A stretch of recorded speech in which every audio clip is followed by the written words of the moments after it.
Muy buenas tardes a todos. Estamos aquí en la jornada de la tarde de la segunda, del segundo día, del segundo congreso, todo el segundo Congreso Paraguayo de Lingüística Aplicada. Estamos muy contentos de tenerlos aquí con nosotros. Tenemos un programa muy interesante esta tarde, empezando con dos conferencias muy atractivas que van a estar compartiéndonos sobre los videojuegos primeramente, luego tendremos una conferencia y panel sobre lexicografía, de ahí pasaremos a los estudios cuantitativos en la lengua y reflexiones sobre la investigación en lengua, y finalmente cerraremos la tarde con dos conferencias y un panel sobre la lengua francesa. Queremos nuevamente agradecer a todas las personas, a todas las instituciones que nos han apoyado, la Universidad Nacional de Itapúa, en la persona de la profesora Mirta Lugo, que estará moderando la conferencia que viene enseguida.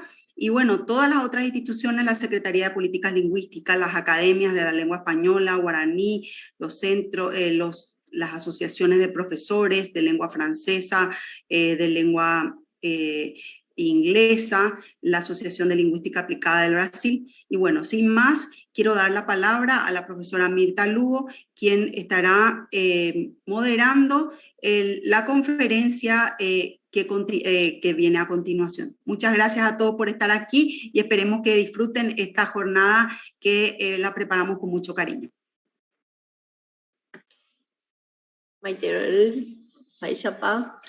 Buenas tardes, muchas gracias Valentina y a toda la organización del Congreso Paraguayo de Lingüística Aplicada. Así como decías, todo el segundo año muy exitoso.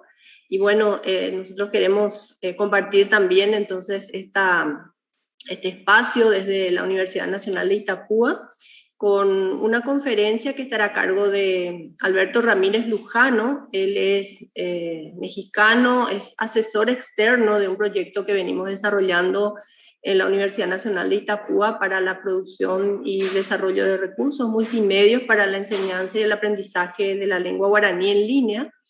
En este caso, él nos estuvo acompañando en la asesoría para la gamificación y nos pareció interesante que pudiera él también compartir su experiencia y el trabajo que viene desarrollando.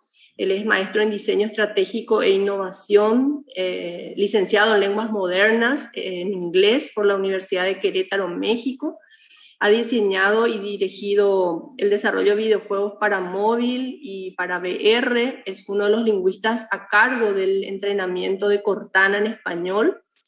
Y actualmente es parte del equipo creativo de Amber, donde crea propuestas y pitches de juegos para partners de Amber en todo el mundo.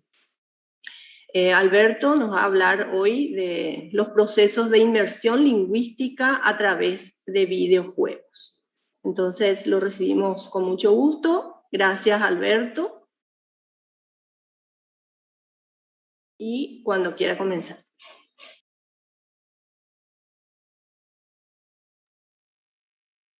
Hola, buenas tardes. Soy Alberto Ramírez. Soy lingüista por la Universidad de Querétaro y maestro en diseño e innovación también por la Universidad de Querétaro en México. Actualmente trabajo como diseñador de videojuegos en un estudio en Europa. Y adicionalmente soy catedrático sobre diseño de videojuegos en diferentes universidades aquí en México. Mi conferencia del día de hoy es sobre los procesos de inmersión lingüística que suceden o que se pueden generar a partir de los videojuegos. Voy a empezar porque tenemos poquito tiempo.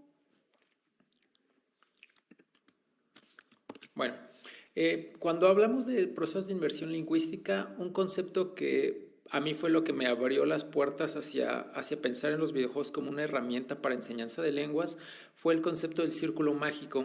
El círculo mágico es un concepto que inicia con el antropólogo Johann Huizinga en un libro que escribió que se llama Homo Ludens. En este libro lo que postula Johann Huizinga es que el ser humano debería llamarse Homo Ludens en lugar de Homo sapiens, Y esto lo dice porque la tesis que él maneja es que el juego antecede o precede la cultura. Y se refiere a esto ya que todos los mamíferos inician aprendiendo las cosas básicas de supervivencia y muchas partes de su día a día a partir de los juegos. Y es a través de los juegos donde ellos heredan algún tipo de conocimiento o se transmiten este conocimiento. Y bajo este concepto de que el juego antecede la cultura es que Johann Huizinga argumenta que el hombre debería llamarse Homo ludens y no Homo sapiens. Pero vamos a hablar un poquito más de esto y cómo es que eso podemos usar como un proceso de inmersión lingüístico. En la vida real tenemos diferentes conceptos, situaciones y eventos que son importantes para nosotros y este tipo de eventos pues están ligados a nuestra supervivencia, ¿no? Como comer, dormir y diferentes actividades que tenemos que realizar que son muy importantes para nosotros y, como insisto, ligadas a probablemente hasta nuestra misma supervivencia. Y por otro lado, tenemos conceptos y situaciones, eventos que pasan en el mundo de juego. Aquí lo estoy ilustrando con el fútbol, que es un juego en la vida real, por así decirlo, pero realmente esto aplica a cualquier juego. Cuando jugamos un juego, le damos valor a situaciones, eventos y conceptos que en la vida real no tienen ningún valor y que solamente le tienen valor para las personas que están en el juego o son espectadores del mismo.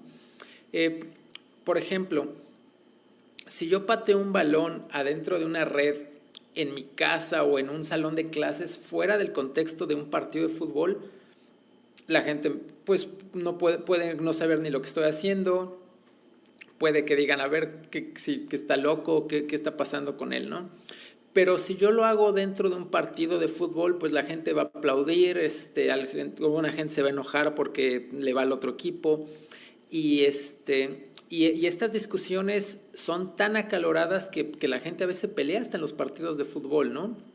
Y esto es porque mientras las personas están viendo ese partido, se genera este concepto del círculo mágico. En este círculo mágico lo que estamos haciendo es un espacio mental para las personas en el que le atribuimos conceptos y valores a estas cosas de juego que en el mundo real no tienen nada que ver. Y ¿cómo decirlo? Espacio mental que generamos se vuelve mientras estamos jugando o inmersos en este juego, ya sea un deporte, ya sea un videojuego, puede ser tan poderoso como un proceso de inmersión lingüística en la vida real. Y es nuestra labor como diseñadores diseñar situaciones o eventos que en este caso pueden aprovechar esta inmersión que generan los juegos, pero para llevarlo en un proceso de inmersión lingüística. Por ejemplo, este es un diálogo en un juego de Zelda y mientras tú estás en este mundo, pues tú interactúas con varios personajes, pero si tú estás aprendiendo inglés va a ser muy importante para ti entender lo que está pasando y poder comunicarte bien con estos personajes de la misma forma que para alguien que está en otro país es importante saber preguntar cómo ir al baño, cómo hacer ciertas cosas, y es por eso que muchas personas de mi generación, hablamos de los 80s, aprendieron inglés jugando videojuegos porque era muy importante para nosotros entender lo que estaba pasando en ese mundo, y aunque no eran situaciones ni eventos de la vida real que tenían trascendencia en nuestra vida real, por así decirlo, en nuestra vida dentro del juego eran muy importantes, y de ahí que este círculo mágico es una gran herramienta cuando buscamos crear un proceso de inmersión lingüística. Y algo que tenemos que pensar al momento de trabajar con este círculo mágico es, como diseñadores de videojuegos, definir cuáles son las reglas de ese mundo de juego. Si nosotros creamos un mundo de juego donde no puedas avanzar en el juego si no te sabes presentar en cierta lengua, o si no sabes pedir estas indicaciones, o si no sabes hacer cosas para avanzar, el jugador se va a preocupar por hacerlo si la recompensa es lo suficientemente buena, si el juego es enganchante, es divertido. Y las reglas del juego no son matar a alguien, no son rescatar a una princesa, sino dominar ciertos aspectos lingüísticos. Podemos usar el círculo mágico que crean los juegos como un proceso de inmersión lingüística igual de poderoso que el que sucedería en un contexto de una inmersión lingüística total en otro país, ¿no? Pero es muy importante que como diseñadores de juego definamos bien cuál es el mundo de juego, cuáles son las reglas, qué es importante y qué no, y qué mecánicas de juego vamos a usar que sean divertidas para que esto funcione. Ahora, con esto estoy hablando de juegos y que deben tener narrativa. Si el juego no tiene narrativa, es muy difícil que se pueda crear este círculo mágico como tal. Bueno, sí se va a crear, pero no va a poder ayudarnos a generar un proceso de inmersión lingüística. Si hablamos, por ejemplo, del ajedrez, pues yo sí le doy valor a estas situaciones y conceptos de juego como son mover las piezas, hacer jaque, etcétera. Pero yo puedo jugar sin hablar. Entonces, aunque está pasando este círculo mágico en mi cabeza, no hay un proceso de inmersión lingüística para mí. Pero si el juego que estamos diseñando tiene una narrativa y es muy importante para mí entender el lenguaje o expresarme en cierta lengua para poder moverme en ese mundo, entonces el círculo mágico nos está sirviendo para crear un proceso de inmersión lingüística que es igual de poderoso que el de estar en un país extranjero, ¿no?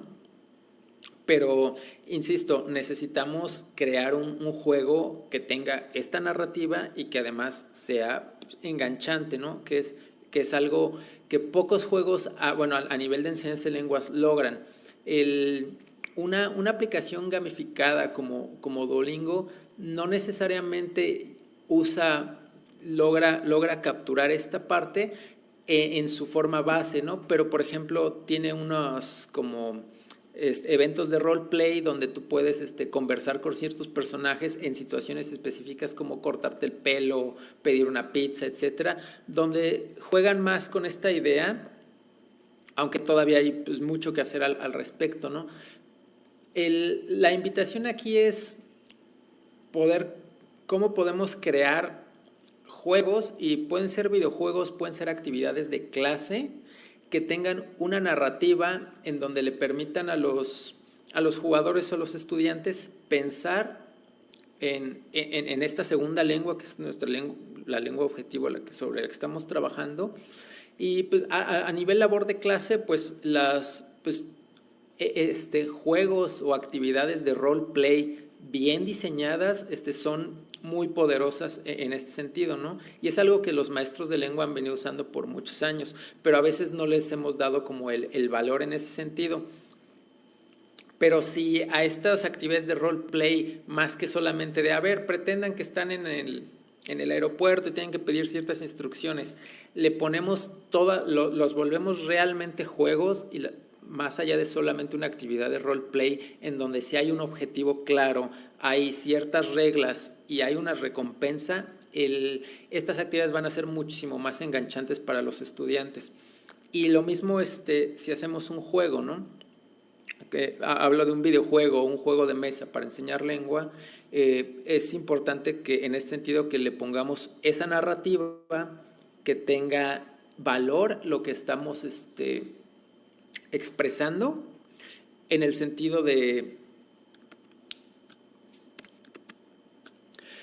que tenga valor en el sentido de que lo que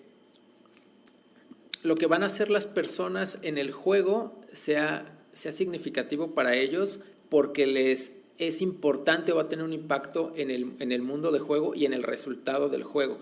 Si solamente tienes que presentarte o tienes que pedir indicaciones o lo que sea, pero no hay no hay una recompensa por eso y no está acorde a una narrativa y no tiene sentido en el mundo de juego de tal forma que se sienta forzado, no va a ser enganchante para nadie.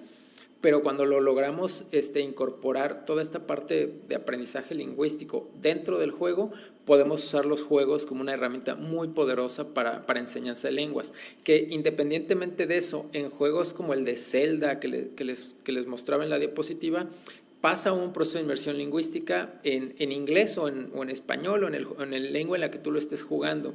Si nosotros estamos aprendiendo esa lengua, pues vamos a estar en un proceso de inmersión lingüística como si estuviéramos en otro país, que es algo, por ejemplo, que no captura las películas, ¿no? Tú puedes ver una película con subtítulos o en la lengua que estás aprendiendo, pero tú no tienes no hay nada en juego para ti, ¿no? O sea, no, el resultado de la película, si gana el bueno, si lo matan al malo, si la pareja se reúne, al final no depende de ti, la película va a correr y es una forma pasiva de entretenimiento en este sentido, ¿no? Pero en el videojuego, el juego depende de tus acciones y tus acciones determinan este resultado, de tal forma que sí podemos usar esta realidad que se crea en la mente de las personas para aprovechar esa inmersión lingüística y llevarla más bien hacia, no solo a contar una historia como en el juego de Zelda u otros juegos, sino para que haya un aprendizaje lingüístico significativo para los jugadores que están en el juego. Ese sería el concepto más poderoso que yo veo que podemos encontrar en un juego, esta parte, ¿no? Y por otro lado, el que todos los juegos son juegos educativos, no en el sentido que nos enseñen algo útil para la vida real, vuelvo a lo mismo, pero cuando jugamos un juego, sin importar el juego que juguemos, va a haber un proceso de aprendizaje, porque tenemos que aprender el juego y a volvernos buenos en ese juego, ¿no? Cuando jugamos cualquier videojuego, el juego nos va a enseñar cómo brincar, cómo saltar, cómo disparar, cómo hacer lo que sea, y nos va a evaluar, ¿no? En forma de un jefe, en forma de una misión, etcétera, y esos son pequeños exámenes para ver si has dominado las habilidades que te puso al inicio, y eso te va a desbloquear nuevas habilidades y jefes más difíciles, etcétera. Siempre jugamos un juego, hay un proceso de aprendizaje. La clave aquí es decir, cómo yo hago que estos procesos de aprendizaje que no necesariamente tienen algo que ver con la vida real, puedan aprovecharse para un aprendizaje lingüístico o un aprendizaje de cualquier forma, ¿no? Entonces, tal vez este juego yo necesito brincar, necesito hacer ciertas cosas, pero además necesito resolver un problema matemático, necesito saber cierto vocabulario o ciertas expresiones lingüísticas para poder tener éxito, pero insisto, tienen que tener sentido en el mundo de juego.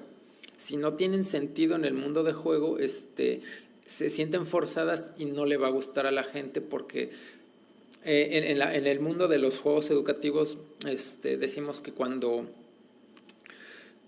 nosotros tenemos el brócoli y el chocolate, ¿no? El brócoli es algo súper saludable, bueno para ti, y el chocolate es algo que le encanta a tu paladar y a tu cerebro por todas las reacciones que te generan, ¿no? Y cuando que tratamos de un juego educativo que se siente forzado, se está ahí el brócoli y parece como que le echaste el chocolate encima, y pues cuando te lo comes así te sabe feo y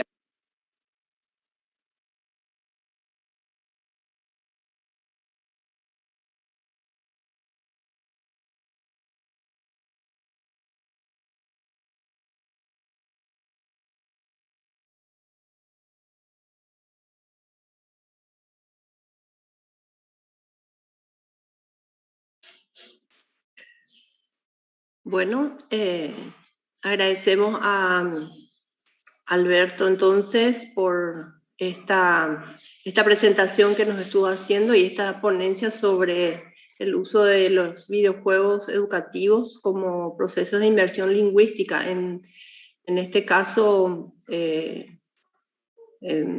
la sugerencia que él viene haciendo es que justamente para que podamos incorporar los juegos, especialmente para la enseñanza de la lengua guaraní en nuestro país, estos podrían ser beneficiosos para ir motivando también a especialmente a los niños, ¿verdad? Que se prenden cuando van a jugar, desde pequeños están asimilando las lenguas extranjeras, ¿verdad? De la mano de los videojuegos. Y entonces la propuesta que él está haciendo es justamente la de incluir sea los videojuegos o la gamificación dentro de los procesos de enseñanza y aprendizaje, especialmente para la lengua guaraní, que es en lo que nos está apoyando. Así que muchísimas gracias. No sé si hay alguna pregunta, si no vamos a dejar en el chat también de las redes sociales por las cuales nos están siguiendo, vamos a dejar los enlaces para que las personas interesadas puedan contactar con Alberto y bueno, seguir también su comunicación por ahí. Muchísimas gracias por este espacio y a continuación la siguiente conferencia que estará moderando la compañera Estela Mari Peralta.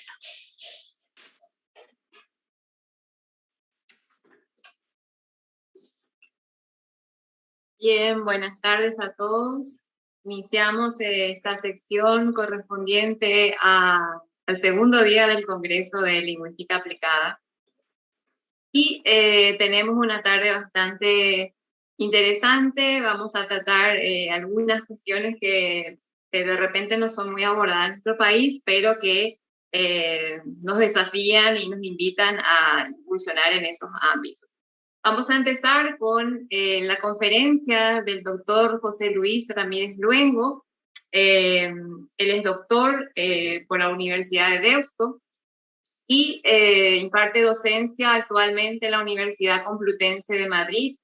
Es académico correspondiente de la Academia Mexicana de la Lengua. Ha publicado numerosos artículos, libros individuales, producciones colectivas, o sea que a pesar de su juventud, ha trabajado muchísimo. Entonces, José Luis, agradecemos tu apertura, tu colaboración, prestarte para estar aquí en nuestro país. No queda más que decirte bienvenido a Huille. Si ¿querés presentar tu ponencia o la proyectamos? Pues, te doy la decisión. Si quieren la presento para que pueda ser un poquito más, quizá digamos, más espontáneo. Yo quiero comenzar, porque sé que el tiempo es breve y no quiero robar ni un minuto a mis colegas, quiero comenzar agradeciendo a los organizadores del Congreso y muy especialmente a Estela Peralta por esta invitación y permítanme compartir una pantalla. Me dice que no se puede compartir, creo que me tienen que habilitar. Si es posible. ¿Ahora? Ya está, perfecto. Perfecto. Estupendo. Pues como pueden ver ahí, yo de lo que voy a hablar es de algo que he querido llamar un aporte escondido, el portugués, en la configuración histórica del español del Paraguay y sobre todo centrándome en la situación del siglo XVIII, que es el siglo que a mí me interesa especialmente.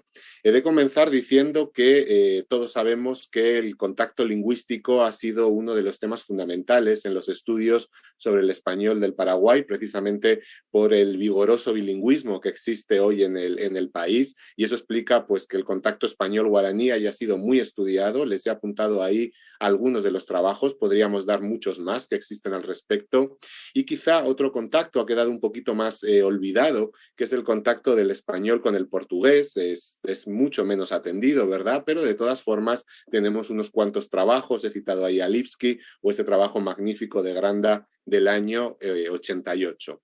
Eso tiene que ver con la sincronía. Desgraciadamente, esta cuestión en el caso de la diacronía es prácticamente nulo, es un campo prácticamente en blanco que tenemos que investigar. Es decir, el contacto del español y el portugués constituye un terreno virgen, ¿verdad?, que hay que investigar, cosa que no sorprende porque todo lo que tiene que ver con la historia lingüística del Paraguay pues todavía quizá no ha sido tan estudiado como en el caso de otros países de América. Y eso nos impide saber en qué momento y de qué manera se crean, por ejemplo, esos dialectos mixtos de los que habla Rona y que también detecta Lipski en la frontera, ¿verdad? En la frontera entre lo que hoy es Paraguay y Brasil. O, por ejemplo, analizar en profundidad la influencia del portugués en el español monolingüe o bilingüe, de hablantes que tienen español y guaraní, ¿verdad? Pero en todo caso me refiero a aquellos que no tienen el portugués como lengua materna. Por tanto, son algunas de las cuestiones que históricamente pues, todavía no conocemos y que hay que investigar. Precisamente por eso, por este desconocimiento, mi idea en esta presentación es, como ven ahí, analizar la influencia del portugués en el español paraguayo del siglo XVIII y en concreto analizar una de estas situaciones en las que se da el contacto del español y el portugués, que es por medio de la descripción del habla de un escribiente bilingüe, es decir, de un hablante bilingüe que tiene el portugués como lengua materna, pero que tiene el español como L2 y que intenta escribir en español y que puede ser quizá las condiciones que dan lugar al nacimiento de estos dialectos mixtos que, repito, Rona o Lipski localizan en territorios de frontera de lo que hoy es el Paraguay. Para hablar de esto me siento obligado primero a hablar de una cuestión previa, que es un análisis teórico sobre el contacto español-portugués, es decir, de qué manera entiendo yo las características propias del contacto del español y el portugués, que es un español lingüístico muy peculiar, y esto es importante porque nos va a permitir establecer un marco teórico que a su vez pues nos facilita un análisis más profundo y un análisis quizá más detallado de lo que son estas situaciones de contacto. Por tanto, quiero ir a esta parte previa precisamente para que se entienda mejor de qué manera interpreto yo estos rasgos que se deben o que creo yo se deben al contacto. Dicho esto, es natural que cuando hacemos lingüística histórica, ¿verdad?, nos basemos en un corpus de trabajo que por la propia naturaleza de la lengua y de la historia, ¿verdad?, tiene que ser un texto escrito. En este sentido, el corpus que yo voy a trabajar son 4 pequeños pagarés breves, ¿verdad?, que se escriben, o mejor, 4 pagarés breves, que se conservan en el Archivo General de la Nación, en Argentina, en la ciudad de Buenos Aires, en la sala 9, en el legajo 766. En concreto son unos pagarés que se localizan en Paraguay. El escribiente no indica nada más, aunque suponemos que es el oriente de la región, y además en el año 1739. En el año 1739. Respecto a estos pagarés, ¿verdad? Como digo, son unos textos muy breves que tienen una estructura repetitiva, es decir, aparecen siempre los mismos elementos, se cita al emisor, el nombre del receptor, la cantidad que se debe, por qué se debe esa cantidad, cuál es el motivo, el plazo de pago, la fecha, etcétera, y una serie de fórmulas notariales que sirven para estructurar y para, digamos, configurar esta tipología textual de estos pagares. En cuanto, como les digo, textos muy breves, entre 9 y 13 líneas. Ahora voy a poner un ejemplo. En cuanto al autor, el autor firma como Joan de la Rosa, ¿verdad? Es un hablante bilingüe, claramente en sus textos se ve la naturaleza bilingüe de esta persona y además pertenece a lo que Rita Marquillas, en su trabajo del año 2000, denomina una mano inhábil. Es decir, alguien que sabe leer y escribir, pero que no maneja todas las normas, todas las convenciones del código escrito y por tanto refleja muy bien en su escritura rasgos de su oralidad que tradicionalmente quedan ocultos por lo que son las tradiciones de escritura.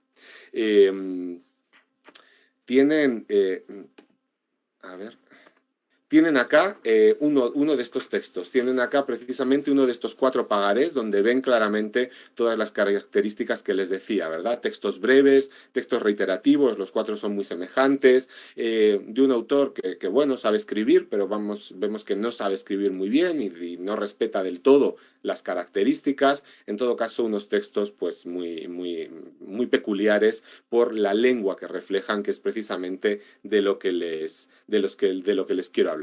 Repito, por tanto, cuáles son los objetivos de esta charla. Por un lado, describir someramente las particulares características que presenta el contacto español-portugués para crear con ello un marco metodológico coherente que nos sirva para analizar las características que en este español se deben a la influencia, a la presencia del portugués y que nos pueden ayudar a pensar cómo el portugués va a influir y va a afectar o va a caracterizar de alguna manera al español del Paraguay o a algunas de las variedades lingüísticas del español que hoy se hablan en el Paraguay. Para eso, como les decía, quiero hablar primero de este campo o de este marco teórico, ¿verdad? Y quería centrarme en lo que yo considero que son los factores identificadores del contacto español-portugués. ¿Qué identifica este contacto lingüístico frente a otras situaciones de contacto lingüístico en el mundo hispánico? Yo siempre digo que es algo más que un contacto dialectal, pero menos que un contacto lingüístico. Y en concreto eso responde a estas 4 características. Por un lado, el hecho de que español y portugués sean lenguas de origen y realidad compartida, es decir, son lenguas derivadas del latín y además del latín que se habla en el norte, ¿sí? Norte-occidente de la península ibérica. Por otro lado, la pertenencia del español y el portugués al continuum dialectal norteño que establece Penny, que nos habla de unas fronteras difusas, unos límites poco claros entre estos 2 idiomas.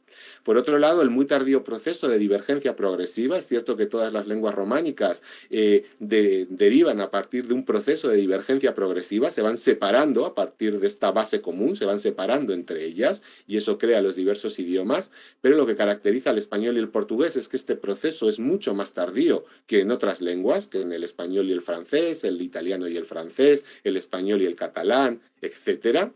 Y por último, las múltiples y diferentes situaciones de contacto de sus variedades entre sí. Es decir, el hecho de que el contacto entre el español y el portugués no se dé en un solo lugar y en un solo momento, sino que se da en un lugar y en un momento, y esta variedad que se crea a partir de la influencia del portugués en el español se encuentra en otro momento de nuevo con el portugués y en otro lugar, y eso hace que se dé otro nuevo contacto. Piensen, por ejemplo, el español de Canarias, donde se da el contacto entre el español y el portugués, ¿verdad? Y se crea el español canario con rasgos ya de por sí portugueses, que cuando llega a América y cuando llega, por ejemplo, al Paraguay o al Uruguay, va a entrar otra vez en contacto con el portugués de Brasil, y esto crea un nuevo contacto, un contacto sobrepuesto al contacto anterior. La suma de estos 4 factores, porque lo que caracteriza el contacto del español y el portugués no son los factores por sí en separado, sino el hecho de que se den los 4, ¿verdad? La suma de estos 4 factores lo que crea entre el español y el portugués es una frontera difusa que todos los que nos hemos enfrentado, en mi caso como hablante de español al portugués, detectamos, ¿verdad?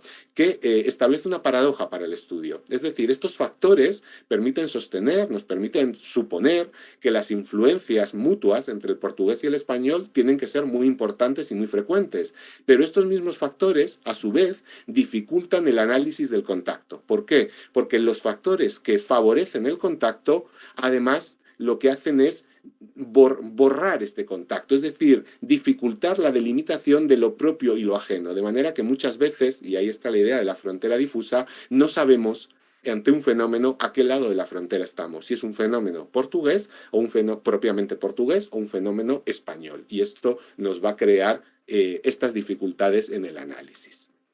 Ahí les he puesto un ejemplo de estos pagarés, en concreto era del que les he enseñado antes. Fíjense a partir de la línea 3, ¿sí? Donde aparece un español, que ciertamente no deja de ser español, pero es un español un tanto peculiar, porque como ven, pues tiene una serie de rasgos que no son propios de las variedades monolingües del español y que podemos suponer se deben al portugués. Precisamente eso es lo que vamos a analizar. Fíjense viendo el texto que lo que encontramos en ese texto es una suma de fenómenos propios del español y del portugués, fenómenos propios de las 2 lenguas que nos llevan a hablar de estos textos como textos híbridos, siguiendo la definición que dan Caviglia, Bertolotti y Cole de estos textos híbridos como, cito, textos no asignables en primera instancia ni al español ni al portugués, aunque un hablante de español o un hablante de portugués los sentirían como familiares. Fíjense que estos textos en el fondo no son más, creo yo, que el reflejo de algo que ocurre en la oralidad del escribiente, es decir, la interferencia del portugués en el español cuando intenta hablarlo.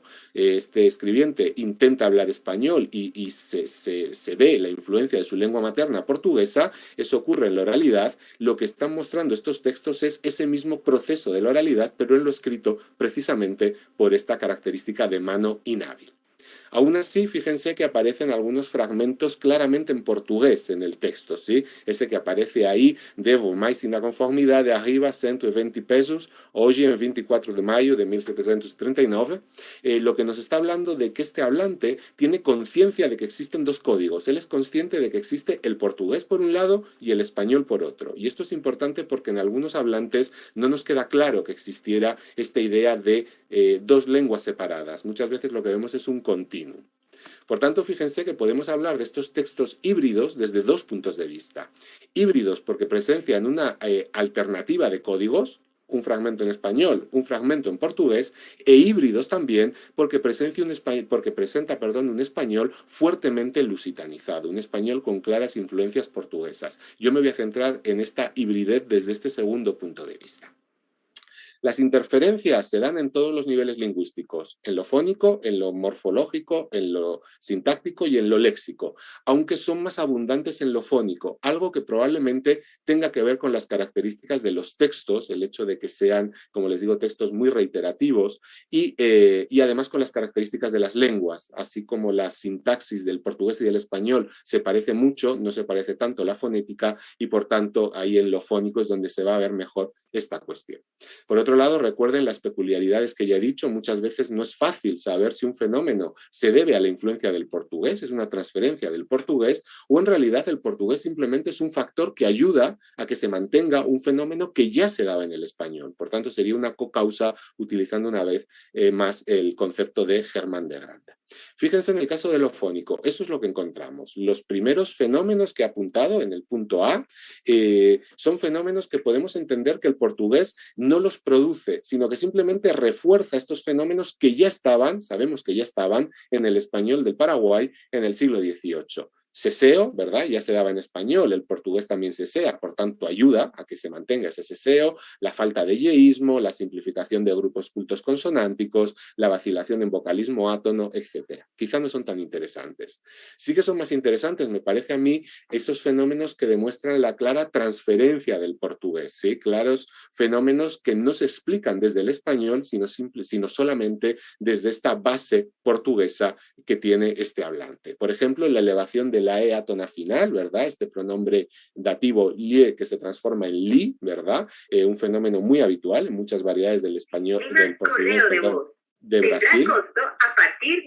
Por otro lado, la adaptación al español de la A nasal lisa, que aparece en 40, fíjense ese cambio vocálico que se explica desde el portugués. Y por otro lado, una serie de monoptongaciones irregulares. Fíjense la diferencia tan radical que hay entre el español y el español diptonga, el portugués no diptonga, ¿verdad? Yo creo que en rasgos como bona frente a buena, trinta frente a treinta o herba frente a hierba, ¿verdad? Son un claro reflejo de esta influencia del portugués. Solo así los podemos explicar. También creo que es un reflejo del portugués y además una cuestión entre lo fónico y lo gráfico, este fesa por fecha o osenta por 80, que me parece que es un reflejo de la pronunciación portuguesa de la ortografía española, es decir, en español aparece CH, ¿verdad?, en fecha, y en 80 sabemos que la CH en portugués se lee como she, no es africada, sino fricativa, por tanto podemos suponer que la presencia de estos rasgos responden a una lectura a la portuguesa del vocablo español. En todo caso, solo se explica desde el portugués. Si vamos a lo morfosintáctico, ya les he dicho que es más difícil encontrar casos, por un lado por la estructura formularia de los documentos, por su brevedad y también por la semejanza morfosintáctica, sobre todo sintáctica, que existe entre el español y el portugués. Pero aún así encontramos ejemplos, sobre todo de tipo morfológico. Encontramos elementos morfológicos portugueses incorporados al español. Y ahí les he apuntado algunos. Por ejemplo, la conjunción e, que aparece de forma sistemática frente al i del español, el artículo neutro o, para o que obligo, en vez de para lo que obligo, es la forma portuguesa, el pronombre de dativo li, ¿verdad? Frente a la forma le en español, o estos posesivos, se o mía, que en realidad, esta es la grafía, probablemente representan seu y mía, esa pronunciación brasileña, ¿verdad?, que supone la pérdida de la consonante nasal y la nasalización de la vocal, mía, que aparecen en el texto. En cuanto a la sintaxis, como les he dicho, no podemos encontrar demasiados ejemplos. Quizá el único, y es discutible, sería el empleo de en para introducir fechas. Fíjense que en portugués se introducen con en, ¿sí? En 24 de mayo, en español sería a 24 de mayo. Este autor utiliza constantemente la preposición en. Podría considerarse un rasgo portugués, pero cuidado, porque en el siglo XVIII encontramos que el español también utilizaba la preposición en. Por tanto, quizá aquí lo que es portugués no es el fenómeno en sí, sino el hecho de que de las dos opciones que daba el español, este João, ¿verdad?, prefiera utilizar siempre aquella que coincide con la del portugués. Sería un ejemplo de quizá del lusismo de frecuencia, aplicando esta subdivisión del lusismo que existe. Por tanto, fíjense que desde un punto de vista morfosintáctico, las transferencias lusas al español de esta documentación es mucho más escasa. Pero repito, quizá esto no tenga que ver con lo que ocurre en la realidad, sino que sea un reflejo del corpus que estamos utilizando, ¿sí? Dado que la morfosintaxis entre las dos lenguas se parece mucho, sobre todo la sintaxis, solo podemos detectar esta influencia del portugués en aquellos rasgos diferenciales que, como he dicho, son muchos menos. Y eso dificulta que encontremos estas cuestiones. Si pasamos al léxico, en el léxico también encontramos dificultades, porque lo primero que encontramos son una serie de elementos, ¿verdad?, de estos cognados que no podemos saber en principio si se deben al español o el portugués. Cuando en el texto aparece pagar, pagar, cuatro, cuatro, mayo, mayo, pesos, pesos, ¿verdad? En la documentación no podemos saber si se tratan de voces españolas o portuguesas. Y es más, es probable que la pregunta sobre si estas voces son españolas o portuguesas ni siquiera sea demasiado pertinente. Probablemente para este hablante pertenecen a la vez a los dos idiomas y en el fondo son una muestra de este inmenso caudal léxico ibérico que caracteriza estos dos idiomas. Precisamente se caracterizan por esa coincidencia de voces. Por tanto, fíjense que quizá es que incluso la pregunta de si son portuguesismos o hispanismos no tenga demasiado sentido. Sí que encontramos en otros casos lo que parecen ser voces claramente portuguesas o claramente españolas por su forma, las tienen ahí, ¿verdad? Esta dóvida, hoje, setembro, o españolas, persona, bienes, ciento, o sea, ciento o hierba, ¿sí? Pero de nuevo, vuelvo a lo mismo, quizá por más el hecho de que este hablante utilice de forma indistinta estas voces, todas unidas en los mismos textos, quizá nos lleve a pensar, o quizá sea más ajustado, pensar en el léxico no como léxico español o portugués, sino como un léxico común que él utiliza de acuerdo con criterios muy variados que todavía no sabemos cuáles son y que habrá que analizar. Algo semejante a lo que ocurre, por ejemplo, en las variedades de los dialectos portugueses del Uruguay, lo que tradicionalmente se llama el fronterizo, que representan una cuestión muy semejante actual a lo que muestran los textos de Joan de la Rosa. Por tanto, fíjense que este corpus lo que ofrece es una situación de mezcla léxica, algo, repito, que también se ha descrito para estas variedades del Uruguay, y que una vez más nos están hablando de esta frontera poco clara entre el español y el portugués que existen para los hablantes bilingües, que les permite utilizar, con unos criterios que habrá que definir, voces portuguesas o voces españolas que para ellos no son ni una cosa ni la otra, porque son simplemente voces que utilizan de forma indistinta en su habla. Voy concluyendo ya. Fíjense que esta primera aproximación muy rápida a la influencia del portugués en el español paraguayo nos permite extraer una serie de conclusiones, por un lado respecto a los datos específicos, no me interesa tanto ahora, y por otro lado respecto a líneas de trabajo que habrá que investigar en el futuro. Y me voy a centrar en estas conclusiones en 2 minutos sobre estas líneas de trabajo que creo que deberíamos investigar en el futuro, ¿sí? Lo primero que tengo que decir es que al hablar de la influencia del portugués es importante distinguir situaciones distintas, bilingües, no bilingües, ¿verdad?, que responden a causas distintas y que van a dar también resultados distintos, ¿sí? Por tanto, esto me lleva al punto 2. Quizá no tengamos que hablar de contacto del español y el portugués en Paraguay, sino de contactos del español y el portugués en el Paraguay, porque, repito, responden a causas distintas, van a tener resultados diferentes y, por tanto, habrá que estudiarlos de forma diferenciada.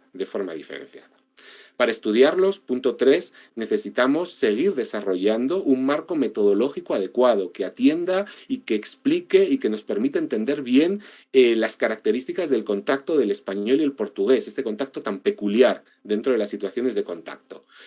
Por un lado, las características propias de este contacto, las 4 que yo he señalado, quizá otras que podamos encontrar. Por otro lado, las características de un concepto tan complejo como es el concepto lusismo, ¿sí? ¿Qué entendemos por lusismo? ¿Cómo definimos el lusismo? ¿Qué tipos de lusismos hay? ¿Por qué es importante esto? Porque este marco teórico nos va a permitir, como digo, enfrentarnos con unas mejores herramientas a los contactos y, por tanto, entenderlos, comprenderlos y describirlos mucho mejor. Por otro lado, no historiador de la lengua como soy, necesito hablar del corpus. Necesitamos localizar y publicar corpus documentales filológicamente fiables. Es cierto que no es fácil encontrar estos textos. Estas variedades probablemente se consideraban de clase baja, no tienen muchas posibilidades de ponerse por escrito, pero fíjense que en los archivos aparecen. Aparecen estos que les estoy hablando, aparecen otras muchas. Por tanto, necesitamos entrar a los archivos para seguir editando documentos que nos permitan a los investigadores profundizar en nuestro conocimiento de la historia lingüística del Paraguay. Y esto me vale para el contacto del español y el portugués, para el español monolingüe del Paraguay y también para las cuestiones del contacto del español con el guaraní o incluso para la historia de la lengua guaraní. Tenemos que seguir entrando a los archivos para encontrar documentos. Estas 4 categorías se encuentran, por ejemplo, en el Archivo General de la Nación en Buenos Aires. Yo los he encontrado, de manera que habrá que seguir buscando, bien en Buenos Aires, mucho mejor todavía en los archivos paraguayos, para encontrar estos fondos y ponerlos a disposición de los estudiosos. Una última conclusión, me parece que este estudio confirma algo que ya había dicho Germán de Grande y que, como siempre, pues tenía razón, ¿verdad? La notable intensidad y la extensión del influjo lingüístico portugués en el Paraguay. Eso es algo que él dice en su trabajo del 88. Y esta notable intensidad y extensión se tiene que entender desde 2 puntos de vista. Por un lado, por la cantidad de elementos incorporados, elementos portugueses que se dan hoy en Paraguay, en el habla de los paraguayos. Eso es algo que él demuestra claramente en su trabajo del año 88. Pero también notable intensidad y extensión, entendida como diversas formas en que este contacto se da y se refleja. Y esto es algo que también nos está hablando de la importancia de esta circunstancia. Por tanto, termino, fíjense que el influjo portugués mencionado más arriba se erige junto con otros, como es el contacto con el guaraní o el carácter marginal periférico que tiene Paraguay dentro del dominio colonial hispánico, como un elemento fundamental, uno más, para entender las especificidades que presenta actualmente el español hablado en la República del Paraguay, así como también sus parecidos con otras variedades de América y sus diferencias tanto de América como con otras variedades platenses. Por tanto, su estudio supone, creo yo, un reto de la máxima relevancia al que nos tendremos que seguir enfrentando y ojalá que esta charla sirva para despertar el interés para futuros investigadores. Muchísimas gracias.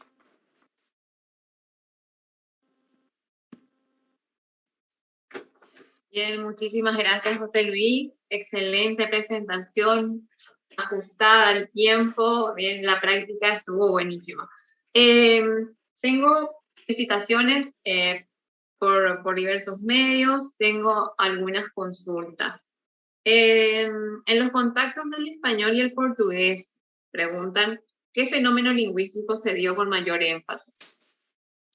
Pues si a lo que se refieren es hacia qué lado se da con mayor énfasis, confieso que si tenemos pocos conocimientos sobre la influencia del español en el portugués, del portugués en el español, creo que tenemos todavía menos sobre la influencia del español en el portugués, de manera que en el caso americano me parece, o al menos yo no conozco trabajos sobre variedades del portugués de Brasil, de Mato Grosso, por ejemplo, donde se analice la influencia del español. Es una cuestión que hay que analizar, es una cuestión que ahí tenemos que no sé, echar mano de los colegas brasileños para que busquen, porque evidentemente hay algo claro y es que la influencia va a ser hacia los 2 lados, pero no puedo valorarlo porque todavía no tenemos conocimiento suficiente. En el caso de Europa sabemos, por ejemplo, y eso lo dice Fernando Venancio en un libro que publicó el año pasado, que la influencia del español en el portugués de Portugal es mucho mayor que la del portugués en el español de España. pero eso es lo que ocurre en la península ibérica y por una serie de circunstancias. Habrá que ver qué ocurre en Brasil, todavía no sabemos. Ok, bueno, a ver, otra cuestión, José Luis. ¿Cuándo un corpus es fiable? Pues ahí eso es, poner el dedo en la llaga, ¿no? El dedo en la herida. Esa es mi pregunta. Sí, la verdad es que es difícil poder contestar esa pregunta porque responden mucho, porque digamos que influyen muchos factores. Influyen factores de cantidad, pero influyen también factores de, pues bueno, por ejemplo, muchas veces la cuestión de la tipología, e influyen también factores de qué es lo que quieras estudiar. Evidentemente, quizá para estudiar lo fónico, un corpus muy breve es fiable, pero para hacer, digamos, generalizaciones sobre el léxico, no tanto. De manera que yo siempre digo lo mismo a mis alumnos, aquí como en tantas cosas, cuanto más mejor, ¿sí? No sé por abajo cuál es el mínimo necesario. Por arriba, cuanto más texto tengas, mejor. Pero la discusión de la fiabilidad de un corpus, Cabate, que ha trabajado la cuestión, es algo que afecta a muchos factores. Entonces, en realidad, pues es una cuestión muy difícil de responder, muy espinosa, muy espinosa. Ok. Y o sea, aludiste al español del Uruguay. Creo que los estudios más bien son de frontera también. No sé si seguí bien el discurso y algunos trabajos de Cole y algunos que había leído, ¿verdad? ¿Se da algo similar a pesar de Sí. o sea, del corpus reducido que tenés? Sí, curiosamente similar en cuanto a la situación, es decir, la situación que tanto Lipski como Elizainzín, como Magdalena Kohl, como Beares, Fernando Beares o Ana María Carvalho han encontrado hoy en la frontera uruguaya, ¿verdad? Estos dialectos portugueses del Uruguay, la zona del norte del Uruguay, frontera con Rio Grande do Sul, la situación que vemos hoy en esa frontera probablemente refleja muy bien lo que era la situación del Paraguay en el siglo XVIII o en el siglo XVII, sobre todo XVIII y XIX, que se parece también mucho, por ejemplo, a las situaciones que ha descrito Lipski para estas ciudades fronterizas, ¿verdad? Pedro Juan Caballero en el caso de Paraguay y Punta Porán, creo que se llama, en el caso brasileño, ¿verdad? Por tanto, fíjense que lo que se describe para la actualidad en Paraguay parece mucho a lo que yo he descubierto en el 18 y lo que se descubre en Paraguay coincide mucho con lo que aparece en Uruguay. Por tanto, sí que parece que hay, digamos, unos fenómenos comunes, porque no solo es que coincidan las situaciones, sino que también coinciden los resultados. Si se fijan, muchos de estos fenómenos que yo he descrito aparecen ahora en brasileños que aprenden español, ¿no? Esta cuestión del artículo portugués metido, ¿verdad? Este tipo de cuestiones pues se reflejan. Por tanto, quizá podamos ver una especie de constantes que aparecen a través del tiempo, pero es algo que tenemos que estudiar mejor. Al menos, repito, Paraguay y Uruguay. No sé, por ejemplo, qué pasará en Leticia, en Colombia, donde el contacto es mucho más tardío, ya es un contacto del siglo XX, ¿verdad? El contacto amazónico del portugués y del español, por ejemplo, en Colombia o en la zona de Perú. Habrá que analizarlo, habrá que analizarlo. Todavía, de nuevo, ahí es otro campo que nos queda abierto. Bien, muchísimas gracias. Una última pregunta, José Luis. Yo soy muy del ámbito de formación, ¿verdad? ¿Qué necesita una persona que quiera indagar en esta senda histórica, estos corpus? O sea, ¿qué tendría que tener, por lo menos? Pues yo siempre digo que para estudiar bien y seriamente el contacto de lenguas, lo que tienes que hacer es conocer las dos lenguas que están participando, ¿verdad? En este caso, tienes que conocer bien la historia del español y la historia del portugués. Y otra cuestión que yo creo que ayuda mucho para cualquier historiador de la lengua, pero más en estos casos, tienes que conocer muy bien la dialectología. Creo que tienes que conocer muy bien cómo es el español del Paraguay, cómo es el portugués del Mato Grosso, ¿verdad? Para poder valorar esos fenómenos que vas a registrar en los textos. Por tanto, yo hablaría de conocer, por un lado, la historia de la lengua o de las lenguas y, por otro lado, la dialectología. Es difícil que alguien sepa mucho de historia del español, de historia del portugués, de dialectología del español y de dialectología del portugués. Por eso estos trabajos tenemos que hacerlo con los colegas brasileños. Es necesario contar con ellos, a veces como que estamos de espaldas, ¿verdad? Es necesario contar con ellos porque vamos a poder llegar a análisis mucho más profundos y por tanto mucho más serios. Entonces yo abogo porque sigamos trabajando con los colegas, que además siempre suele ser mucho más enriquecedor y mucho más divertido. Sí, aprendemos más también, ¿verdad? O sea que eso se da ahí. Bueno, José Luis, muchísimas gracias por tu apertura, por esa buena onda. Voy a hablar con lenguaje juvenil, pero decir, bueno, que nos diste una pincelada de este aporte que tenías oculto por ahí, y creo que se abren algunas puertas, aunque no estés hoy, el ISL y el Paraguay mismo te abre la puerta, te esperamos apenas se pueda volver, y gracias por tu participación. Al contrario, gracias a ustedes por escucharme. Muchísimas gracias. Dale.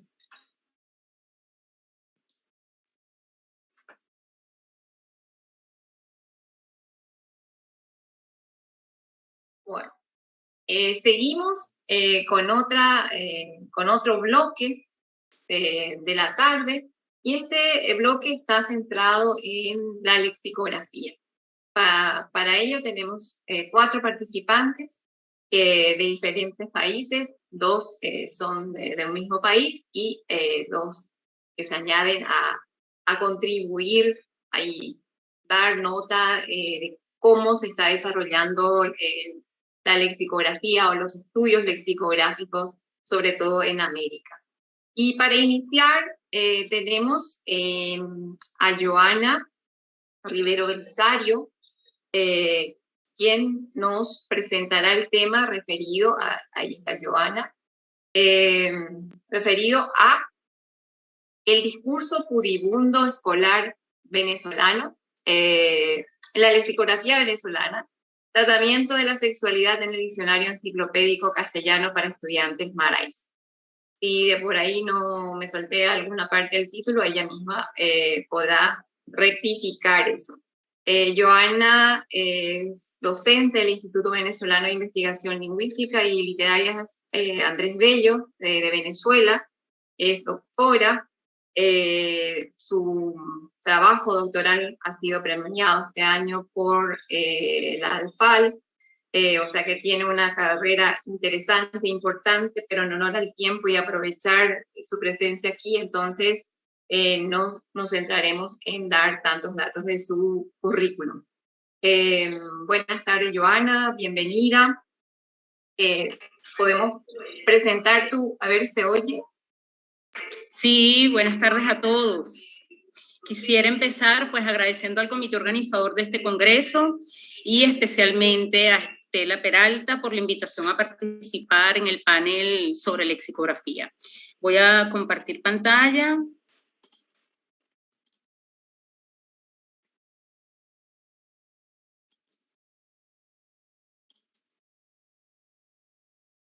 ¿Se ve? Sí, ¿verdad? ¿Se ve? Sí.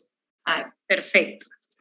Bien, en esta exposición presentaremos una investigación en proceso que indaga sobre ideologías y diccionarios escolares venezolanos producidos durante el siglo XX, específicamente el discurso pudibundo en la lexicografía escolar venezolana.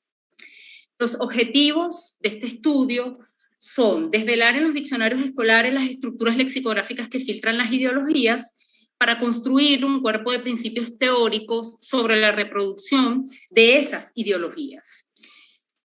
El método utilizado para hacer realidad estos objetivos es la metalexicografía, en los 2 estadios de la crítica diccionariológica, selección del corpus y criterios de análisis de la información. El corpus es el diccionario enciclopédico castellano para estudiantes Maraiza, publicado en 1986. Lo seleccionamos como punto de partida porque es el primer proyecto científico de la lexicografía escolar venezolana y por tanto pionero en su tiempo. Su descripción general aparece en el siguiente cuadro. Para analizarlo, implementamos la metalexicografía en 3 fases: microanálisis, ordenamiento de datos, contrastación y reinterpretación. Y acudimos a los 2 niveles de consideración técnica y de organización del trabajo lexicográfico: macroestructura y microestructura. ¿Hacia dónde nos condujo este procedimiento? A la luz de la hermenéutica profunda practicada, hallamos que los lugares de anclaje de las ideologías en este diccionario son materia léxica y lematización, subcategoría gramatical, sistema de marcación y definición lexicográfica. La reconstrucción de estos incidentes permite establecer 7 campos lexicotemáticos vinculados a un condicionamiento ideológico: características físicas, historia, moral, política, religión, cuestión de género, sexualidad. En esta intervención desarrollaremos los puntos perceptibles identificados, vinculándolos con la última categoría: sexualidad humana. Los subcampos emergentes son los que se enuncian: actitudes y comportamientos sexuales, actos sexuales, formas de relacionarse a través de la sexualidad y designaciones de los relacionados. Vamos a abordar, por factor tiempo, solo algunos hallazgos de estos subcampos. Tratamiento de las actitudes y comportamientos sexuales. El habeas del Maraysa. En esta categoría encontramos un campo de designaciones que habla sobre conductas e inclinaciones que llevan a los seres humanos a ejercer su sexualidad. ¿Cómo lo presenta este diccionario? Primero, aunque algunos autores sostienen que la mayoría de los diccionarios escolares venezolanos siguen criterios pudibundos que los conducen a no registrar unidades alusivas a las conductas y órganos sexuales, este diccionario es una excepción, pues ha copiado cerca de 51 entradas, las cuales están en pantalla. Segundo, encontramos la inclusión de voces tabuizadas y observamos en ella una carga sancionatoria a la que se le suma la ausencia de marcas diafásicas que advierten al usuario escolar de que esas voces no podría utilizarlas en todos los actos discursivos. En otras palabras, la decisión de recibir voces subestándar y de dejarlas a la libre interpretación del lector, cuando la mayoría de los ítems describen orientaciones homosexuales, se presenta como una huella de la óptica heterosexual de este repertorio. Efectivamente, lo que el autor presenta mediante procedimientos que tratan de contravenir la norma, en otros lemarios describe a través de la eufémesis, con una connotación velada pero negativa. En cuanto a la definición, detectamos en ella una ideología que reparte la realidad en 2, virtudes y vicios sexuales. Sobre las virtudes podemos decir que el enunciador presenta de forma positiva la moderación de los deseos y placeres sexuales. Como veremos, el tono de la definición se deja ver en algunos rasgos sémicos marcados, tales como hiperónimos, subjetivos, sustantivos subjetivos, adjetivos participiales. En esta misma línea emergen las designaciones de los virtuosos, todas tratadas desde una ideología patriarcal en la que la mujer debe mantenerse pulcra y perfecta hasta el sacramento matrimonial. No importan sus instintos o afectos, lo significativo es responder a un precepto transmitido por generaciones y celosamente guardado. En cuanto al segundo grupo, constituido a partir de comportamientos sexuales tenidos por este diccionario de no aptos, se observa un cuestionamiento variable, pero que puede llegar a ser patente cuando el objeto de la descripción sémica proviene de la indisciplina moral. En casos específicos detectamos adjetivos participiales y axiológicos que dejan ver el punto de vista del autor lingüístico. En otros artículos, el tono moralizante es desplazado por uno de naturaleza prejuiciosa, introducido por hiperónimos subjetivos que confiesan explícitamente el modo de pensar del enunciador. Exhibicionismo, anormalidad, anormalidad, exhibicionismo, sadismo, perversión, perversión, sadismo. También hemos identificado el tema de la prostitución, focalizado en las actuaciones de quienes contratan los servicios sexuales. Según apuntado el Maraysa, el lema putañar se define así: darse al vicio de la torpeza buscando las mujeres perdidas. Esta definición pone en evidencia la línea ideológica de este diccionario. El autor disculpa el proceder de los que se ven por torpeza al servicio de la prostitución, pero cuestiona y juzga severamente a quienes lo ejercen. En esta misma línea temática, en tanto conductas objetadas o sancionadas, están los ítems léxicos mujeriego y mujerzuela. De los procedimientos aplicados por el redactor en estas piezas léxicas deriva un desbalance de las realidades que describe y que en suma estaría dejándose ver en definiciones poco neutras que dan la impresión de una gradación acomodaticia de los supuestos morales que el Maraiza acoge. Pasando al segundo subcampo, actos sexuales, hemos encontrado que, a diferencia de otros diccionarios escolares del mismo decenio, este ha incorporado 10 piezas léxicas sobre el acto sexual. Aunque ese número no parezca representativo, en realidad hace alusión al más extenso inventario de unidades referidas al acto sexual en diccionarios escolares venezolanos del siglo XX. Ahora bien, si hasta aquí Gil Rivas parece reducir el discurso pudibundo, difícilmente podemos decir que haya hecho lo mismo en las perífrasis de estas piezas léxicas. ¿Por qué? Primero, los mecanismos utilizados para describir unidades léxicas cuyo punto de referencia es el coito sexual ratifican la visión heterosexual del repertorio.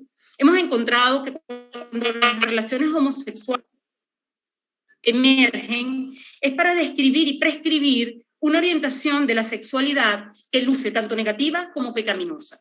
Esto podría deberse a los principios religiosos asumidos en el entramado de este repertorio y heredados de una parte de la historia de Venezuela, pero también refrendados por la tradición lexicográfica del momento. Un segundo tópico a explorar es el planteamiento ya conocido de que el coito fuera del matrimonio se considera pecaminoso. La definición del lema fornicar, mediante la construcción sustancial inclusiva, tener ayuntamiento cópula carnal fuera del matrimonio y no aprobado por la Iglesia, revela el compromiso ideológico establecido entre la sistemática del repertorio y los principios católicos que suponen la unión matrimonial como una condición sine qua non de las prácticas sexuales responsables. Finalmente, reportamos el último subcampo, cuyo centro de interés son las formas de organización social a partir de la sexualidad. El Maraiza ha abastecido la nomenclatura con ítems léxicos que permiten agrupar la descripción en dos indicadores de exposición: matrimonio y concubinato. El matrimonio. La descripción léxica de las unidades matrimonio, marido y mujer se mueve entre dos vertientes, una legal y otra religiosa. La legal reposa en los instrumentos jurídicos vigentes para el momento en el que se publica este repertorio.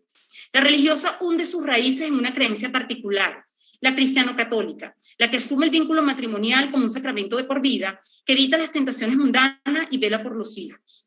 Todo apunta a una concepción católico-tridentina en la que el estoicismo se alcanza a través del matrimonio y de la procreación de hijos. Es el ideal de familia, basado en la unión monogámica, el que impregna la arquitectura diccionariológica. Quizá por este motivo, familia, el artículo familia, que está allí en el subcampo matrimonio, aparece definido como padres e hijos que viven en una casa, con lo cual se privilegia un modelo que no coincide siempre con la familia venezolana, nuclear sí, mixta también, y a veces inestructurada. En cuanto al concubinato y sus relacionados, destacamos 3 puntos perceptibles. Primero, su condición ilegal, no oficial y sin protección jurídica por parte del Estado venezolano. Amancebamiento, trato ilícito y habitual de hombre y mujer.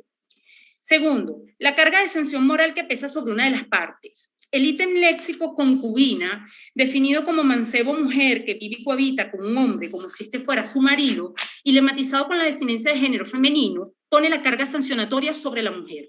Todo dice que se trata de una creencia que sanciona a las féminas por eventos que solo se deben a su conducta y que en consecuencia parece que no tienen otros corresponsables.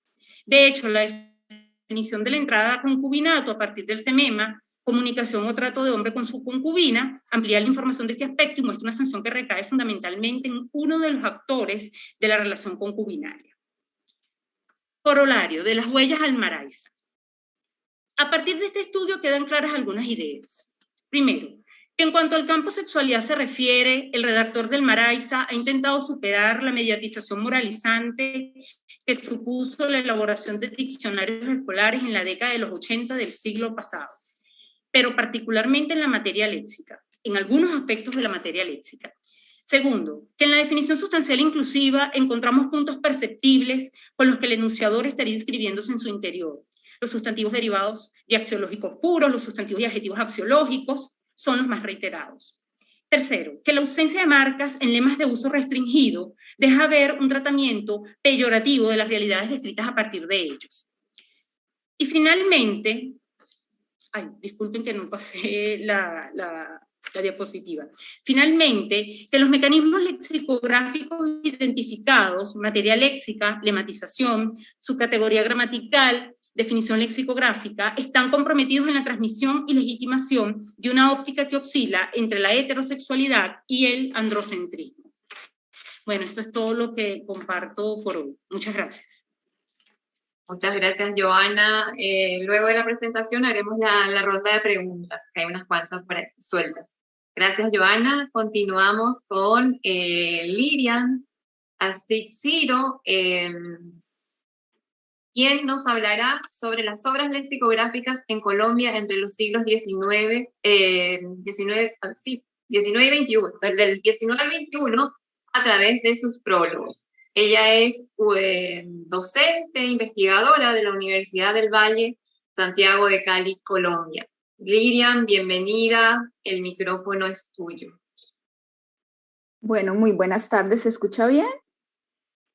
Sí, Lirian. Bueno, muy buenas tardes. En primer lugar, mis agradecimientos al comité organizador del Segundo Congreso Paraguayo de Lingüística Aplicada y especialmente a la profesora Estela Peralta por invitarme a estar en este panel y además pues con colegas de las calidades y cualidades con los que me encuentro hoy.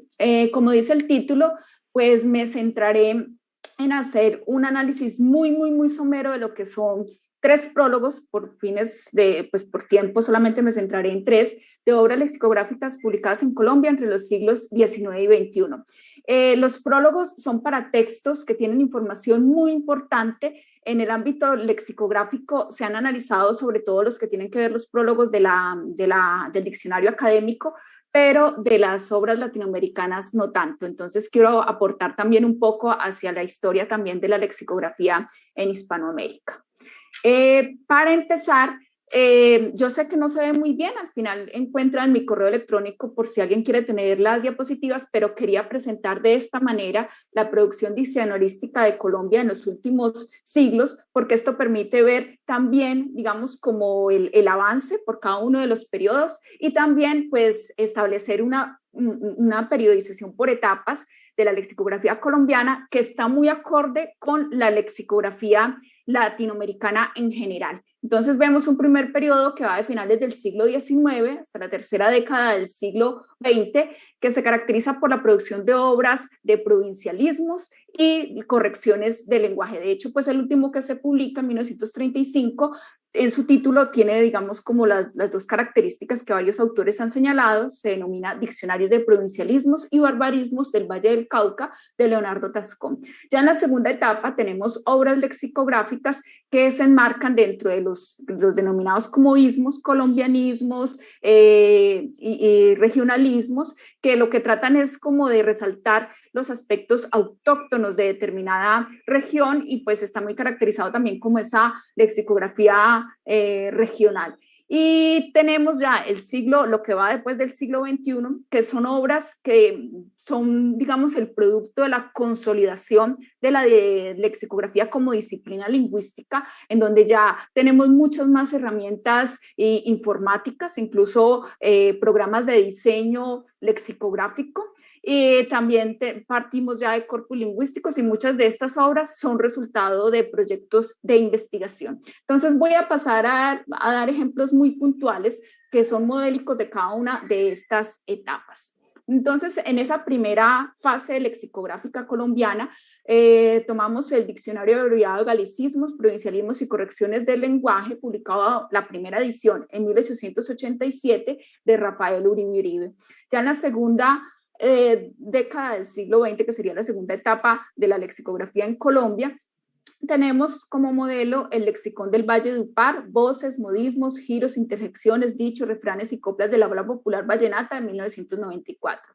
Y de lo que va del siglo XXI, que son obras que se enmarcan ya dentro de una política lingüística panhispánica, tenemos el Diccionario de Colombianismos del Instituto Cari Cuervo, publicado en el 2018. Acá ya vemos una diferencia en cuanto a la autoría. Las dos primeras obras se enmarcan dentro de lo que se considera como lexicografía de autor, y ya esta última obra es producto de un equipo lexicográfico. Claro, acá tenemos a la profesora Nancy Rosso, también tenemos a la profesora María Clara Enríquez, que ellas fueron las coordinadoras de la obra, pero también se contaba con equipos lexicográficos en cada una de las regiones, porque esta obra intenta dar como una radiografía del léxico que se utiliza en todo el país. No me voy a detener mucho en este diccionario, pues porque tenemos a la profesora María Clara Enríquez, que ya profundizará en él.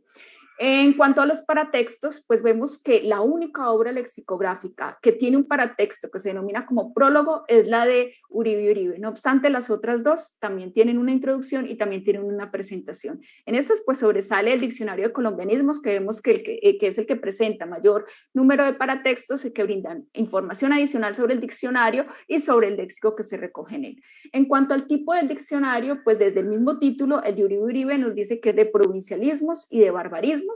En el lexicón de Valledupar, en esas partes introductorias, no se nos dice explícitamente la tipología, pero podemos inferir que es un diccionario dialectal y diferencial. En las partes introductorias del diccionario de colombianismo sí está claramente especificado que es un diccionario dialectal, sincrónico y diferencial. En cuanto al propósito, pues respondiendo a lo como se ha caracterizado la lexicografía del siglo XIX, pues Rafael Uribe Uribe especifica que quiere aportar con su obra a la unificación del idioma, mientras que Consuelo Araujo Noguera lo que dice es que ella lo que pretende es rescatar las raíces culturales del pueblo vallenato y que por tanto quiere dar a conocer esos giros especiales de esta región. El diccionario de colombianismos también nos dice explícitamente que quiere contribuir al registro del español usado en Colombia. En cuanto a los destinatarios, el de Uribe Uribe es un poco ambicioso, tiene diferentes personas en mente al cual quiere llegar. Entonces dice que al niño, al maestro, al viajero, al estudiante, al mercader, al obrero, al periodista, al abogado, al campesino, al minero. Mientras que el de Consuelo Araujo Noguera tiene un destinatario muy específico, dice que es el pueblo vallenato a quien va dirigida su obra. Y el diccionario de colombianismos especifica que está dirigido a colombianos y extranjeros que estén interesados en conocer la variedad de palabras y expresiones colombianas que se utilizan en las diferentes regiones. En cuanto a la concepción de lengua, pues el de Uribe Uribe, también respondiendo a las características de su época, es totalmente prescriptivo.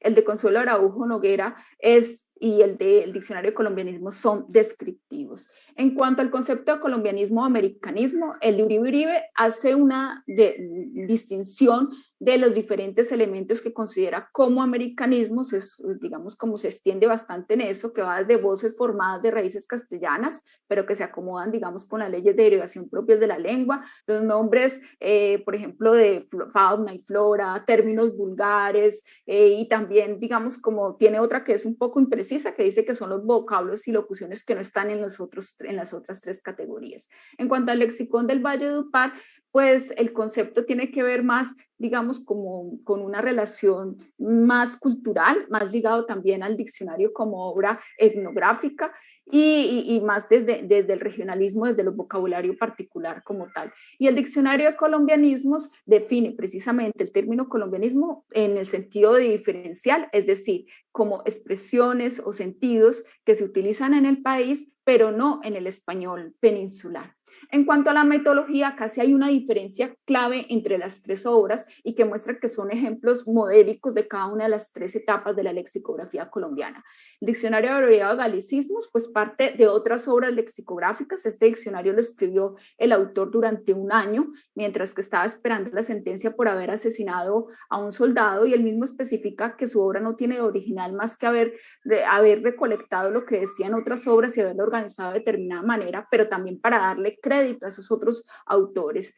El lexicón del Valledupar parte más desde una investigación dialectal. La autora va por pueblos, veredas, caseríos, como ella misma dice, recogiendo lo que son las palabras castizas, y a ella también acompaña un grupo de personas. El diccionario de colombianismos, como ya he dicho, sí hace uso de herramientas informáticas, de corpus como el CORPES, el CREA. En esa época no teníamos un corpus del español de Colombia, todavía no lo tenemos, pero ya lo está construyendo el Instituto Caro y Cuervo, y también se parte de la web y de, como digo, de equipos lexicográficos en cada una de las regiones lingüísticas de Colombia. En cuanto al lemario que incluye, pues Rafael Uribe también es muy detallado, que nos enumera todos los vicios del lenguaje que tiene, los americanismos, los galicismos, los arcaísmos y los neologismos. En cuanto al lexicón del Valledupar, en el mismo subtítulo ya sabemos con qué nos vamos a encontrar: voces, modismos, giros, interjecciones, dichos, refranes, coplas del habla popular vallenata. El diccionario de colombianismos pues nos dice que tiene vocabulario de uso frecuente, cotidiano, y que se interesa precisamente es como en resaltar la variedad lingüística del país. Ya para comprobar si efectivamente la microestructura corresponde a esas partes introductorias, pues voy a dar unos ejemplos. Acá tenemos este de Uribe, en donde vemos que no hay definiciones y donde prima precisamente ese carácter normativo. Entonces se dice que es indigno, no indigno, increíble con tilde, no increíble, inconstitucional, no inconstitucional. En este de Consuelo Araujo solamente me voy a tener en un ejemplo en donde vemos realmente que se rescata cómo habla la gente y ese carácter descriptivo. Vea, mamá, hágame el favor de pasarme ahí la animaleja esa, hombre, la tijera. Y ya, pues en el diccionario de colombianismos vemos que efectivamente se parten de ejemplos de uso tomados tanto de la web como del corpus y se señala esa correspondencia. Bueno, entonces ya para cerrar, vemos que los prólogos son efectivamente testimonios lingüísticos y lexicográficos que brindan información valiosa, tanto para los usuarios de los diccionarios como para los lexicógrafos. De ahí que se constituyen en fuentes metalexicográficas de primer orden. En ese sentido, es necesario, ya como indicaba Camacho en el 2012, contar con un estudio completo y exhaustivo de ellos. También a partir del análisis de prólogos, bueno, a pesar de que solamente hemos tomado 3 ejemplos, podemos ver cómo la historia, cómo se desarrolla la historia de la lexicografía en el país. Por ejemplo, en primer lugar, en la segunda mitad del siglo XIX, en la primera del XX, encontramos un conjunto de obras lexicográficas en los que predomina la prescripción lingüística. En la segunda mitad del siglo XX sobresalen obras lexicográficas sobre regionalismos, lo que evidencia un interés por el rescate de las particularidades del habla de una región. Y a finales del siglo XX y comienzos del siglo XXI se distingue un tercer grupo conformado por obras que se caracterizan por el empleo de una técnica lexicográfica mucho más depurada. Y pues finalmente consideramos que es importante partir de las mismas obras lexicográficas para reconocer el devenir de la lexicografía en un país, en este caso Colombia, y con ello aportar a los estudios metalexicográficos en el ámbito hispánico. Muchísimas gracias a todos por su atención. Gracias, Miriam. Gracias a vos por tu aporte y continuamos en la sección de preguntas. Ahora presentamos a la magíster María Clara Enríquez Guarín. Ella es lexicógrafa, egresada de la Escuela de Lexicografía Hispánica de la Real Academia Española. También es magíster en lingüística española, ha colaborado en la producción del diccionario colombianismo citado anteriormente. También fue codirectora y redactora del Diccionario Básico de la Lengua de Señas Colombiana. También contribuyó en el Diccionario de Construcción y Régimen de la Lengua Castellana de Rufino José Cuervo. También estuvo trabajando de planta en la elaboración del Diccionario Americanismo de Madrid. María Clara, ¿querés presentar tu presentación en vivo o la proyectamos? Hola, Estela. No, gasté tanto tiempo preparándola que he cumplido en 10 minutos, entonces prefiero, y si se ve que está monótono, pues lo cojo en vivo. Gracias. Proyectamos la presentación de la profesora, María Clara.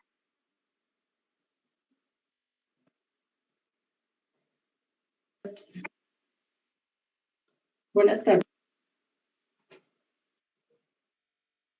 Les agradezco la invitación de la profesora Estela Peralta, a quien conocí en la Escuela de Lexicografía y nos reencontramos después de varios años para este congreso. Hablaré sobre el diccionario de colombianismos basándome en el diccionario el cual dirigí. Quiero aclarar que trabajé 14 años en el instituto, pero para la elaboración fui contratista, es decir, no estoy vinculada en este momento. Hace muchos años el Instituto Cari Cuervo quería hacer un diccionario de este tipo, porque el de Haynes, que se había elaborado en el 93, se agotó rápidamente, o sea que ya no estaba actualizado. Desde el 2010 los becarios de la Escuela de Formación que debíamos colaborar con proyectos, hicimos la propuesta de este diccionario, pero solo se formalizó en el 2015, cuando la actual directora del instituto, Carmen Millán de Benavides, se lo planteó a la ministra de Cultura y se aprobó por 3 años, por eso aparecen estos escudos. Antes de exponer el proceso llevado a cabo en el DICOL, voy a hacer una breve explicación de lo que es un diccionario regional y, bueno, y algunos comentarios, ventajas. ¿Qué es un diccionario regional? Es el que recoge términos de una variedad dialectal y geográfica específica, por ejemplo, colombianismos, americanismos, etc. Este tipo de trabajo puede tener diferentes fines, por ejemplo, corregir o describir o complementar al otro diccionario. Al describir se puede elaborar uno nuevo, como el de colombianismos, que se utilizan metodologías actuales, etc. ¿Cómo se selecciona el léxico? La mayor parte de las veces se hace por el método diferencial. Se compara una variedad con otra que sirva de referencia. Por ejemplo, el español de Colombia con respecto al español peninsular. Usamos colombina en Colombia, que en España se dice chupete. Es decir, es un colombianismo. ¿Por qué hacer diccionarios regionales? Este es un jipao, un carro que se usa en la zona cafetera para transportar frutas. La primera cuestión es una cuestión de identidad. Un idioma, cualquier idioma, es embajador y cauce de una civilización y transmite una sabiduría y una forma de vida. Constituye un universo, patrimonio y sello de identidad. Es también la memoria cultural de una región, en tanto en sus partes de costumbres, folclore, fauna, gastronomía, etc. La otra se incluyen variedades del español general colombiano y el español hablado en las regiones lingüísticas, que muestran la riqueza de nuestro español. Podemos apreciarlo aquí rápidamente con los términos juegos como la coca, que también se llama valero en el paisa, la balanza, que se le llama mataculín, sub y baja, machipín, machón, etc. Y también el rodadero. La mayoría del léxico que se recoge son términos coloquiales, vulgares, gastronomía, rasgos etnográficos, fauna y flora. ¿A quién está dirigido este tipo de diccionarios? El grupo es muy variado, lexicógrafos, lingüistas, traductores, extranjeros, migrantes, usuarios de la red, etc. Bueno, ahora sí paso a los comentarios sobre los diccionarios regionales. El criterio diferencial de estos diccionarios es criticado por varios autores porque consideran que se está dependiendo del español peninsular, que es una versión eurocéntrica, que se consideran variedades inferiores. Nosotros no lo vemos así. La peninsular es la variedad más estudiada y la que más tiene diccionarios generales que incluyen diferente tipo de vocabulario. La crítica es más que todo porque se compara con el diccionario de la academia. Metodológicamente, la superposición del léxico de las áreas lingüísticas es inevitable. Marcar límites no es tan acertado, pero se debe hacer. Encontrábamos cómo se comparten en las fronteras regiones de una región a otra. Se requiere un equipo de lexicógrafos, un grupo grande para el trabajo. Una desventaja podría ser no tener un corpus representativo del español de Colombia. Y bueno, el que ya decía los factores económicos.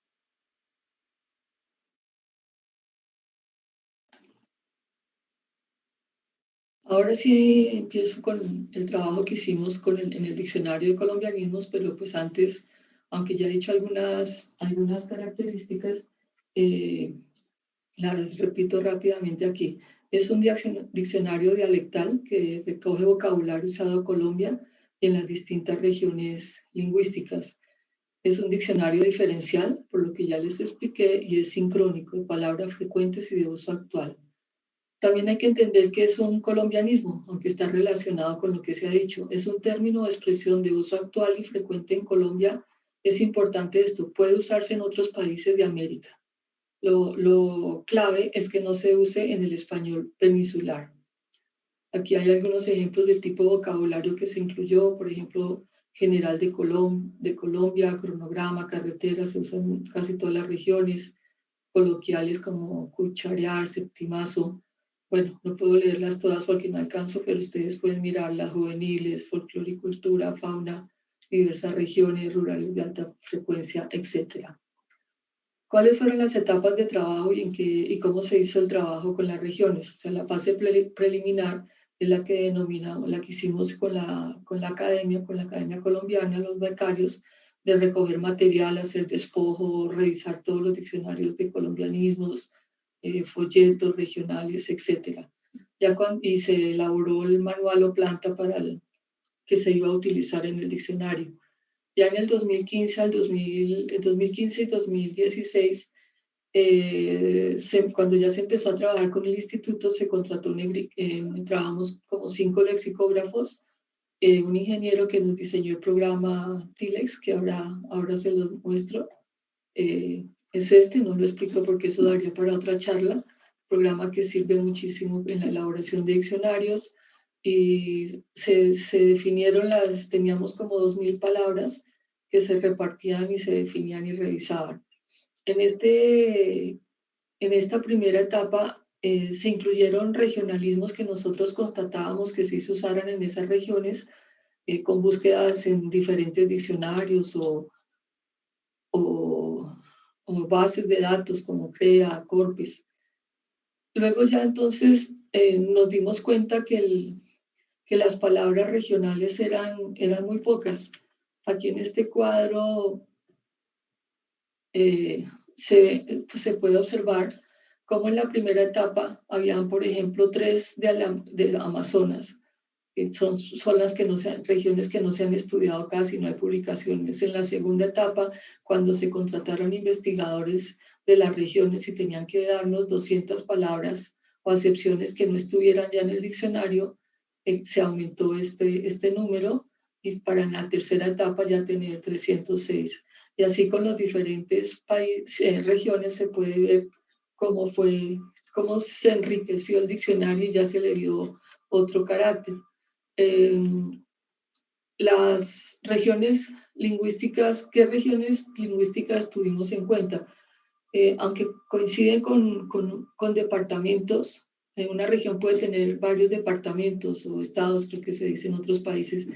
Por ejemplo, la costa, el dialecto caribe, que es el uno, se incluye en La Guajira, Bolívar, que pueden tener algunas o varias diferencias.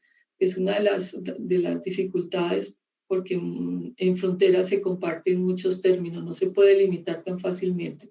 Entonces se trabajaron estas 10 regiones, que se pueden ver aquí también con ejemplos: la antioqueño-caldense, Amazonas, Caribe, etc. Es decir, se trató de cubrir todas estas regiones. Ya en el 2018 ya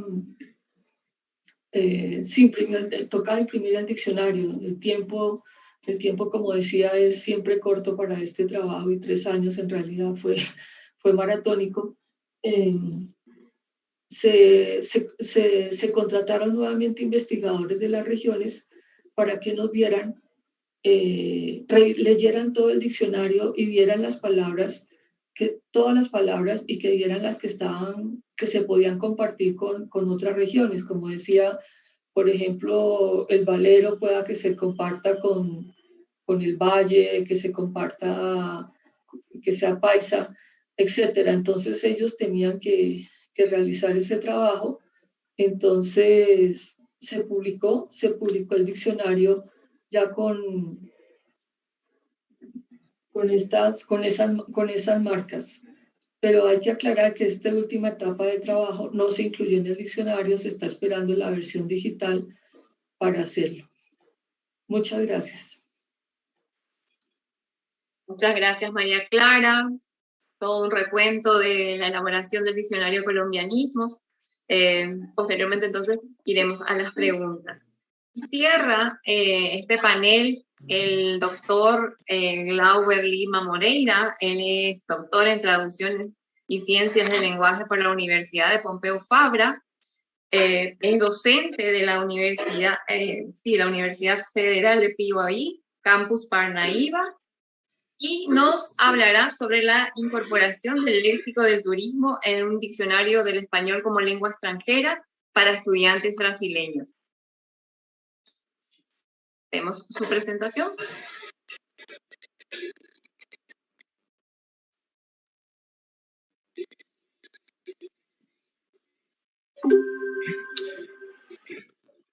Buenas tardes a todos los asistentes virtuales del segundo Congreso Paraguayo de Lingüística Aplicada. Mi nombre es Glauber Lima Moreira. En primer lugar, quería dar las gracias a los organizadores de este evento, en especial a la profesora Estela Peralta, por invitarme a ser parte de él en este panel temático con las investigadoras Juana Margarita Ribeiro, Lirian Ciro y María Clara Enríquez, que es un honor para mí compartir este momento con las profesoras. Como pueden ver en la pantalla, el título de esta comunicación es la incorporación del léxico de turismo en un diccionario DL para estudiantes brasileños. Por lo tanto, nos ubicamos en la enseñanza del español como lengua extranjera y concretamente en el ámbito de los estudios del léxico especializado de turismo, marcado en un diccionario semibilingüe, cuya obra fue elaborada a los estudiantes brasileños, como es señalado en la portada del diccionario. Como habrán podido ver en el resumen de esta ponencia, el objetivo que hemos marcado en ella es exactamente describir y analizar las características de las definiciones y de los ejemplos de uso de los artículos lexicográficos de los términos de turismo y vamos a centrarnos en el campo de hostelería en el diccionario Señas, que es un formato impreso. Es importante decir que este diccionario es uno de los más utilizados aquí en Brasil, tanto por los profesores de español como también por los estudiantes de ese idioma. He puesto aquí de manera más destacada, no es el objetivo de esa presentación, pero esa investigación tiene el propósito, ¿no? Al final de este proyecto de investigación, nos interesa proponer un prototipo de definición y de ejemplos de uso para los artículos lexicográficos de este campo de estudio, ¿no? Que es el turismo, que puedan, ¿no? Los artículos satisfacer las necesidades de los profesores y estudiantes de ese turismo. Entonces, la organización de esta ponencia está de esta manera, ¿no? Pensada. Vamos a poner algunas palabras generales sobre el tema. Ya hemos presentado el objetivo de este estudio, de esta presentación. Luego vamos también a presentar algunos de los teóricos que hemos leído y que vamos a leer para forman parte del marco teórico. Enseguida presentamos la metodología del trabajo, el análisis de algunos de los artículos lexicográficos que hemos seleccionado, los resultados de ellos y, por fin, las consideraciones de este estudio. Entonces, para empezar, es importante decir que este estudio forma parte de una investigación realizada en el ámbito del proyecto de iniciación científica, que como decimos aquí en Brasil, IC, de la Universidad Federal de Delta de Parnaíba, la UFDPAR, con apoyo de la Fundação de Amparo à Pesquisa do Estado do Piauí, FAPEP, es una institución de fomento en la provincia de Piauí. Entonces, nos preguntamos, ¿no?, cuando hemos pensado en este trabajo, si las definiciones y los ejemplos de uso referentes al léxico del turismo en el diccionario seña son claros para los estudiantes brasileños, ¿no? Y también nos preguntamos si es necesario diseñar un modelo de artículo lexicográfico pensado en las necesidades de este estudiante y qué informaciones deben ser incorporadas en las definiciones y también en los ejemplos de uso. Entonces, el marco teórico, podemos para decir algunos, ¿no? Él está pensado de esta manera, en 4 ejes, ¿no? Diccionario y aprendizaje de él, que vamos a trabajar con algunos de estos teóricos, como por ejemplo Maldonado. Ejemplos de uso, hemos leído y también seguimos leyendo Garrida Escribano. Sobre las definiciones lexicográficas, vamos a trabajar con otros, pero también podemos presentar aquí Porto da Pena y Lara.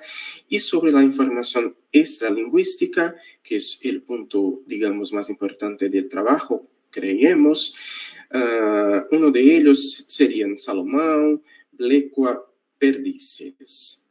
Entonces, podemos hablar sobre la importancia del diccionario en el proceso de aprendizaje de lenguas. Hemos traído aquí, ¿no?, a Rey, que subraya que el diccionario es un instrumento didáctico y cada vez más es una herramienta cultural sistemática cuyo manejo debe enseñarse a las personas a lo largo de sus años de escolaridad. Entonces, si no se asegura que se familiaricen con él desde la escuela, no lo consultarán regularmente o no sabrán buscar o aprovechar la información que encierra. Eso es algo que todos los investigadores no están de acuerdo. Es importante que el estudiante desde el comienzo de su enseñanza pueda tener contacto con el diccionario para que pueda hacer un buen uso de él. La relevancia en añadir informaciones enciclopédicas y culturales en los diccionarios de aprendizaje de él. Ese es un punto que defendemos en la investigación, ¿no? Creemos que como somos extranjeros, ¿no?, no somos nativos del español, entonces defendemos que estos tipos de informaciones deben ser contempladas, marcadas en los diccionarios. Y como señala Atienza Cerezo, ¿no?, ella dice que introducir cultura en los diccionarios se convierte en una necesidad cuando la competencia sociocultural se convierte también en objeto de enseñanza-aprendizaje.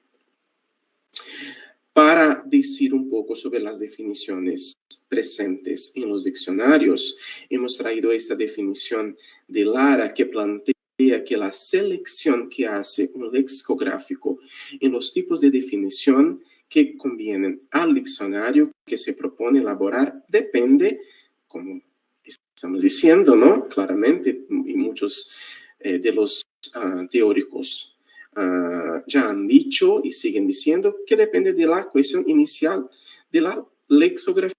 ¿Qué es? ¿Para qué público escribe el diccionario y cuáles son sus necesidades en relación con el conocimiento del léxico de la lengua? Sobre los ejemplos de uso, Arribas dice que los diccionarios tienen el objetivo de ofrecer al lector el contexto o los contextos de uso de la palabra en cuestión para que el consultante pueda comprender mejor cómo se puede y debe usar adecuadamente la palabra desconocida. Es una de las funciones de los ejemplos de uso y vamos aquí a analizar si esta función está contemplada en los términos que hemos seleccionado para el estudio. Es importante decir las características del diccionario que estamos analizando, ¿no? ¿Qué es Señas? Señas es un diccionario especialmente dirigido para estudiantes brasileños, ¿no? Como dice la portada, si pueden ver, ¿no? En internet se puede encontrar fácilmente. Es una obra semibilingüe, ya que presenta, ¿no?, al final de todas las informaciones, la definición, los ejemplos de uso, él nos presenta el equivalente en el portugués. Encontramos más de 22 entradas y también encontramos informaciones extras y tipos de complementos verbales. Pero también nos gustaría traer aquí lo que Rodríguez Barcia, 2018, dice en su libro qué características ideales deben, ¿no? Encontrar en los diccionarios pensados para la enseñanza de él. Entonces, debe ser un diccionario diseñado a un público, ¿no? Determinado. Debe recoger el léxico usual, escrito y hablado del idioma. Las definiciones deben ser claras. Los ejemplos de uso abundantes, es decir, uno no es suficiente. Hemos encontrado, ya podemos adelantar aquí algunos de los, de los análisis que encontramos en algunos solamente un ejemplo y también hay otros que no traen ejemplos de uso. Deben encontrar ilustraciones contextualizadas, eso es muy poco en el diccionario señas, y la información complementaria de carácter cultural y enciclopédico, eso es casi nulo, ¿vale? Entonces, para la metodología del trabajo, hemos diseñado lo siguiente. Listo, sí, gracias. Más o menos, Beto. Términos, de esos términos en los libros de texto que los alumnos utilizan, adoptados en el curso. Luego analizamos, ¿no? Hicimos un análisis y una descripción de esos términos en el diccionario señas, ¿vale? Hicimos el análisis descriptivo de las definiciones y de los ejemplos de uso. Para al final, ¿no? Vamos a proponer este modelo, este prototipo de definición y de ejemplos de uso. Es importante decir, como creo que ya hemos dicho, que estamos en el comienzo de los estudios, ¿vale? Entonces traigo aquí 3 ejemplos de análisis de artículos lexicográficos. Para hoy hemos decidido poner aquí balneario, por ejemplo, ¿no? ¿Qué podemos decir sobre este artículo? Acreditamos que debería añadir público al descriptor, porque ya es una información, consideramos, cultural, enciclopédica, es importante para que el lector sepa, ¿no? La definición, podemos decir que está clara, pero sería interesante también dar alguna información, lo que sería baños medicinales, como encontramos en la definición. Hemos detectado la ausencia de otro contexto de uso que se trata del significado del balneario como un sitio de ocio, ¿no? Hemos hecho pruebas con los estudiantes y esa información de decir que ofrecen baños medicinales sería solamente para estos fines. Entonces yo no podría ir ahí solamente para pasar un rato, por ejemplo, y eso se puede, ¿no? Con los balnearios. Y el ejemplo de uso, en este caso, no es muy claro. Podría explicar el propósito medicinal, como he dicho antes. Para el análisis de habitación, podemos decir que declarar que habitación es una pieza de casa separada por paredes de las demás no explica claramente o casi nada su significado, ¿no? Pensamos que se refiere al dormitorio, ¿no? Uno de los espacios de una casa u otro tipo de vivienda que está destinado especialmente a dormir.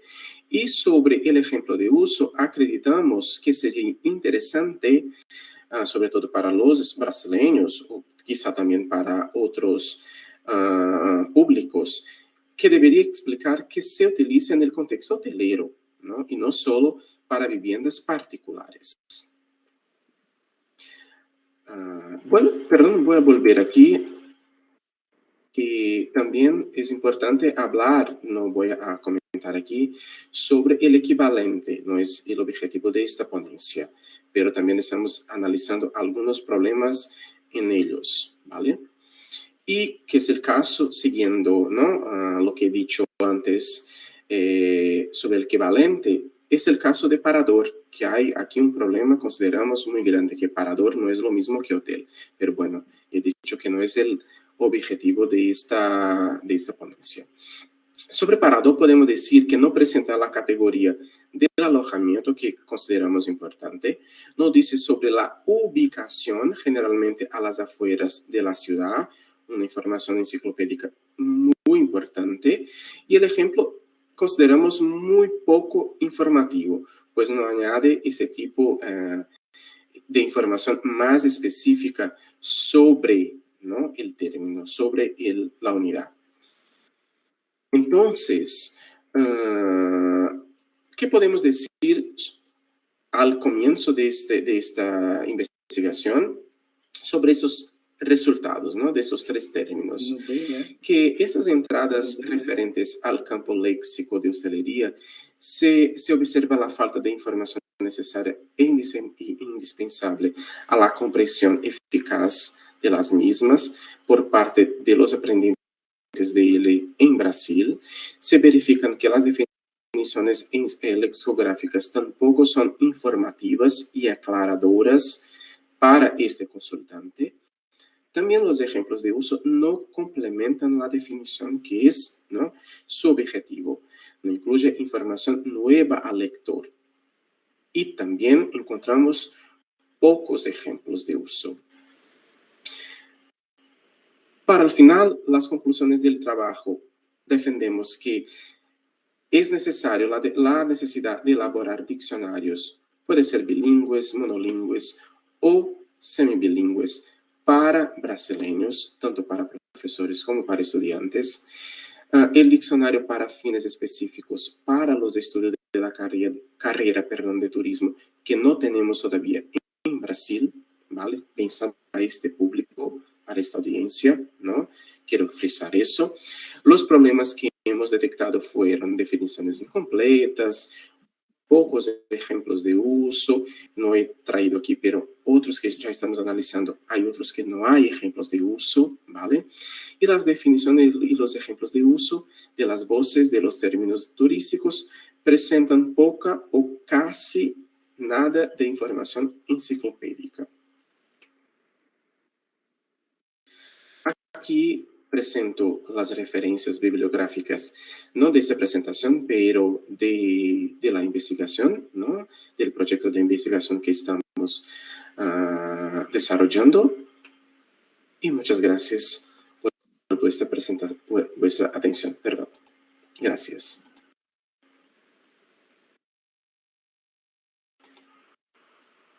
Bien, muchísimas gracias, Glauber, por tu presentación. Nos quedan 7 minutos para cerrar. Bien, hay preguntas que se han puesto por algún lugar. Hago así unas preguntas generales. Joana, el diccionario analizado dice que es escolar, pero escolar primaria, secundaria, o no está definido, una franja etaria amplia. ¿Podrías darnos ese dato? Sí. El diccionario, gracias por tu pregunta, Estela. El diccionario estaría abarcando lo que es aquí en Venezuela primaria y la segunda etapa. Entonces, sí, es lo que está contemplado incluso en el prólogo y en el proyecto del diccionario. O sea, que es primaria y secundaria. Eso, lo que hoy le llamamos estudiantil, escolar, otra vez hay una diferenciación. Sí, que aquí que aquí se llama primaria y educación media general. Pero que en aquel momento no tenía ese nombre. Ajá. ¿Perdón? Ya, ¿es un producto de autor o un producto también, o sea, de un, vamos a decirle, de un equipo lexicográfico? Es de un equipo, incluso. No es de un autor en particular. De hecho, el diccionario, con ese diccionario se fundó la editorial Maraiza, a partir de ese diccionario. Ok. Bueno, a ver un poquito. ¿Quién está ahí? Lilian, este trabajo que estás haciendo, esto está en curso. ¿Hay un trabajo previo similar dentro de Colombia al trabajo que presentaste? Pues en Colombia se ha trabajado muchísimo, pues desde el punto de vista lexicográfico, ya pudimos ver que la producción diccionarística es bastante abundante, pero desde el aspecto metalexicográfico no tanto. O sea, falta realmente como escribir esa historia de la lexicografía en el país y analizar muchísimas otras fuentes e incluso lo que se ha publicado en revistas, la revista Tesaurus también, todo lo que ha hecho también el Instituto Caro Cuervo. O sea, sí falta un trabajo de análisis, de sistematización de todos estos elementos, pero pues a lo que he revisado hasta el momento no hay muchos estudios sistemáticos, pero sí hay mucha producción lexicográfica. De hecho, pues el Caro Cuervo se creó para finalizar el diccionario de construcción y régimen y pues en el país siempre ha existido esa tradición, pero sí falta. María Clara, otra consulta. Referido al sistema informático que utilizaron, ¿podías así en 2 minutos decirnos qué cualidades tenía y las limitaciones también del producto? No sé si sigue María Clara porque tenía problemas de señal. ¿Ya me oye? Sí. ¿Me puedes repetir la pregunta, Estela? Que no el programa informático que utilizaron, sí, ¿qué ventajas tenía y cuáles eran las limitaciones del programa? Sí, ese programa, una de las ventajas es que cuando se vende para una institución, el precio es más barato, ¿sí? que lo que se vende para individual. No conocíamos de personas que lo hubieran usado acá. Creo que las personas que estaban haciendo doctorando en España, 2 amigas, sí, y en una exposición que hubo de lo de Chile, para el diccionario integral de Argentina, usted dijo que había usado este programa y tiene muchísimas ventajas porque le evita mucho trabajo dispendioso para redacción, sobre todo.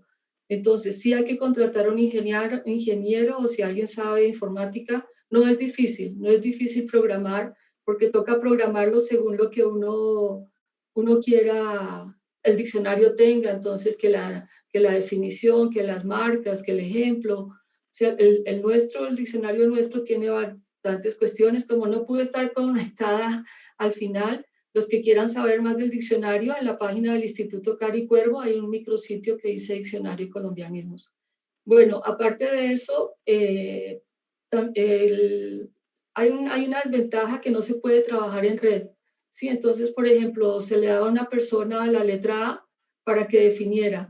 Él tenía la conexión, tenía el programa en su computador, lo trabajaba, yo lo recibía, hacía las observaciones en el mismo programa, que es una ventaja grandísima, y se lo devolvía al redactor. Él hacía las correcciones y se iba agregando al diccionario.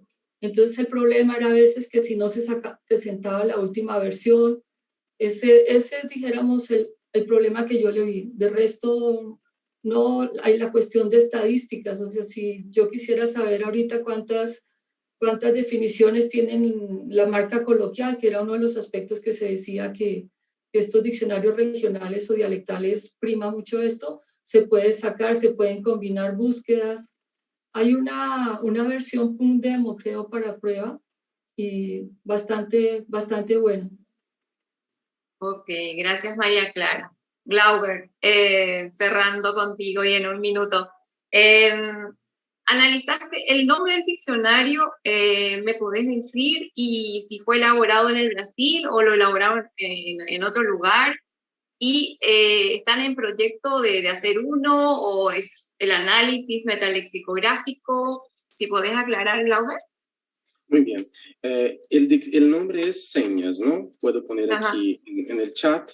Y fue elaborado en España, pero pensado para los estudiantes de Brasil como se presenta en la portada, ¿no? Pero al final hemos encontrado en los análisis que de verdad hay problemas que pensamos que no fueron realmente pensados con a partir de la necesidad del estudiante, ¿no? Del estudiante brasileño.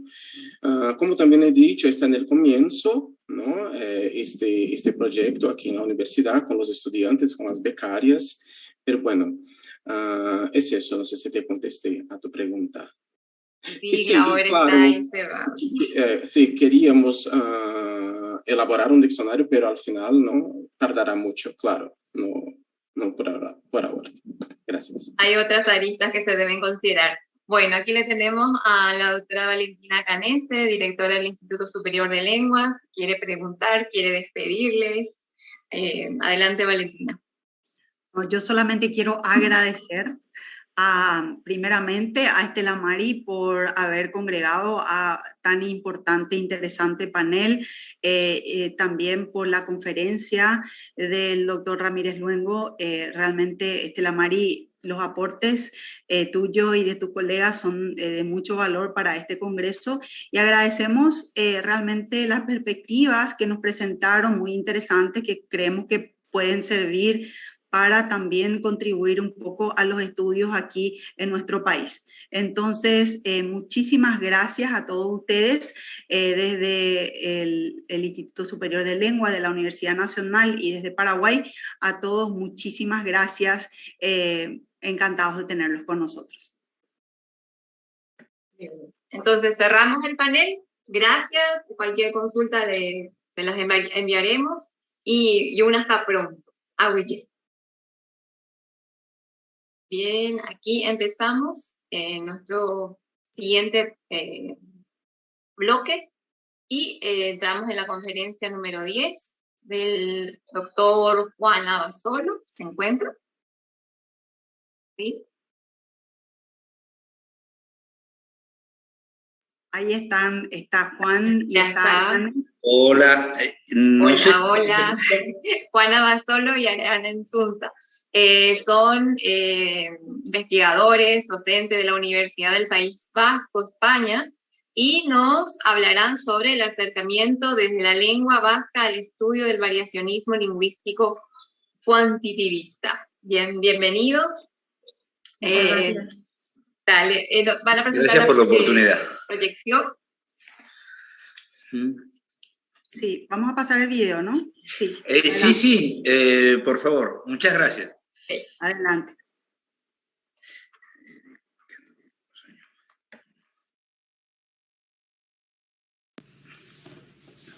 Buenas tardes.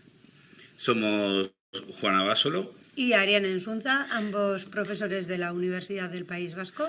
Y vamos a presentar hoy una ponencia llamada Acercamiento desde la lengua vasca al estudio del variacionismo lingüístico cuantitativista. Bien, para estructurar la presentación, primero creemos conveniente hacer un acercamiento general sobre la historia del vasco para llegar después a abordar propiamente el tema que planteamos. Bien, pues empecemos. El euskera es el lenguaje hablado por los vascos y en el País Vasco, que está situado a ambas vertientes de los Pirineos y a la orilla del mar Cantábrico. Historiadores griegos del siglo I y también los romanos nos hablan ya de la existencia de tribus en los territorios del País Vasco actual que, dicen, no se asemejan a los demás pueblos ni física ni lingüísticamente. Y de hecho, las primeras palabras testimoniadas del euskera datan del siglo I, II y III, donde encontramos unos 400 nombres propios y 70 nombres de deidades escritas en varias estelas funerarias romanas, como por ejemplo este de la imagen que se halló en Aquitania, donde hoy en día es territorio francés, donde puede leerse Neure Seni Sendia, que es transparente en euskera y perfectamente interpretable desde el euskera. Ahí habla de filio y filia, que son los que están escritos en latín. También se han encontrado otras estelas similares dentro del territorio del País Vasco y también fuera del territorio actual del País Vasco. En los siglos posteriores tenemos testimonios escritos en euskera como las glosas emilianenses o correspondencia entre familiares y pequeños diccionarios también, pero también existe una ideología que discrimina el euskera y que hace creer que es imposible de escribir. De hecho, en 1545 se imprime el primer libro en euskera, que es ese que aparece en la imagen, escrito por Bernat Etxepare, que contiene, entre otros, 2 poemas de apología al vasco, en el que dice que las otras gentes pensaban que no se podía escribir, obviamente, el euskera, pero ahora, es decir, con la impresión de este libro, han visto que se confundían. Vamos a ver algún paralelismo del euskera y el guaraní, que puede ser muy interesante. Primero, en la historia, el euskera y el guaraní, los dos, después de la mitad del siglo XIX, ya empezaron a generar revistas. Que yo sepa, la primera en guaraní es Cacique Lambaré, que sepamos, la primera en euskera es Eskualdun en Gaceta, que además se editó en California, en América, pero ya existía ese movimiento para hacerlo. Eso es uno de los paralelismos. Segundo paralelismo es el uso, siendo que no es inteligible desde las lenguas vecinas, el uso en los enfrentamientos es, diremos que un uso natural. Le hace en un enfrentamiento deportivo. Los equipos vascos es normal que usen, inclusive entre la gente que no se conoce bien el vasco, es normal que usen el vasco para comunicarse entre ellos, porque los otros no lo van a entender. Y otro tanto me imagino que va a pasar con los equipos paraguayos y seguramente con la propia selección. Y otros más por la prohibición, porque claro, los otros no lo entienden, no se entiende, el guaraní no se entiende si no sos guaraní, el vasco no se entiende si no sos vasco. Hace poco, acá, en un partido de fútbol, un referí castellano prohibió que se usase, y el revuelo que armó, y también sé que allá, en los últimos 10 años creo que fue, una persona de origen, creo que era brasileño, dueña de algún negocio, no les voy a contar nada que no sepan, intentó que sus trabajadores no le hablasen a los clientes en guaraní, y otro revuelo que también se armó. Eso acá está, enfrentamientos, el último, pues las guerras, tanto la de la Triple Alianza como la Guerra del Chaco, como acá la resistencia a los nazis de un lado de la frontera, la guerra en la Guerra Civil Española y en el Frente del Pacífico. Dentro del ejército de los Estados Unidos también se usó el vasco. Y volviendo al euskera, con el siglo XVIII llega la Ilustración y se empiezan a publicar las primeras gramáticas del euskera, en el que se puede destacar la gramática de Larramendi, que lo tituló El imposible vencido, haciendo referencia a que otra vez hay una ideología que creía que la gramática del vasco era imposible de sistematizar. Entonces, publicando El imposible vencido, la gramática del vasco, pues dice que eso, pues que sí que se puede sistematizar la lengua vasca como tal. Otro paralelismo, que es dificilísimo. El vasco, del vasco sí que es una lengua muy difícil, claro, no es inteligible, eso seguro, no es transparente para los vecinos, al menos que la sepan, claro. En el guaraní leí hace poco que es la novena, en algún lado, no me acuerdo en dónde, que es la novena lengua más difícil. No creo que los nenes que aprenden guaraní, que su acceso al lenguaje sea mediante el guaraní les cueste más que mediante el vasco, que mediante el latín en su época, el castellano o el portugués de turno que les toque al lado. ¿No? Sí, pero eso, las ideologías que rechazan el uso del vasco tanto en la calle como en las universidades, en la educación, pues durante la historia del vasco han sido bastantes. Entonces, otro hito importante en la historia de la lengua vasca es la creación de Euskaltzaindia, o la Academia de la Lengua Vasca, en 1918, que se creó para el fomento, la investigación y el cuidado de la lengua. Y bueno, por razones históricas y políticas, pues no es hasta medio siglo después, en 1968, cuando se reúnen en Aránzazu varios lingüistas y expertos del euskera para definir y asentar las bases de lo que sería el actual euskera batua, euskera unificado o, bueno, el estándar, que viene a ser lo mismo, que es el que se enseña en la educación y el que se usa pues, para la enseñanza también. Cuando hablamos de la educación, hablamos de que hoy en día en las escuelas es esto lo que se utiliza como lengua vehicular, y también en nosotros mismos, en nuestras clases, como en otras carreras. Pero en la educación, digamos que el primer momento en el que consiguió entrar el euskera, más allá de alguna recomendación de que entrase, pero entrar de verdad, entró por primera vez en 1933 con unas icastolas bilingües que se empezaron a llevar adelante. Guerra civil de por medio, prohibición de por medio, clandestinidad de por medio, hasta que el vasco no consigue un estatus de oficialidad, es, digamos que bastante... accede bastante poca gente a la educación en idioma vasco. Hoy en día, sin embargo, tenemos en este mapa pequeño de acá, se ve cuál es el estatus oficial. El oscuro significa que es oficial, el blanco significa que no es oficial, y este es que tiene un nivel de semioficialidad. Esto se correlaciona con este más oscuro, estos dos más oscuros significan que más del 50% del alumnado está matriculado en vasco, en las escuelas hoy en día, las escuelas primarias y secundarias, e infantiles, el jardín de infantes sería. También pasa que, aunque acá no sea oficial, en lo que sería el País Vasco francés, igualmente acá más del 50% se escolariza en vasco, en la comarca de Baigorri. En la universidad, que es donde trabajamos nosotros, entra desde una perspectiva lingüística. Las cátedras se empezaron a crear en la posguerra, en 1948, en Burdeos, que no es propiamente el País Vasco, pero la población del País Vasco francés, su universidad de referencia era la de Burdeos.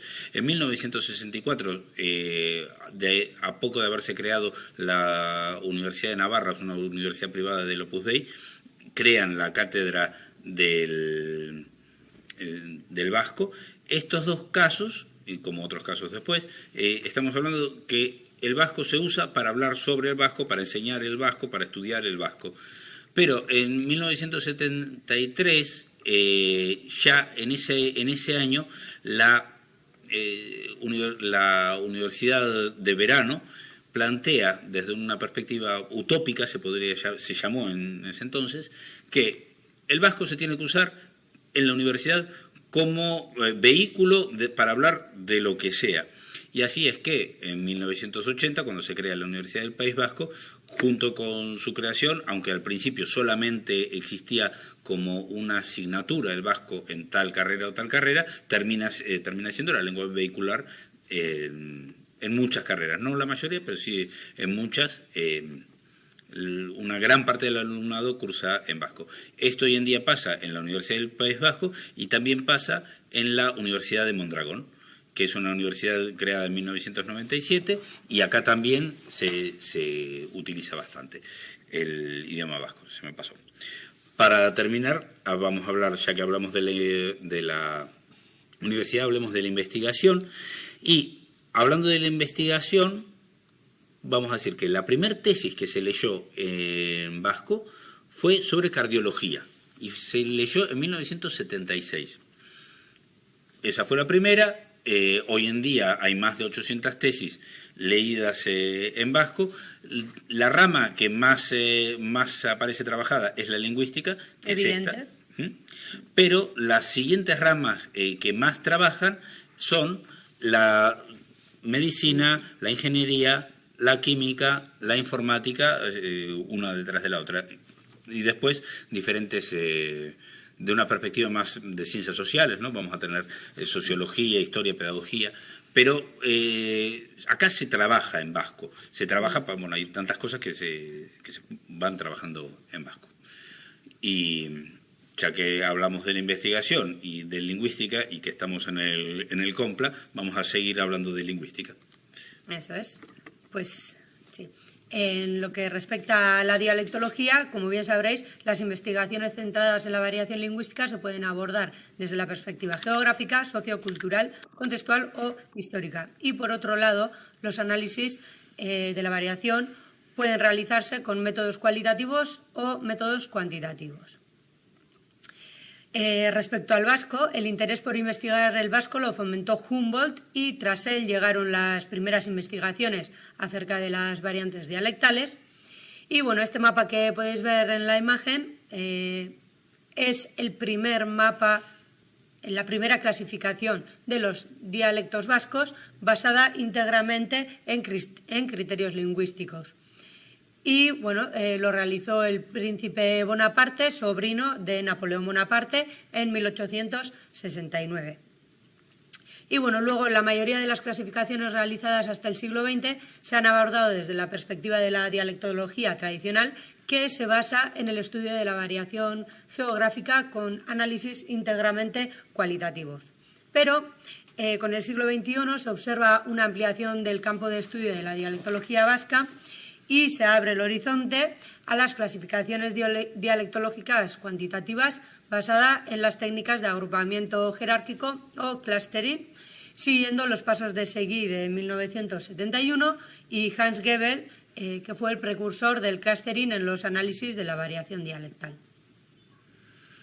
Y bueno, ¿esto de qué se trata? Pues si tenemos que en la dialectología es la tradicional, la dialectometría sería una aplicación del método científico, vamos a intentar didácticamente explicarlo.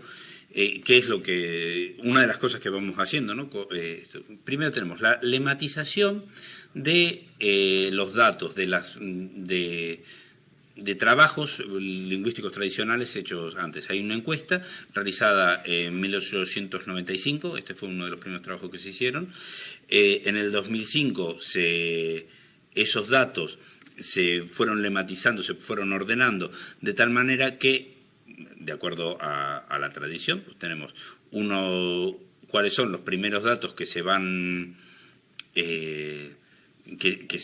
las respuestas que se van tomando espacio a espacio, y después tenemos acá una lista de las localidades en las que se toman las respuestas.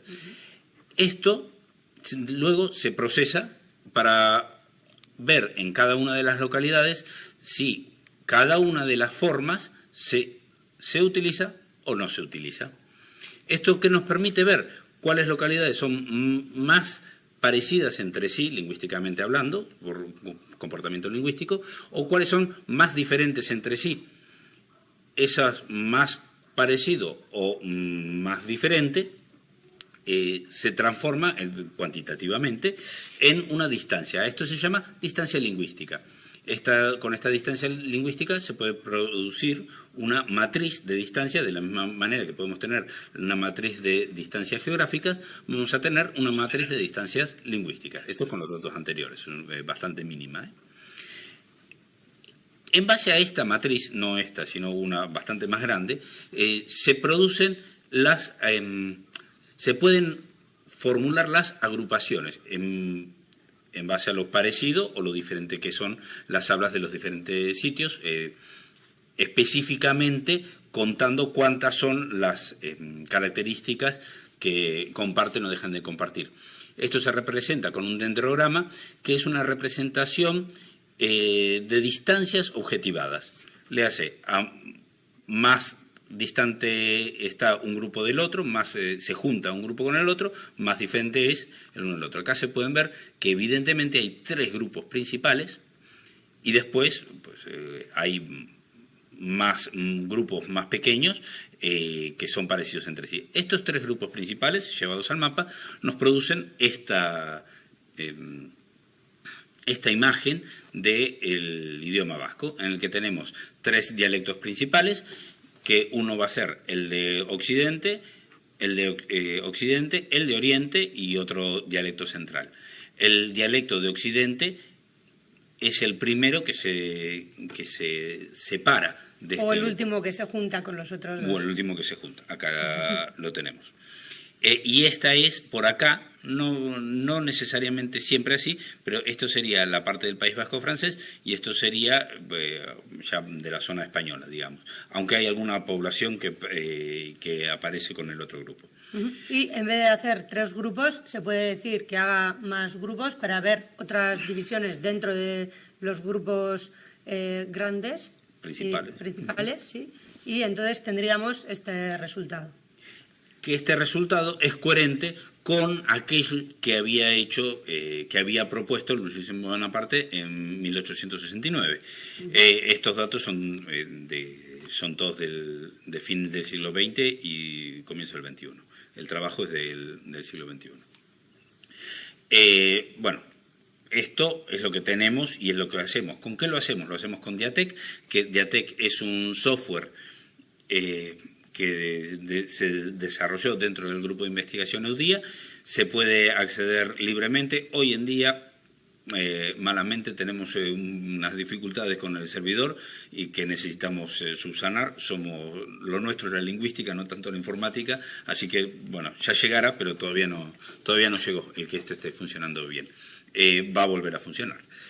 Y todo esto que estamos presentando con el vasco, para que sea más fácil de entender con un público que me imagino que todos, o el castellano o el portugués o ambos lo conocen, vamos a ver qué es lo que pasa con la dialectometrización del ALPI, que es el Atlas Lingüístico de la Península Ibérica, es un atlas antiguo, y acá se ve, este trabajo es de Gebel, basando en pidiéndole 5 grupos diferentes, pensando que son 5 las lenguas oficiales de la península ibérica, las lenguas románicas oficiales, descubrimos que, aunque sí separa el castellano del portugués del gallego, el catalán y el valenciano no los diferencia, ni el aranés tampoco lo diferencia, y sí diferencian el castellano y el andaluz, que no está reconocido como lengua, en base a estos datos que tenemos acá.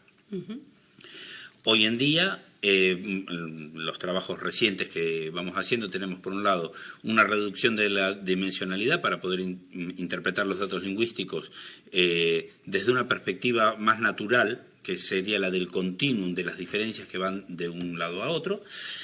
Eso por un lado. Por otro lado, un análisis que se está haciendo estamos publicando ahora, de la relación entre el espacio y la distancia lingüística, en el que se ve que es más alta dentro del propio grupo que de otros grupos. Estos son los diferentes dialectos del vasco, ¿sí?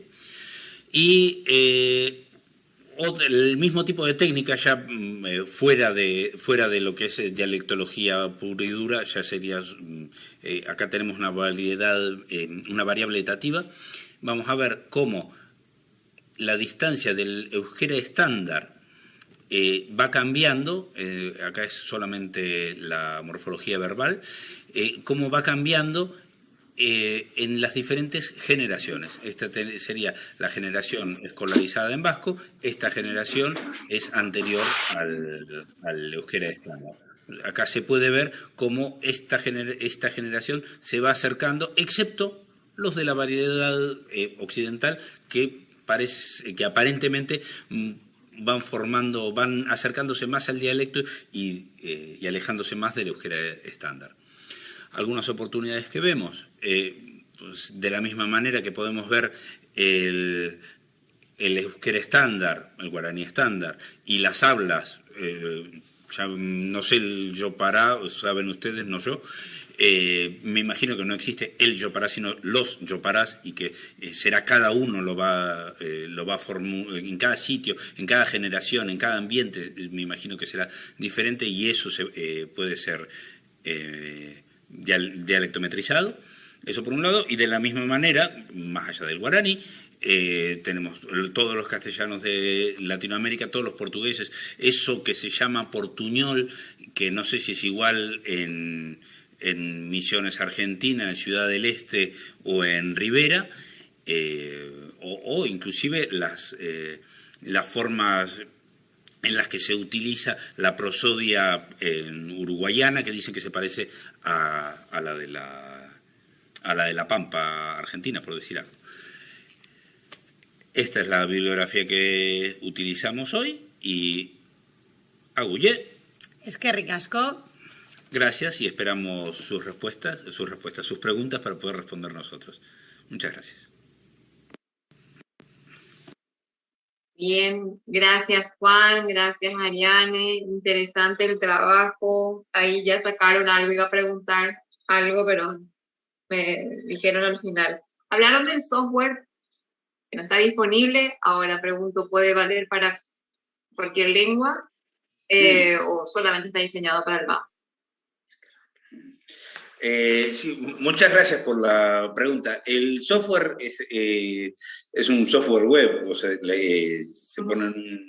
lo tenemos en un servidor de la universidad y se accede desde fuera. De hecho, se ha usado con más de una lengua, se puede usar no es necesario que sea en una lengua en particular. Si no estoy equivocado, está además de en euskera, en castellano y en inglés, y creo que en francés no está. Pero sí, se usa, se puede usar sin... No hace falta más que dialectometrizar los datos.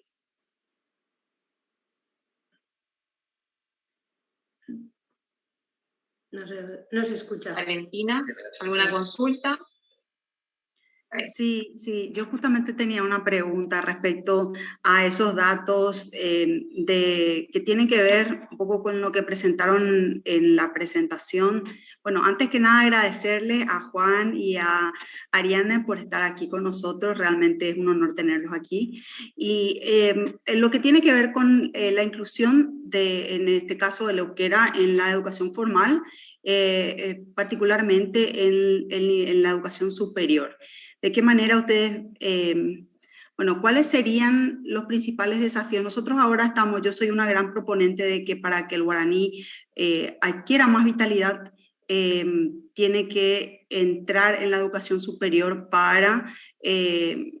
como lengua de enseñanza, porque ahora mismo tenemos lo mismo que ustedes comentaban como lengua enseñada. O sea, tenemos la carrera de lengua guaraní, el profesorado, todo lo que se estudia el guaraní, pero no se estudia aún en guaraní. ¿De qué manera consiguieron en el País Vasco que las universidades implementen el uso del euskera como lengua de enseñanza? Primero, gracias a ustedes, el honor es nuestro poder estar ahí. Queríamos usarlo, queríamos presentar esto recordando algunas de las cosas de algunas de las ponencias del curso del COMPLA anterior, del año pasado, en el que recuerdo esta idea. Acá lo primero que se hizo en el 73 se planteó como una necesidad y después hubo una voluntad política por llevarlo a cabo. El principio fue los alumnos ya venían escolarizados en vasco. O sea, la escolarización, la escuela primaria, es una escuela, hay más de un modelo, ¿no? Pero es una escuela primaria en la que el vasco es la lengua vehicular de todas las materias.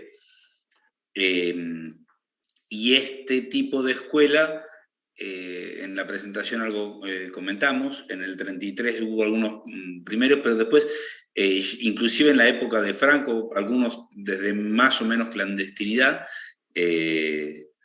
la educación se llevaba adelante en vasco. No eran tantos los alumnos, a más alumnos que salen de la primaria y de la secundaria hecha en vasco, más grande es la demanda a la universidad y así es como la universidad comenzó a hacerlo en en vasco.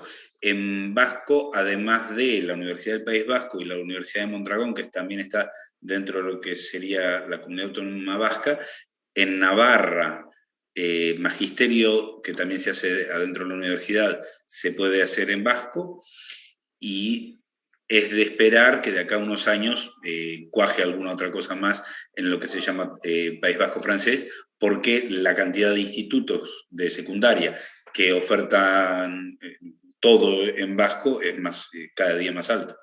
Entonces, digamos, es un camino natural, diría.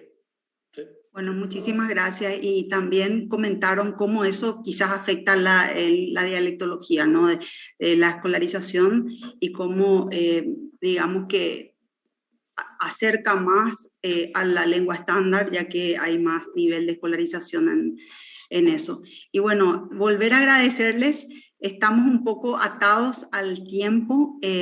Yo quisiera volver a agradecerles. Esperamos poder seguir contando con ustedes, recibir sus artículos para poder publicarlos en nuestra revista. Va a ser un gran honor. Y bueno, ya están esperando aquí los siguientes, así que por eso le pedimos disculpas por no poder seguir conversando más sobre este tema, que es realmente, a mí me interesa mucho y me gustaría poder conversar mucho más, pero somos esclavos del tiempo en este evento. Así que seguiremos conversando y muchas gracias por estar aquí con nosotros. Gracias, Juan. Dale. Muchas gracias. Bien, continuando al ritmo meteórico que vamos, pasamos a la siguiente ponencia. Nos hablará el profesor Eduardo Enrique Diniz de Figueiredo con el tema Revisitando mi propio locus enunciativo en investigaciones previas, un ejercicio necesario. Buenas tardes a todas y todos. ¿Me escuchan? Sí, profesor, lo escuchamos. Sí, me ven también. Tenemos el video que podemos proyectar. Sí, por favor. Por favor, no, el video, por favor. Muchas gracias. Adelante.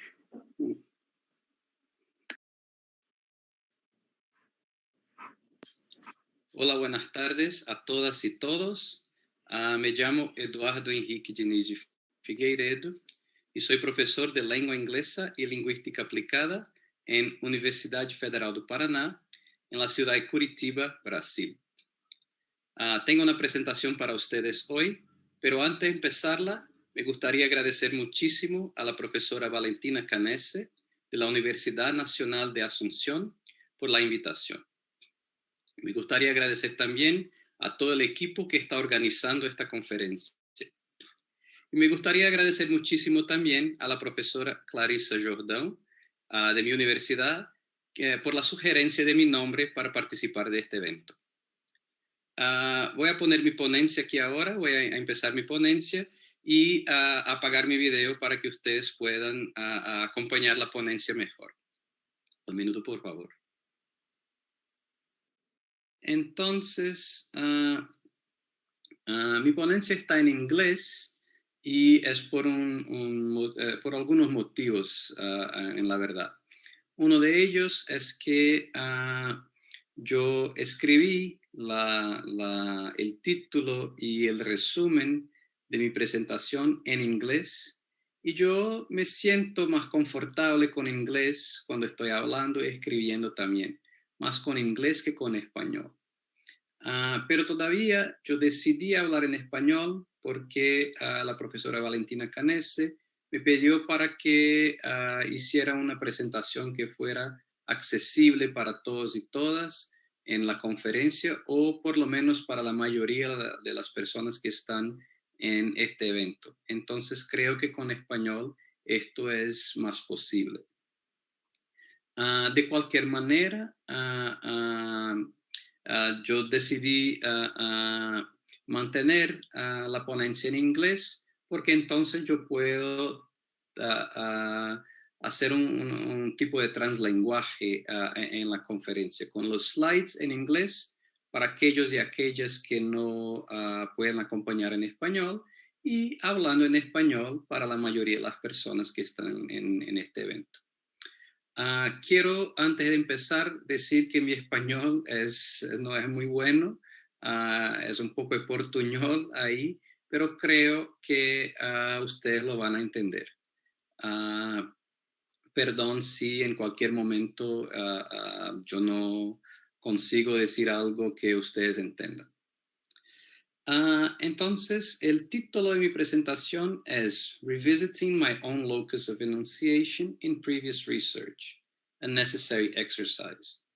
Algo como revisitando mi propio locus de enunciación en mis investigaciones anteriores, un ejercicio necesario. Un poco el background de esta presentación. Hay muchos estudios hoy en lingüística aplicada que enfatizan la importancia de revelar, de exponer el locus de enunciación de uno y de otros también como una manera de decolonizar el conocimiento académico y de enfatizar que todo conocimiento es local, incluso el conocimiento que mucha gente piensa que es global. Este tipo de trabajo tiene como basis los estudios decoloniales, que es un campo de estudios que viene de Latinoamérica y que tiene como objetivo criticar, o uno de los objetivos, criticar la supuesta universalidad del conocimiento y de la cultura occidentales. Meneses de Sousa nos invita a identificar, interrogar, interromper nuestra propia colonialidad como profesores y profesoras, maestros y maestras, estudiantes, académicos y académicas, y como personas. Yo creo que el locus de enunciación es una de las maneras por la que podemos identificar e interrogar esta colonialidad. No necesariamente interromperla, pero identificar e interrogarla ya son pasos importantes para después interromperla. Pero ¿qué es exactamente, o no exactamente, pero qué es el locus de enunciación? Una definición de Grossfogel es que ella es the geopolitical and body political location of the subject that speaks. O sea, la localización geopolítica y del cuerpo, que también es político, de la persona que habla o que escribe.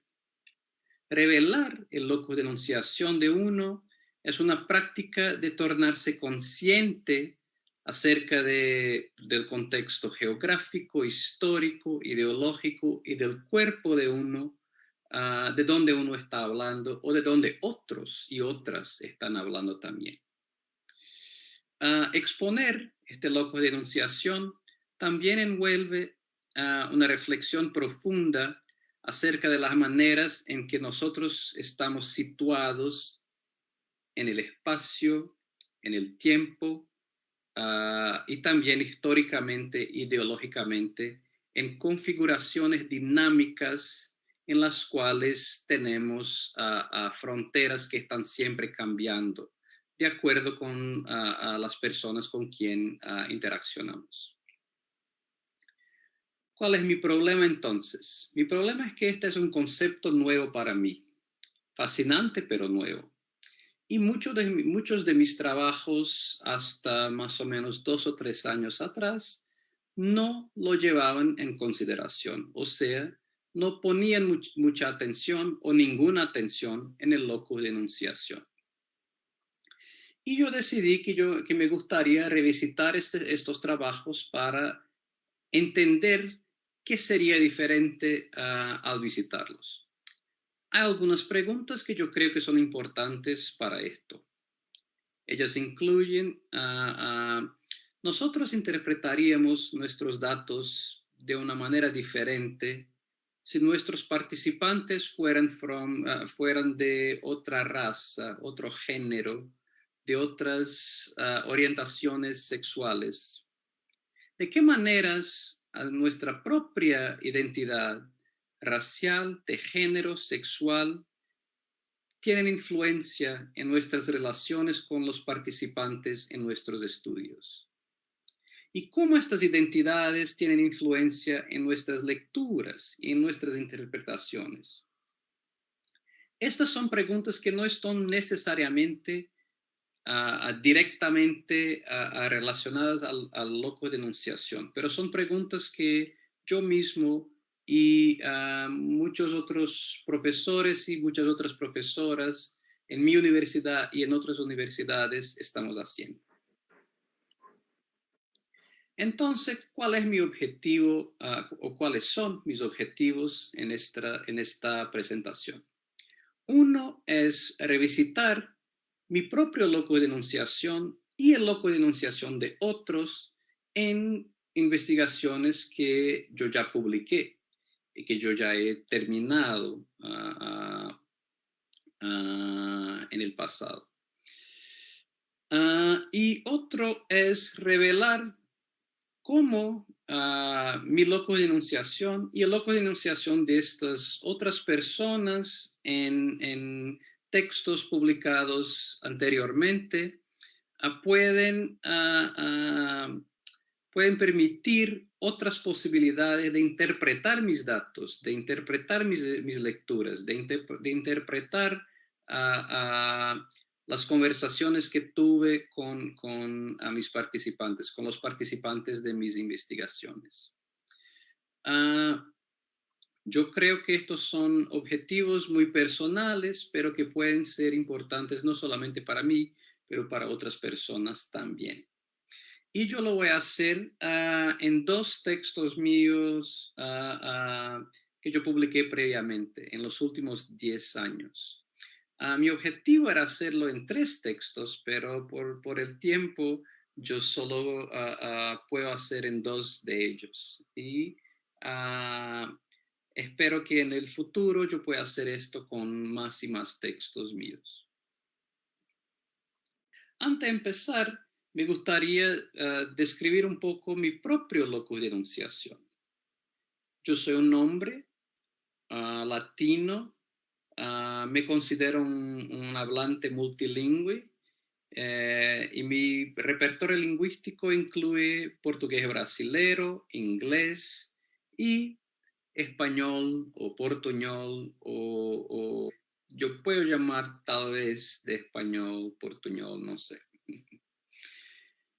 Yo no me identifico con una variedad de inglés o español, pero yo he sido influenciado, como todas las personas son, por diferentes maneras de hablar estas lenguas, de escribir en estas lenguas, con bases en mi historia, la gente que conozco,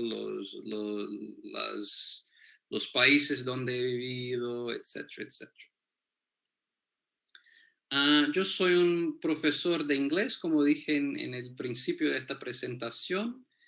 Yo he enseñado inglés para diferentes niveles, en diferentes tipos de institutos, por más de 20 años. Mi trabajo ha sido influenciado por académicos y académicas en Critical Applied Linguistics, Global Englishes, Language and Identity y más recientemente de colonialidad. Mi trabajo, es importante decir que mi trabajo es influenciado por académicos y trabajos del norte global y del sur global también. Y esto tiene que ver con mi historia y con mi historia académica, mi historia profesional también. Y el hecho que yo reviso literatura de estos dos contextos académicos, norte global y sur global, es algo intencional e inevitable por mi historia, por quién soy y por las lecturas que tengo y que me constituyen. ¿Cuáles son los estudios entonces las investigaciones que yo voy a revisitar? Una de ellas es una investigación acerca de la identidad de maestros y maestras brasileros de inglés en los Estados Unidos. Y el otro es un capítulo de un libro en que yo traigo una discusión acerca de globalización y la expansión global del inglés, y hago conexiones entre teorías que tratan de estos dos conceptos. El primer estudio, la primera investigación, como yo dije, tiene como objetivo entender cómo profesores, maestros y maestras de inglés trabajando en Estados Unidos que no son hablantes nativos de inglés, qué ellos piensan acerca de sus identidades como profesionales. Estos maestros y estas maestras hablaron como es importante que sus identidades son percibidas como las identidades de hablantes multilingües. Eso es importante porque esta identidad de un hablante multilingüe es vista como algo muy importante, muy bueno en los contextos donde ellos y ellas trabajan. Esto es importante no solamente para ellos mismos y para los niños y las niñas con quien trabajan, pero también para sus superiores, para los demás maestros y maestras de las escuelas, e incluso para las familias de los niños con quien ellos y ellas trabajan. En estos contextos, uno de mis resultados fue que la ideología del hablante nativo, o sea, native speakerism, todavía estaba ahí, pero era mucho más asociado a cosas puntuales. Por ejemplo, el momento de administrar un examen. O sea, cuando un hablante no nativo, maestro, tenía que administrar un examen, muchas veces alguien en la escuela decía, no, mejor usted no, otra persona, porque los niños lo van a entender mejor, o algo de este tipo. Y también la ideología del hablante nativo estaba asociada a experiencias anteriores que estos maestros y estas maestras tuvieron en Brasil. Cuando yo revisito este estudio, yo veo que hay cosas que yo no consideré y que posiblemente son muchísimo importantes. Una de ellas es que yo no discutí mi papel como un maestro que también trabajó en contextos similares. O sea, yo también fui un maestro brasilero trabajando con niños y niñas, muchos de ellos y de ellas hispanohablantes en Estados Unidos. O sea, yo no discutí mi propia experiencia en este trabajo. Yo también no discutí cuestiones relacionadas a los cuerpos de estos maestros y de estas maestras. Por ejemplo, cómo ellos mismos y su comunidad escolar percibía cuestiones relacionadas a su raza como latinos y latinas, y una participante como asiática también, y cuestiones relacionadas a su género, su sexualidad, etc. Y cómo todo eso afectaba sus identidades como maestros y maestras en estos contextos. Yo no discutí esto. Y yo creo que discutir estas dos cosas podría haber mostrado otras maneras muchísimo más complexas de entender la ideología del hablante nativo en estos contextos. Yo creo que mi interpretación de lo que pasaba en estos contextos fue muy positiva. Pero si yo hubiera explorado estas cuestiones de mi propia experiencia y de los cuerpos de las maestras y de los maestros en estos contextos, yo creo que otras posibilidades de interpretación, especialmente sobre lo que es la ideología del hablante nativo, serían posibles. Yo también creo que porque los maestros y las maestras hablaron de la ideología del hablante nativo en Brasil, yo debería haber traído más literatura de Brasil acerca de este concepto. Y esto podría iluminar algunas de mis interpretaciones. El segundo estudio fue un capítulo de un libro donde yo revisé a estudios acerca de globalización y la expansión global del inglés, como yo dije. Yo intenté hacer conexiones entre teorías de estas dos áreas. Y yo intenté discutir las implicaciones de esta literatura para la enseñanza de inglés en Brasil. Cuando yo revisito este estudio, lo que veo es que globalización en mi capítulo fue entendida especialmente con bases en trabajos del norte global. O sea, estudios por gente como Milton Santos o Boaventura Sosa Santos no fueran centrales para esta discusión. Y esto es un problema en mi opinión.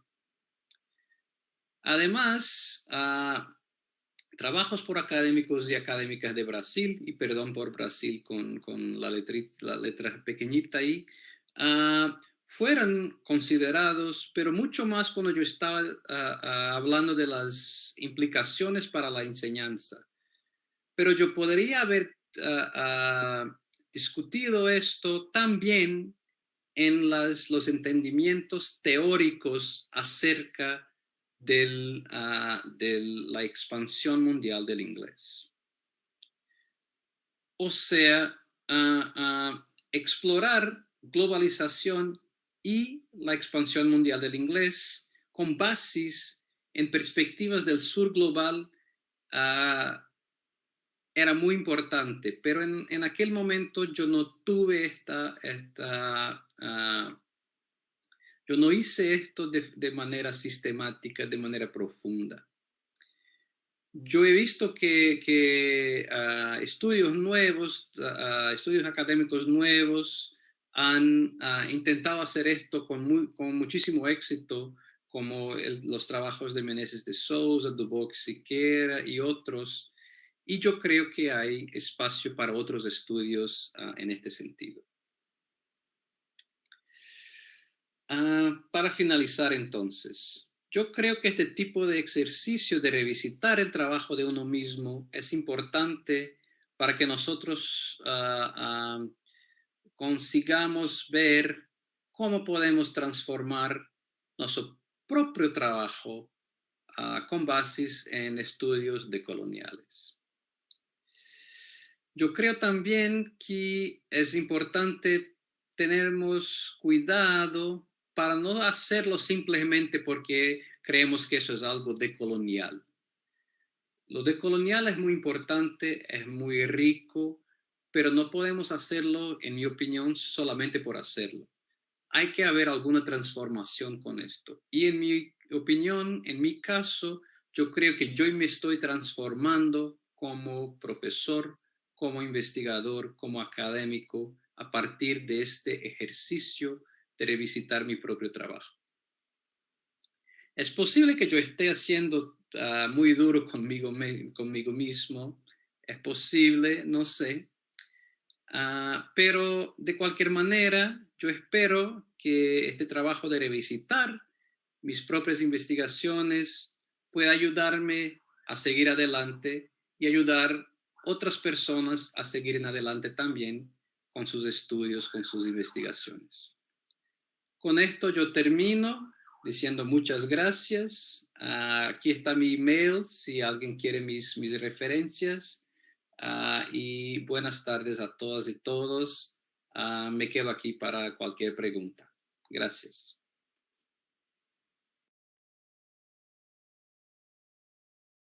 Bien, Eduardo, interesantísima la presentación. Tus estudios, bien, hay como una reflexión posterior a la producción de algún momento, ¿verdad? Esa es la reflexión a la que nos llevas. ¿Y a qué reflexión llegas al final? ¿Cómo te ves? Me veo en un camino. Antes de todo, muchísimas gracias por la pregunta y muchísimas gracias por estar aquí. Agradezco más una vez por todo. Yo creo que estoy en un movimiento de reflexión constante. O sea, entender que uno no es completo, que uno no está completo y que uno tiene muchísimo que aprender. Yo creo que es parte de ser un investigador. Y yo creo que cuando uno empieza a estudiar teorías decoloniales, uno empieza a hacer reflexiones muchísimo profundas acerca del rol de uno mismo en sus investigaciones y en su enseñanza. Yo creo que un otro ejercicio en este sentido es hacer este mismo tipo de trabajo, de revisitar su propio trabajo, pero en la enseñanza también. Cómo yo he enseñado a mis alumnos, cómo yo he enseñado lenguas, qué he considerado en mis prácticas como profesor. Yo creo que esto también es parte de este movimiento decolonial de lo que hablé aquí en esta presentación. No sé si contesté la pregunta, pero espero que sí. Totalmente. Valentina, ¿alguna consulta? Sí, justamente iba a levantar la mano y ya Eduardo casi contestó lo que iba a decir porque, bueno, esta reflexión es muy interesante porque nos llama a todos a entender que la actividad que hacemos no es neutra, ¿no? Y que siempre hay un impacto desde la investigación, pero también desde la docencia. Entonces, yo quisiera saber cómo vos pensás que esto podría ayudar a futuros docentes o a otros investigadores a también reflexionar sobre sus propias prácticas de investigación. Y después ya vamos a tener que ir cerrando porque estamos con el tiempo súper ajustadísimo. Oh, tranquilo. Muchas gracias por la pregunta también, Valentina, y por el comentario también, porque el comentario es muy importante, ¿no? El comentario que la enseñanza de lenguas y de cualquier otra cosa no está ahí, no es neutra, es un proceso social, es una práctica social y tenemos que tener esto en nuestras mentes cuando estamos enseñando e investigando. Para maestros nuevos, para investigadores e investigadoras nuevas, maestros y maestras nuevos y nuevas, yo creo que es un camino como lo que estamos haciendo ahora, de presentar a estas personas las perspectivas decoloniales y otras perspectivas también, y enseñar a partir de esto que usted misma dijo, que lengua no es algo abstracto. Lengua es algo que ocurre en las prácticas sociales y que no es neutro. Es algo político, es algo personal, es algo social, es algo relacional también, porque se establece en las relaciones entre las personas. No sé si contesté tampoco, pero espero que sí. Sí, realmente sí, Eduardo. Y bueno, nada más que quería agradecerte a vos, agradecer también a través tuyo a la profesora Clarisa Meneses Jordán, quien tuvo la gracia de conectarnos, y esperamos poder continuar teniéndote con nosotros a través de algún artículo que puedas enviarnos a nuestra revista, a través de alguna colaboración que podamos hacer. Justamente le estaba escribiendo a otros colegas. Estamos planificando en algún momento, en un futuro no muy lejano, tener algunos cursos de posgrado y poder tenerlos aquí en algún taller, algún seminario, porque realmente nos quedamos todos con las ganas de tener más y de escuchar más. ¿No es así, Estela? Totalmente, o sea que quedó corto, pero muchísimas gracias, Eduardo, muy obrigada, y a gente se ve. Gracias a ustedes muchísimo, y gracias otra vez para la profesora Clarisa Jordán, y yo sé que nos está viendo ahora. Gracias. Sí, realmente un apoyo muy grande de parte de ustedes, de la Universidad Federal de Paraná, a través de Eduardo. El año pasado estuvo con nosotros Clarisa, también estuvo el profesor Paulo ayer con lengua alemana.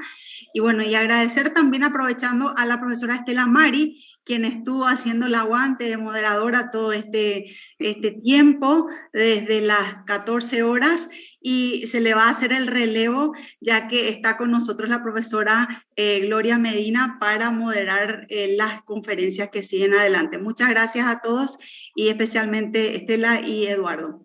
Gracias otra vez.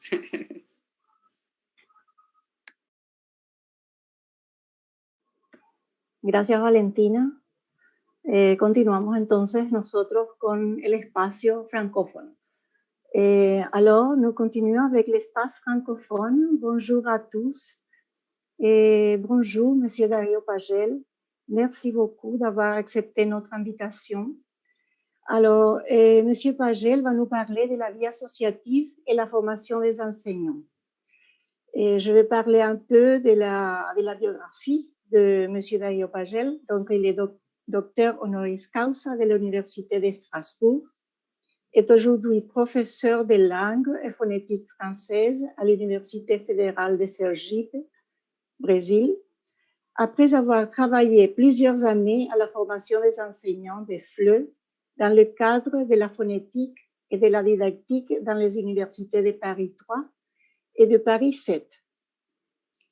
La présidence de la Fédération internationale des professeurs de français pendant 2 mandats consécutifs a prouvé qu'il est un militant convaincu de l'enseignement de la langue française et de la francophonie dans le monde. Actuel président de la Commission pour l'Amérique latine et de la Caraïbe de la Fédération internationale des professeurs de français, COPALC FIPF. Alors, je vous cède la parole, Monsieur Pagel. Merci beaucoup, cher ami. Tout d'abord, je veux présenter. Vous m'entendez bien? Et si vous pourriez parler un peu plus haut? Oui, vous m'entendez bien maintenant? Ça va? Oui, ça va. Je vais parler un peu plus fort.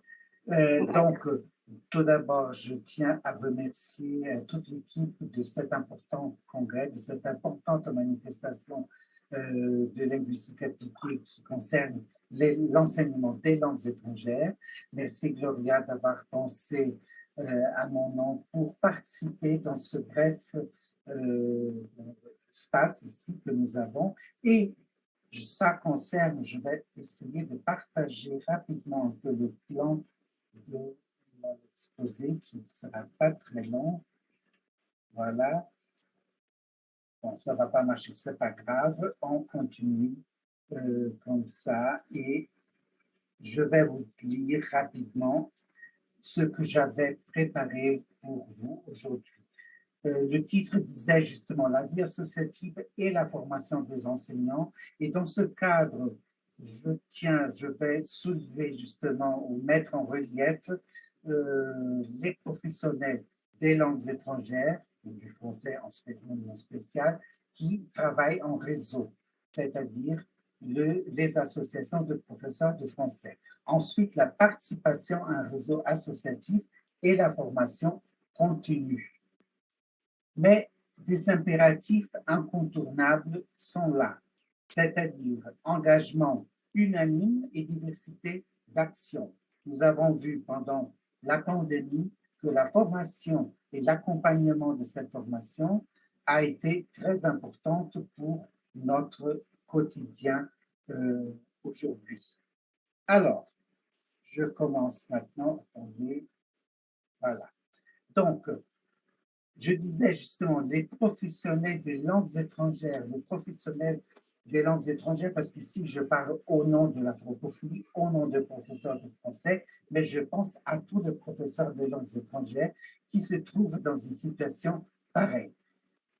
Peut-être pas tout à fait pareil quand on parle de réseau associatif. Les professeurs de français ont cette tradition de se réunir, de se regrouper en association. En Amérique latine, nous avons tous les pays d'Amérique latine ont des associations de professeurs de français. Alors, Je mets en valeur ce contexte parce que d'autres langues, ce n'est pas toujours le cas pour les autres langues. Au Brésil, je sais qu'il y a des associations pour l'espagnol, pour l'italien, pour l'allemand.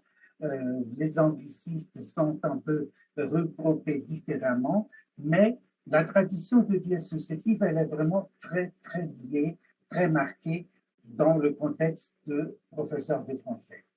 Alors, qu'il soit professeur, qu'il soit chercheur de langues étrangères ou qu'il soit enseignant dans le primaire ou dans le secondaire, dans des structures nationales ou binationales, comme les Alliances françaises, les instituts Goethe et toute autre école de langue, et j'en oublie bien sûr, ou encore dans des établissements étrangers ou nationaux, c'est à leur passion, je souligne toujours le mot passion, c'est à leur passion, c'est à leur compétence que nous sommes redevables des progrès de notre vie associative. Et quand je dis ici, nous sommes redevables, je parle au nom de la Fédération internationale de professeurs de français, comme Gloria a bien précisé, que j'ai eu l'honneur de pouvoir présider pendant 2 mandats, c'est-à-dire pendant 8 ans.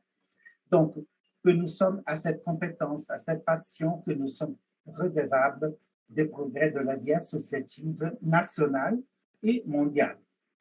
Ce réseau est depuis plus d'un demi-siècle. La Fédération internationale, elle est née, elle a été créée en 1969. Mais il y a des associations beaucoup plus anciennes. Au Brésil, il y a une association qui a été créée en 1954. Donc, vous voyez, la vie associative des professeurs de français est une tradition très, très, très ancienne. Et quand je dis tradition, je parle au sens très positif de tradition. Ce réseau est depuis donc plus d'un demi-siècle invité à participer au débat, ce qui est le cas aujourd'hui, par exemple, invité à participer au projet des organismes gouvernementaux et non gouvernementaux, et ce travail d'influence entraîne à des retombées bénéfiques et valorisantes pour les associations et par conséquent donc pour les professeurs, parce que ce sont les professeurs qui font bien leur travail, leur métier, parce que si ce travail est bien fait, si ce métier est bien accompli, c'est parce qu'ils transmettent bien leurs connaissances de la langue qu'ils enseignent, mais aussi parce qu'ils œuvrent comme membres des associations nationales qui sont regroupées dans des structures associatives toujours militantes et par là même de la diversité linguistique et culturelle. Ça, c'est une particularité du réseau associatif des professeurs de français, de cette importance de diversité linguistique et culturelle qui est toujours, dont on tient toujours compte. Mais je parle de la formation. Alors, la formation de haut niveau des professeurs. Je souligne que le professeur de français, pas seulement de français, bien sûr, les autres langues aussi, je ne suis pas ici en train de minimiser la formation des professeurs des autres langues, mais je suis en train je mets en relief, en valeur, la formation de haut niveau des professeurs de français dans le monde a permis et permettra toujours de mener une action à la fois intellectuelle, civique et politique.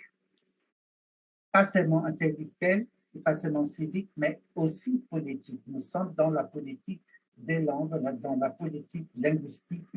Les associations ont souvent une participation importante.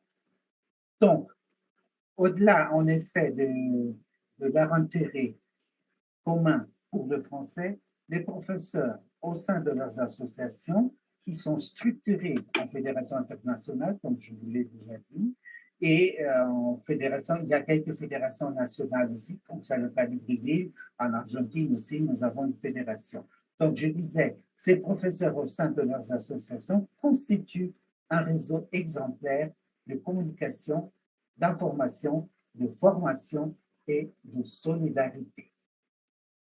Il est important, je le souligne à chaque fois, que chaque association, depuis sa création, mène au sein de la commission de sa zone géographique, chez nous c'est justement la COPAC, la Commission pour l'Amérique latine et la Caraïbe, des actions pour accroître l'offre de formation des professeurs et de formation continue, bien sûr, et contribue à renforcer les dispositifs des programmes de formation appropriés.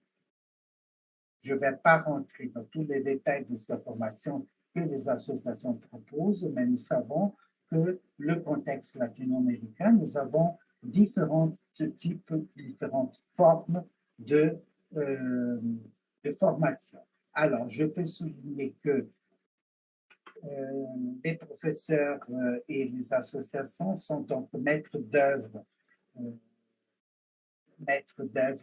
de projets de formation, aussi de partenaires du système éducatif. Nos associations travaillent, dialoguent souvent avec les systèmes éducatifs nationaux et locaux ou des institutions universitaires aussi, dans des organisations de programmes de formation et la tenue d'ateliers, de séminaires, de colloques, de rencontres, etc. Mais aussi comme structure de soutien et de conseil auprès des pouvoirs publics pour influer sur les politiques linguistiques éducatives dans leur pays. Ce n'est pas une tâche très facile. Nous n'avons pas toujours un grand succès dans cette question, mais on participe. On dialogue, les associations dialoguent avec nos responsables des pouvoirs publics locaux lorsque c'est possible. Nous savons que ce n'est pas toujours le cas, parce que les politiques linguistiques concernant le français peuvent trouver parfois quelques obstacles. Mais en même temps, les associations dans ce qui concerne les politiques linguistiques, pour le français et pour les autres langues aussi, peuvent trouver un véritable ancrage et elles passent par les associations, parce que ce sont les associations qui tiennent compte des besoins réels des enseignants, que ce soit pour les enseignants de français, d'espagnol, d'anglais ou autres langues étrangères. C'est l'association qui connaît la réalité, qui connaît les besoins du travail des professeurs. Ce sont les associations qui peuvent exprimer les besoins pédagogiques, car elles connaissent les valeurs culturelles locales, les spécificités des situations sociales ou politiques, et surtout, je le rappelle ceci, les non-dits dans l'enseignement. Donc, je vais maintenant rentrer dans la participation à un réseau associatif et formation continue. Des impératifs, j'avais dit des impératifs incontournables. Je vais mettre ma montre pour ne pas dépasser les impératifs incontournables. Nous avons connu, il est clair que nous avons connu avec la pandémie tout un nouveau contexte, une nouvelle situation, et nous avons été soumis, nous-mêmes professeurs, mais aussi nos enseignants dans le cadre des associations, mais aussi les futurs enseignants, nous avons été confrontés à une nouvelle réalité, à la réalité technologique, à l'enseignement en ligne. Et ça nous a forcés à évoluer également dans la pratique. Et il faut dire que la demande sociale pour le français, spécifiquement, j'ai les chiffres du français, la demande sociale pour l'apprentissage du français a beaucoup augmenté avec la proposition de travail et de formation d'apprentissage en ligne. Moi, je ne suis pas au courant de toutes les applications qui existent sur Instagram, sur d'autres réseaux, dont se servent les jeunes enseignants aujourd'hui pour travailler avec leur public, avec leurs apprenants. Donc, nous nous trouvons dans des moments de changement. C'est un contexte de défi et nous sommes dans de nouveaux défis aujourd'hui. Mais la triste pandémie nous a également présenté aussi, comment vous dire, un autre moment, une autre forme de travailler avec les langues étrangères. Je ne dis pas idéal, mais je dis possible. Dans le contexte, donc, comme je vous ai dit, des défis toujours nouveaux, issus des mutations socio-culturelles et éducatives. Nos pays connaissent tous, nos pays d'Amérique latine, mais pas seulement en Amérique latine, en Afrique ou dans d'autres contextes non francophones.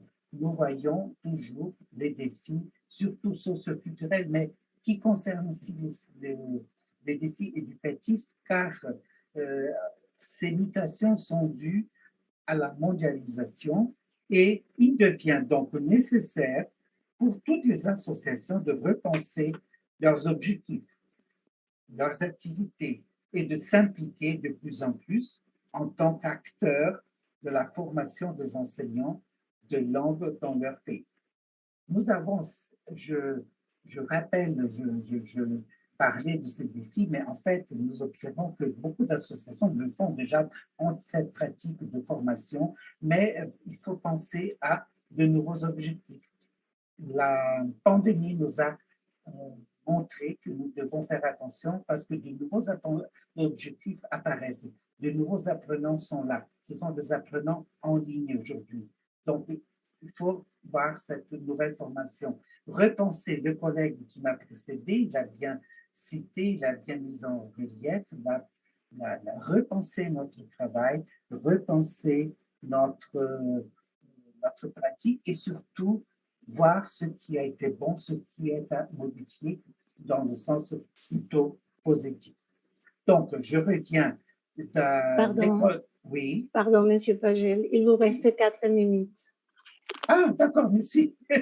Donc, je vais aller très vite. Donc, les colloques, les congrès, les séminaires, les formations continues qui sont faites, c'est un engagement qui est unanime et qui est dans la diversité des associations que nous avons. Alors, je rappelle que c'est justement ce travail qui est favoriser le partage d'expériences, faire connaître les réussites de nos enseignants, encourager nos enseignants à de nouvelles pratiques pédagogiques, à de bonnes pratiques pédagogiques et encourager surtout les expérimentations, pousser les enseignants à ne pas reproduire toujours les mêmes activités et tout ça grâce à cet enjeu associatif qui est très riche dans le contexte de l'enseignement du français. Et comme j'avais dit, les objectifs dans la formation, c'est renforcer la maîtrise du français, bien sûr, mais renforcer les compétences didactiques et faire découvrir de nouvelles pratiques de classe, de nouvelles pratiques d'enseignement. Voilà. Je pense que je n'ai pas, bon, bien sûr, je pourrais parler longuement sur la question de la création de cette solidarité associative qui favorise le partage d'expériences depuis très, très longtemps dans le cadre des associations des professeurs de français. Voilà. Je vais m'arrêter ici parce que sinon, vous me connaissez, j'ai beaucoup, la longue expérience me permet de vous raconter beaucoup d'expériences, beaucoup de réussites, beaucoup de succès et beaucoup de défis aussi, bien sûr. Le monde, il est là. La pandémie nous a montré que nous devons bouger, que nous devons évoluer.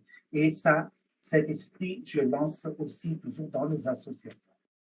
Merci, Gloria, merci de m'avoir averti du temps. Bon. Et merci, Monsieur Pagel, d'avoir partagé avec nous vos savoirs, votre expérience et votre parcours si riche. Donc, maintenant, on ouvre la possibilité à répondre à des questions, n'est-ce pas? Donc, merci. Je vais regarder s'il y a de... Ben, je vois Christina. Il y a des questions. Oui, oui, il y a Christina. Il y a Christina aussi. Pardon, je ne sais pas. Je peux parler?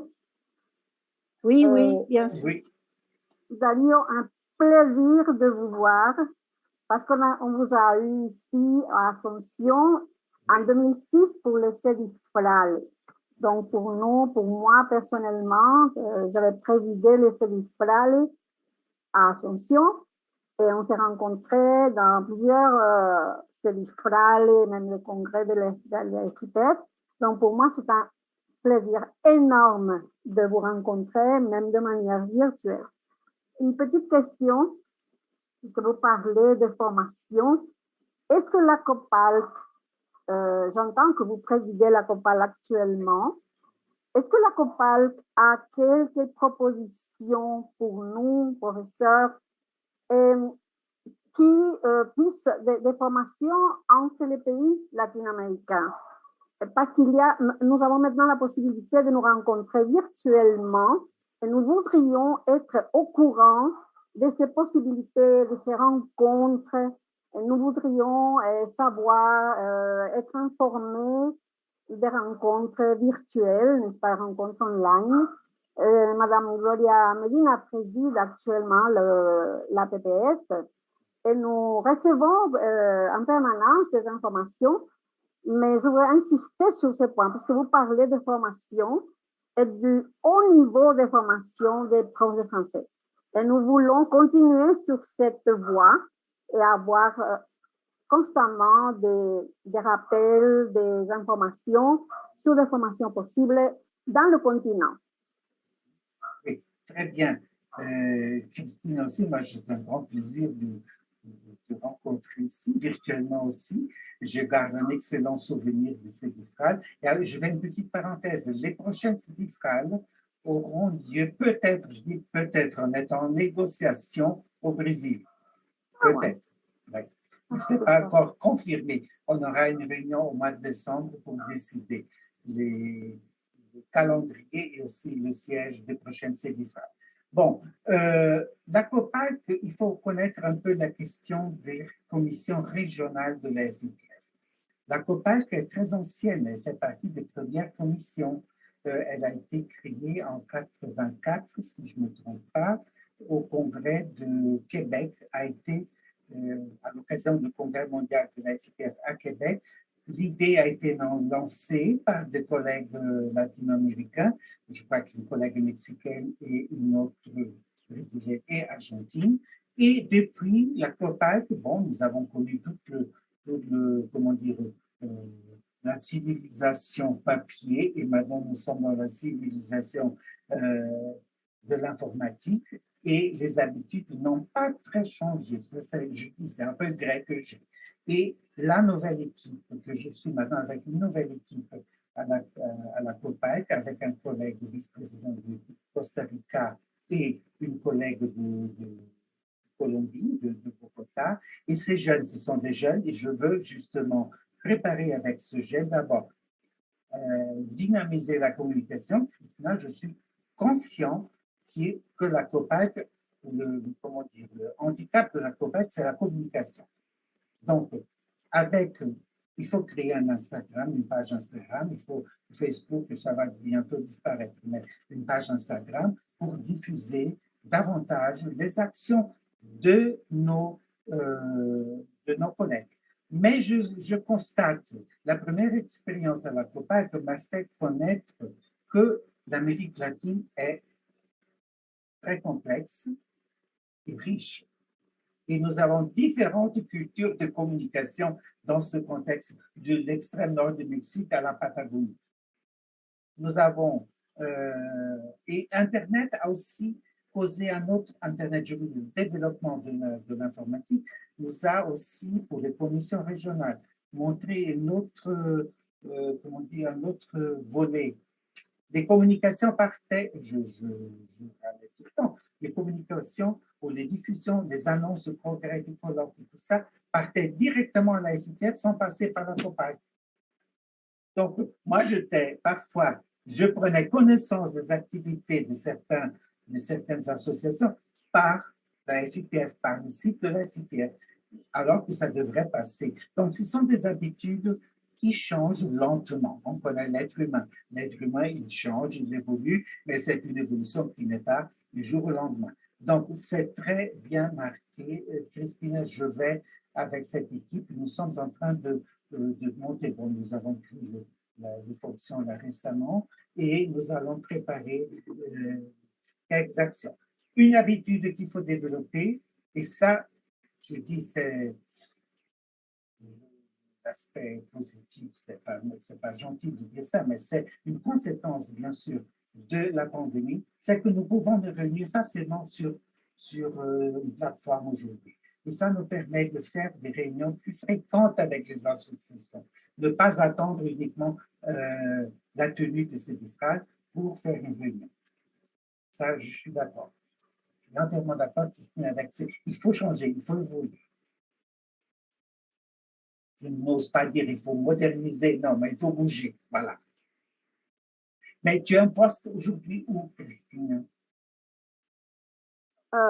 Actuellement, je suis coordinatrice de la carrière de langue française à l'Institut supérieur des langues de l'Université nationale d'Assomption.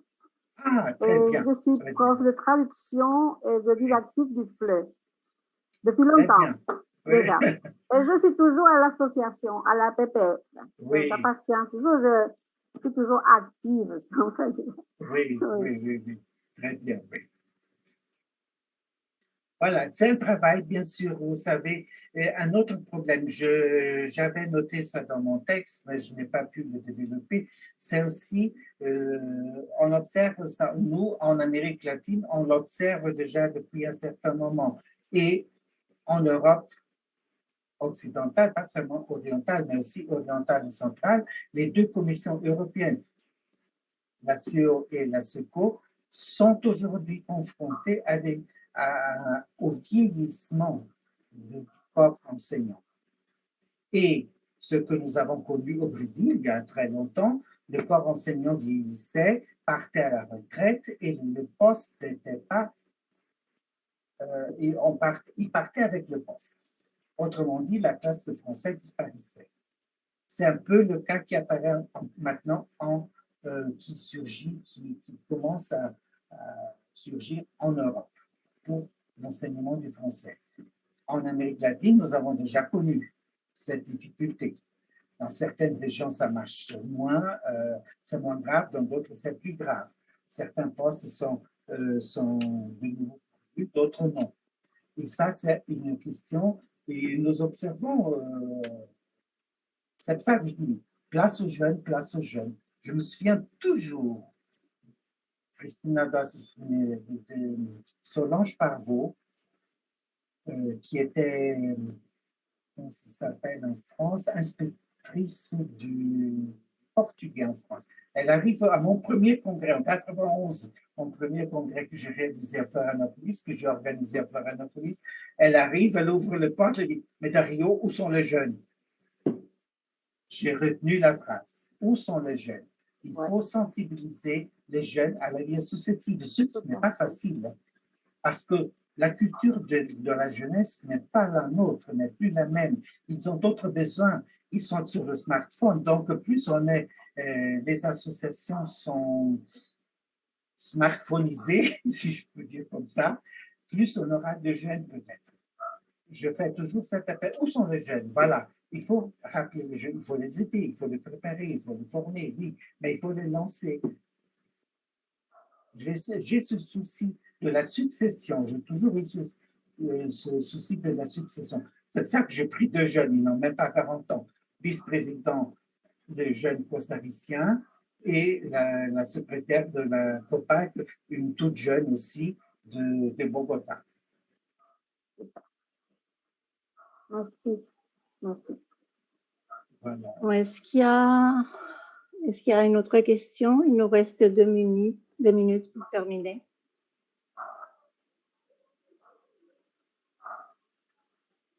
Non? De toute façon, oui. Gloria, merci, merci d'avoir permis que je puisse de nouveau présenter mon militantisme et mon enthousiasme pour l'enseignement du français. Ça,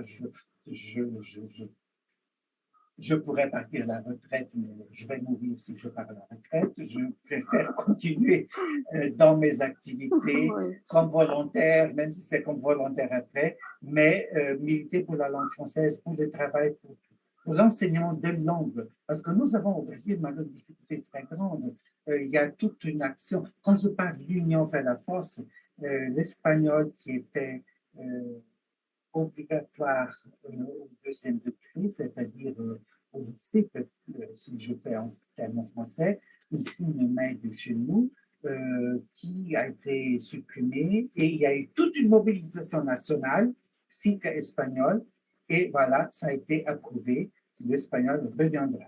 Alors maintenant, je commence, je n'ai pas encore lancé mais je commence une campagne Volta française, retour au français, pour montrer à nos décideurs politiques, parce que l'enseignement de langues étrangères a toujours été lié à la politique de l'État. Et ça, nous en sommes très conscients de tout ça. Et dire l'espagnol langue de frontière, oui, je ne suis pas contre, il faut surtout pas supprimer l'espagnol. Nous, francophones, nous, professeurs de français, nous avons commencé une campagne pour le plurilinguisme à l'école. Mais plurilinguisme, je trouve que c'est un mot un peu trop, on est dans un jargon trop professionnel que nos décideurs politiques ne comprendront pas facilement. Il faut arriver avec des termes des mots plus forts. Voilà. Bon, Madame Valentina Canese, ¿voulez parler? ¿Quería hablar, señora Valentina? No la escuchamos. El micrófono está apagado. Perdón. Espero que el profesor Darío entienda un poco español. Sí. Quiero agradecer al profesor Darío por estar con nosotros, por acompañarnos, por este valioso aporte a nuestro congreso. También a la profesora Gloria Medina por haber hecho el contacto y por haber hecho la moderación. Realmente nos sentimos muy gratificados, muy contentos y muy agradecidos sobre todo por el aporte y esperamos, de ser posible, que nos puedan regalar un artículo sobre su ponencia para nuestra revista académica Ñemithgrá en idioma francés. Muchísimas gracias nuevamente, merci beaucoup.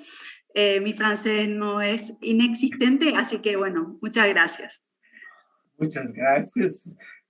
Mon espagnol, même pas mon portugnol, il est niveau A1 encore, mon portugnol est niveau A1, alors je préfère rester soit portugais, soit français. Muchas gracias. Bon, un grand merci encore une fois et merci aussi à toutes les personnes qui ont pu participer à cette conférence. Donc maintenant, on va continuer avec Madame Olga Kukarenko de la Russie. Et bon, voilà, donc je vais lire un peu sur Madame Kukarenko. Elle est enseignante, formatrice à l'Université pédagogique d'État de Blagoveshchensk. Pardon, Olga, le russe est un peu difficile. Région Amurskaya, Russie, professeur de français, de civilisation française, de stylistique française, de didactique de français langue étrangère. Présidente de l'Association des enseignants de français de la région Amurskaya, rédactrice en chef de la revue Salut, ça va.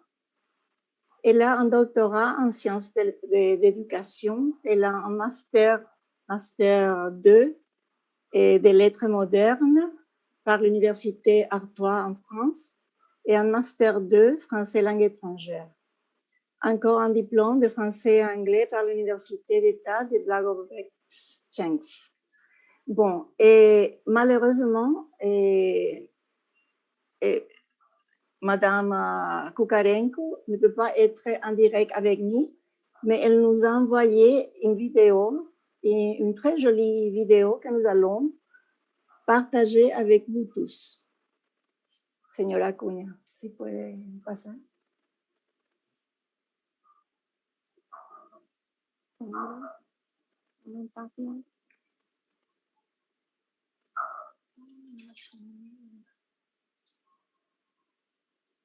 El sonido no está saliendo.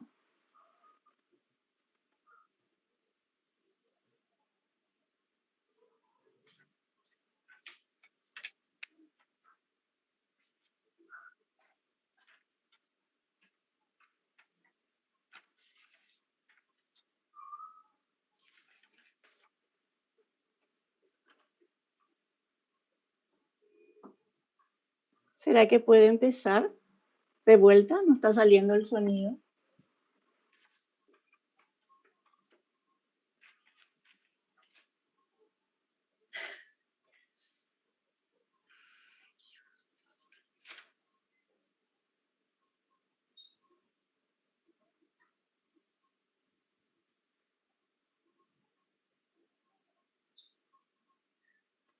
On attend un peu. Je m'appelle Olga Kukarenko, je suis enseignante, je suis formatrice de futurs professeurs de français. Je travaille à l'université pédagogique qui est située à l'extrême-orient de la Russie et je suis très heureuse de participer à ce congrès qui a lieu actuellement sur le continent sud-américain. Je voudrais vous proposer aujourd'hui une intervention sur l'utilisation de l'infographie comme moyen du développement de la compétence de la production orale chez les apprenants de FLE. Je vais partager mon écran.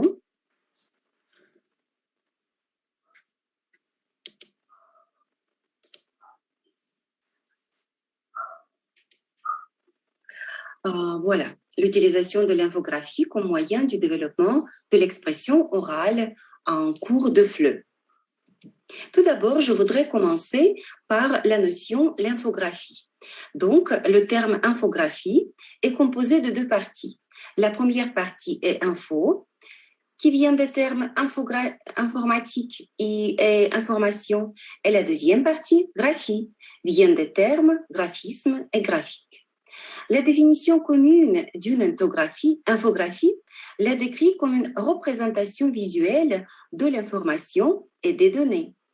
En combinant des éléments comme du texte, des images, des graphiques, des diagrammes et plus précisément des vidéos, une infographie est un outil efficace pour représenter des données et expliquer des problèmes complexes, mais de façon à rapidement aboutir à une meilleure compréhension et à la connaissance.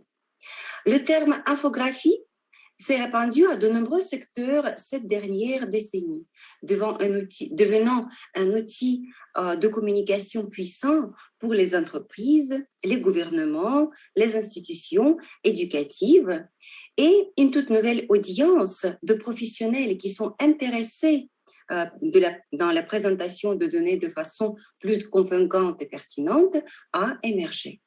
Donc, une infographie, c'est un ensemble d'images, de diagrammes, de textes brefs qui permet de présenter un sujet de manière facile à comprendre. Les infographies utilisent des éléments visuels saisissants et attrayants pour transmettre des informations de manière claire et rapide.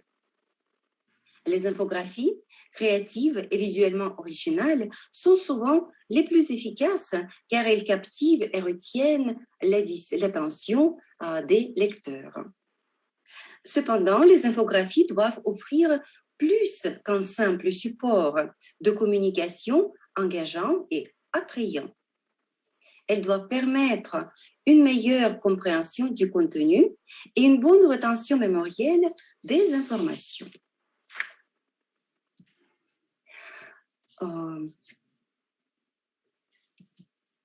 L'infographie, une minute.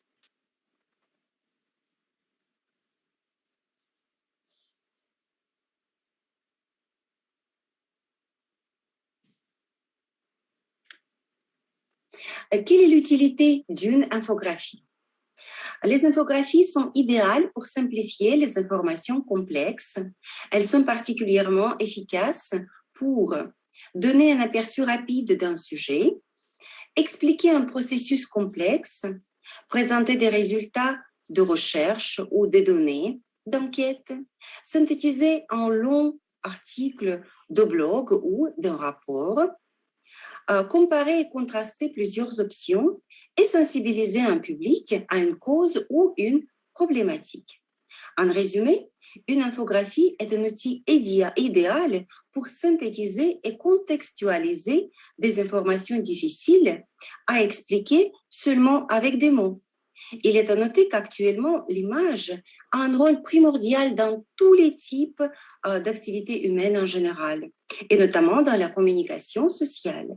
Par exemple, les spécialistes de marketing utilisent des infographies pour renforcer la notoriété d'une marque.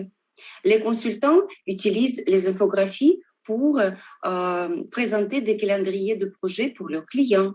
Les gouvernements utilisent des infographies pour partager des statistiques et des données de recensement.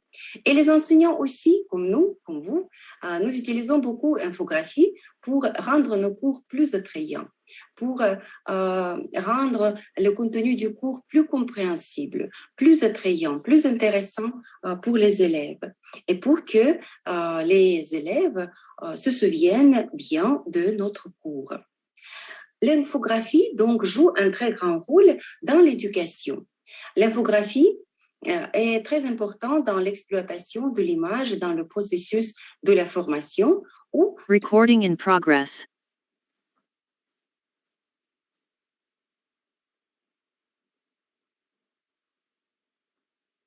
de l'apprentissage du français, langue étrangère, ou bien d'autres langues étrangères.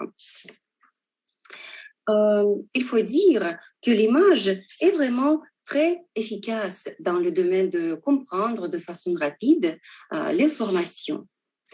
Et l'infographie, c'est un support pour motiver les apprenants à apprendre les éléments plus difficiles de la langue, tels que les éléments de la morphologie, de la syntaxe et du lexique. Donc, c'est une méthode d'apprentissage un des plus conviviales et efficaces. Bien sûr, l'infographie, on utilise l'infographie pour ajouter une sorte d'interactivité à la classe de langue, pour aider le professeur à employer différents éléments visuels, ce qui facilite la compréhension des textes à lire en classe de langue. Aussi, l'infographie rend les apprenants actifs et autonomes dans leur propre parcours de lecture parce qu'elle ajoute un surplus à la langue, à la classe de langue. L'infographie est très efficace pour le développement des compétences lexicales, c'est-à-dire dans le développement du vocabulaire. Pourquoi? Parce que le vocabulaire joue un rôle très important dans l'apprentissage des langues étrangères. Sans avoir un vocabulaire suffisant, l'apprenant ne peut pas comprendre ou s'exprimer en français. La pauvreté lexicale constitue donc une des difficultés d'apprentissage de la langue. Et l'infographie peut aider l'apprenant, peut aider le professeur parce qu'elle est attrayante et motivante pour les apprenants et surtout les apprenants qui débutent. Elle est confortable et agréable aux yeux des apprenants. Elle facilite l'apprentissage et la mémorisation et la compréhension de la langue étrangère. Et bien sûr, nous allons passer à la production orale parce que la production orale, c'est un des moyens, c'est une des compétences qui est la plus désirée. Parce que quand on apprend une langue, on veut parler et donc on aimerait bien parler. Et souvent, pour apprendre à parler, pour composer pour une production orale, il faut avoir des supports au début, oui. Et les supports, ça peut être toutes sortes d'images. Et bien sûr, l'infographie, c'est un des supports. Qu'est-ce qu'on fait d'habitude en langue étrangère? On demande à nos élèves de réciter un bref énoncé appris par cœur. On peut leur demander de lire à la voix haute un texte travaillé en classe. On peut leur demander de se présenter, de présenter une autre personne, de décrire une image, etc., etc. Et tout ça, ce sont des types de production orale. Et l'infographie peut nous être utile dans la formation, dans le développement de la compétence de la production orale. Maintenant, je voudrais vous présenter certaines méthodes, certains exemples de l'utilisation de l'infographie pour travailler certains thèmes. Par exemple, les repas en France, la nourriture, la restauration française. Par exemple, on peut utiliser cette image qui représente les différents types de repas en France, le petit déjeuner, le goûter et le dîner. Ce sont des images et ce sont des textes très petits. Et on peut demander aux élèves de regarder et étudier bien cette image pour mémoriser. Il ne devrait pas poser beaucoup de problèmes pour mémoriser ces petits textes parce que, bien sûr, dans toutes nos cultures, il n'y a pas beaucoup de différences. Oui? Et après, on peut demander aux élèves de venir au tableau à tour de rôle et parler d'un des repas sans les nommer. Et les autres doivent deviner de quoi il s'agit. Après, on peut organiser un travail question-réponse en se basant sur l'infographie, l'image qu'ils viennent d'étudier. Combien de repas y a-t-il en France? Quels d'autres types de repas existent-ils? Qu'est-ce qu'on mange d'habitude au petit déjeuner, au déjeuner, etc., etc. On peut continuer notre travail avec le sujet la restauration en France avec les spécialités régionales et nationales. On peut demander aux élèves d'imaginer qu'ils s'attendent des invités pour ce soir et leur demander de préparer des repas français. On peut leur proposer ces repas et donner des noms. Et après, ils choisissent quelque chose qui leur plaît, d'après le nom ou d'après l'image, et aller sur Internet chercher des recettes et présenter une recette de la préparation de telle ou telle spécialité française. Une autre image, un autre thème qu'on peut discuter avec les enfants, c'est l'utilisation d'Internet dans notre vie, le rôle d'Internet dans la vie de l'humanité moderne, oui, actuelle. On peut demander de regarder cette image et proposer d'imaginer de quoi on va parler. Et on peut aussi donner comme une sorte de déclencheur une expression, une citation, l'addiction à Internet. C'est vrai, c'est un vrai fléau de la société contemporaine. Après, on peut utiliser d'autres supports, d'autres textes, enregistrements sonores, ou bien vous avez dans les manuels que vous utilisez des textes sur cette thématique. On peut parler de l'utilisation d'Internet, des moyens pour aller surfer sur Internet, etc. Et après, on peut proposer aux élèves cette graphique. La graphique qui représente, les pourcentages des personnes qui utilisent le plus Internet en fonction de leur âge. Et on peut leur proposer, soit en posant des questions, d'après ce graphique, quelles sont les personnes de quel âge qui utilisent le plus souvent Internet. Qu'en pensez-vous? Pourquoi? Et après, on peut leur demander de produire un monologue qui représente une analyse de ce graphique. On peut comparer les situations avec votre pays aussi. Et le dernier travail qu'on peut proposer sur cette thématique, c'est une interaction, un dialogue. On peut imaginer que deux amis discutent entre eux. L'un est persuadé que Internet est très utile pour les gens. L'autre dit qu'il y a beaucoup de désavantages dans l'utilisation d'Internet et on peut leur proposer de discuter, de présenter leur point de vue et donner des arguments pour et contre. Un autre thème, c'est aussi le repas, mais c'est la nutrition et on peut discuter le problème de la nutrition correcte, oui. Le problème, d'abord, on peut proposer le texte, un petit texte. Bon, voilà, je vous présente juste en bref. Et après, on peut poser des questions sur le texte. Pensez-vous que le problème de la malnutrition affecte la vie d'une personne? Comment pouvons-nous influencer les situations actuelles? Quelle est ton opinion sur le restaurant d'école? Etc., etc. Et après, on peut passer à cette graphique. C'est une pyramide. On peut proposer aux enfants cette pyramide qui représente des produits différents et les produits qui sont assez utiles pour la santé et vers le haut de la pyramide où on demande de limiter la consommation des produits sucrés et du sucre, oui, des matières grasses, etc. Et on propose de composer le menu pour les repas scolaires. Et après, on peut demander aux élèves de présenter leur repas, leur menu pour la cantine scolaire et demander d'argumenter leur opinion.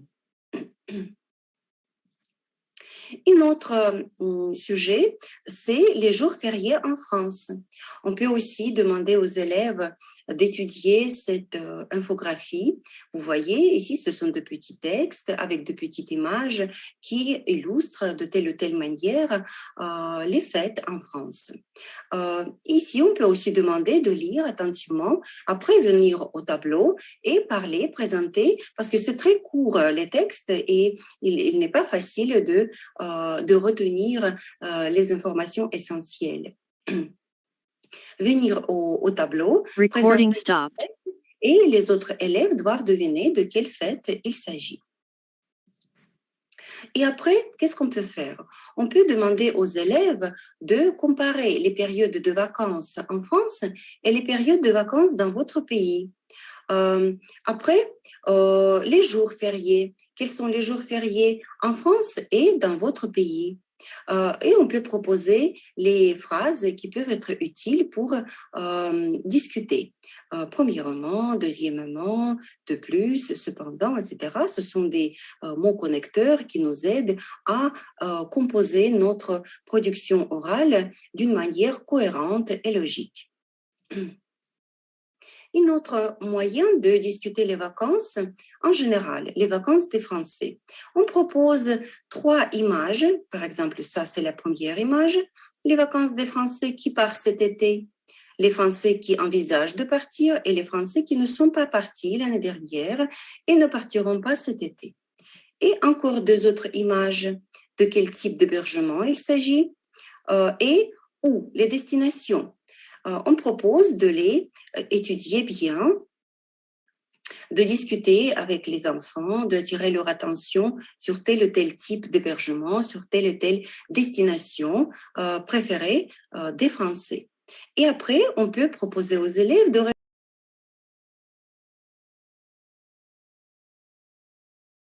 et on arrête. Nous remercions énormément la participation de Madame Olga Kukarenko et une vidéo très intéressante et qu'on va partager, je crois, dans YouTube, n'est-ce pas, Madame Canese? Vamos a compartir eso en YouTube.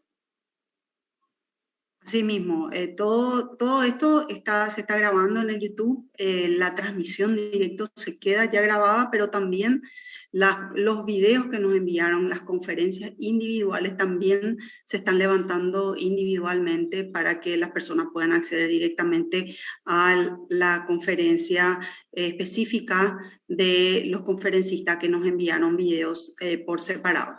Así que agradecemos a la profesora Gloria Medina por el contacto, a la profesora O. Et puis on passe déjà à la partie qui correspond à l'espace francophone des 3 professeurs qui vont présenter 3 sujets différents. C'est déjà à toi, Grace. Merci. Bonsoir et bonjour à tous et à toutes et à tous. Merci pour les 2 intervenants qui ont présenté leur conférence. Et maintenant, nous commençons et on continue avec notre espace francophone sur les thématiques sur la langue française. Voy a presentar, buenas tardes a todos, a todas y a todos. Voy a presentar nuestras 3 expositoras siguientes. Los voy a presentar en español y continuamos en francés. Las preguntas siempre serán la última después de las 3 presentaciones. On commence donc avec Madame Gloria Melgarejo Granada. Es licenciada en lengua francesa y en ciencias de la comunicación por la Facultad de Filosofía UNA. Posee títulos de posgrado en Estados Unidos, maestría y doctorado, otorgados por la Universidad de Kansas State y la Universidad de Kansas, en la disciplina de literatura francesa de los siglos XIX y XX. Su trabajo de investigación se concentra sobre la poesía moderna y simbolista y el género autobiográfico. Es profesora emérita de francés por la Universidad de St. Cloud State en Minnesota y actualmente tiene a su cargo la Cátedra de Análisis Literario 2 en el Instituto Superior de Lenguas de la Facultad de Filosofía UNA.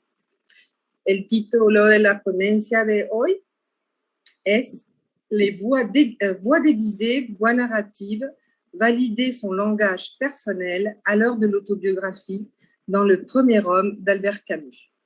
Je cède la parole à Madame Gloria Melgaret. Nous vous écoutons. Merci Grace de cette présentation.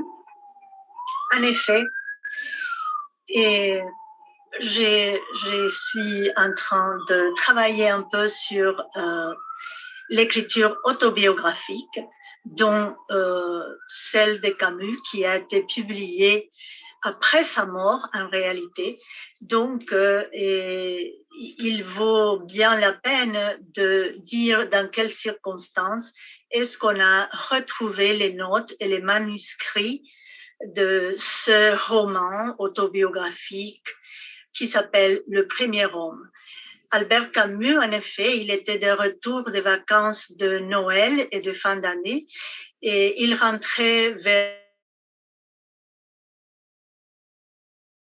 bien sûr de la maison qui éditait ses œuvres et malheureusement ils ont eu un accident de la route et ils sont morts tous les deux, mais les notes, les manuscrits ont été rassemblés par la famille d'Albert Camus.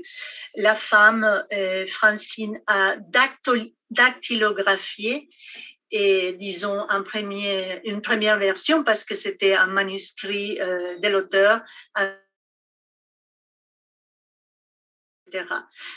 C'est donc un ouvrage qui n'est pas achevé et qui sera publié bien plus tard, en 1994, grâce encore aux efforts de sa fille Catherine Camus et Monsieur Gallimard également. Et sur cette première image, vous voyez l'importance d'Albert Camus par rapport à la critique littéraire est énorme, non seulement à cause de son influence dans les domaines philosophiques, par exemple avec la thématique de l'absurde et ses différences politiques et intellectuelles aussi à un moment donné avec Jean-Paul Sartre. Sur cette première image, vous voyez donc la fille en train de montrer quelques photos. D'intérêt aussi, c'est le texte du discours d'Albert Camus au moment de recevoir le prix Nobel en 1957. Un texte prophétique, si l'on peut dire également. Et également, vous voyez là sur la couverture de ce magazine Combat et comment il a tenu effectivement à remercier son instituteur comme une grande influence sur lui parce que il est né à Algérie dans une famille très pauvre, avec le père qui est mort en combat pendant la guerre en 1914, quand le petit Albert Camus avait seulement 1 an. Et il tient à nous dire qu'il est fils de veuve de guerre, comme tant d'autres enfants de veuves de guerre. Et en même temps, il est fils donc d'un combattant, il n'a pas connu son père, et il part un petit peu à la reconstruction, si vous voulez, à la redécouverte d'une image paternelle, étant donné que sa mère était en fait une femme qui n'avait pas eu d'éducation, et on dit illettrée, elle ne pouvait donc pas lire. Et dans la dédicace du Premier Homme, il avait justement mentionné à ma mère qui ne pourra pas lire ce livre. Elle était aussi un peu sourde, elle avait une maladie. Et pour l'enfant Camus, pendant ces années, disons, où ils ont été obligés d'aller vivre avec la grand-mère, une femme autoritaire, une femme dure, on peut dire, et il insiste à voir le contraste entre la mère, qui représente l'amour véritablement, et la grand-mère, l'autorité, disons, la froideur parfois. Il va donc naviguer une enfance où il nous dit constamment que c'était une enfance de pauvreté, mais pas tellement malheureuse. Il avait des amis, des copains, mais il ne laisse pas par rapport à l'écriture qui nous intéresse et au langage qu'il utilise, il tente de nous montrer que parfois les conditions, les circonstances qui vous font vivre d'une manière ou d'une autre ont importance par rapport au langage aussi. Et la deuxième, s'il vous plaît, Monsieur Acuña.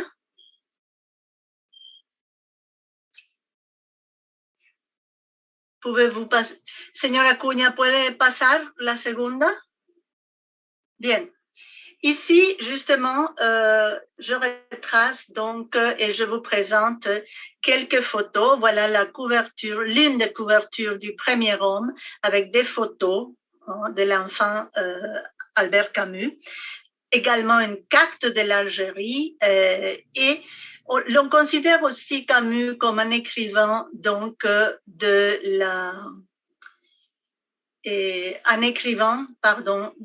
la Méditerranée.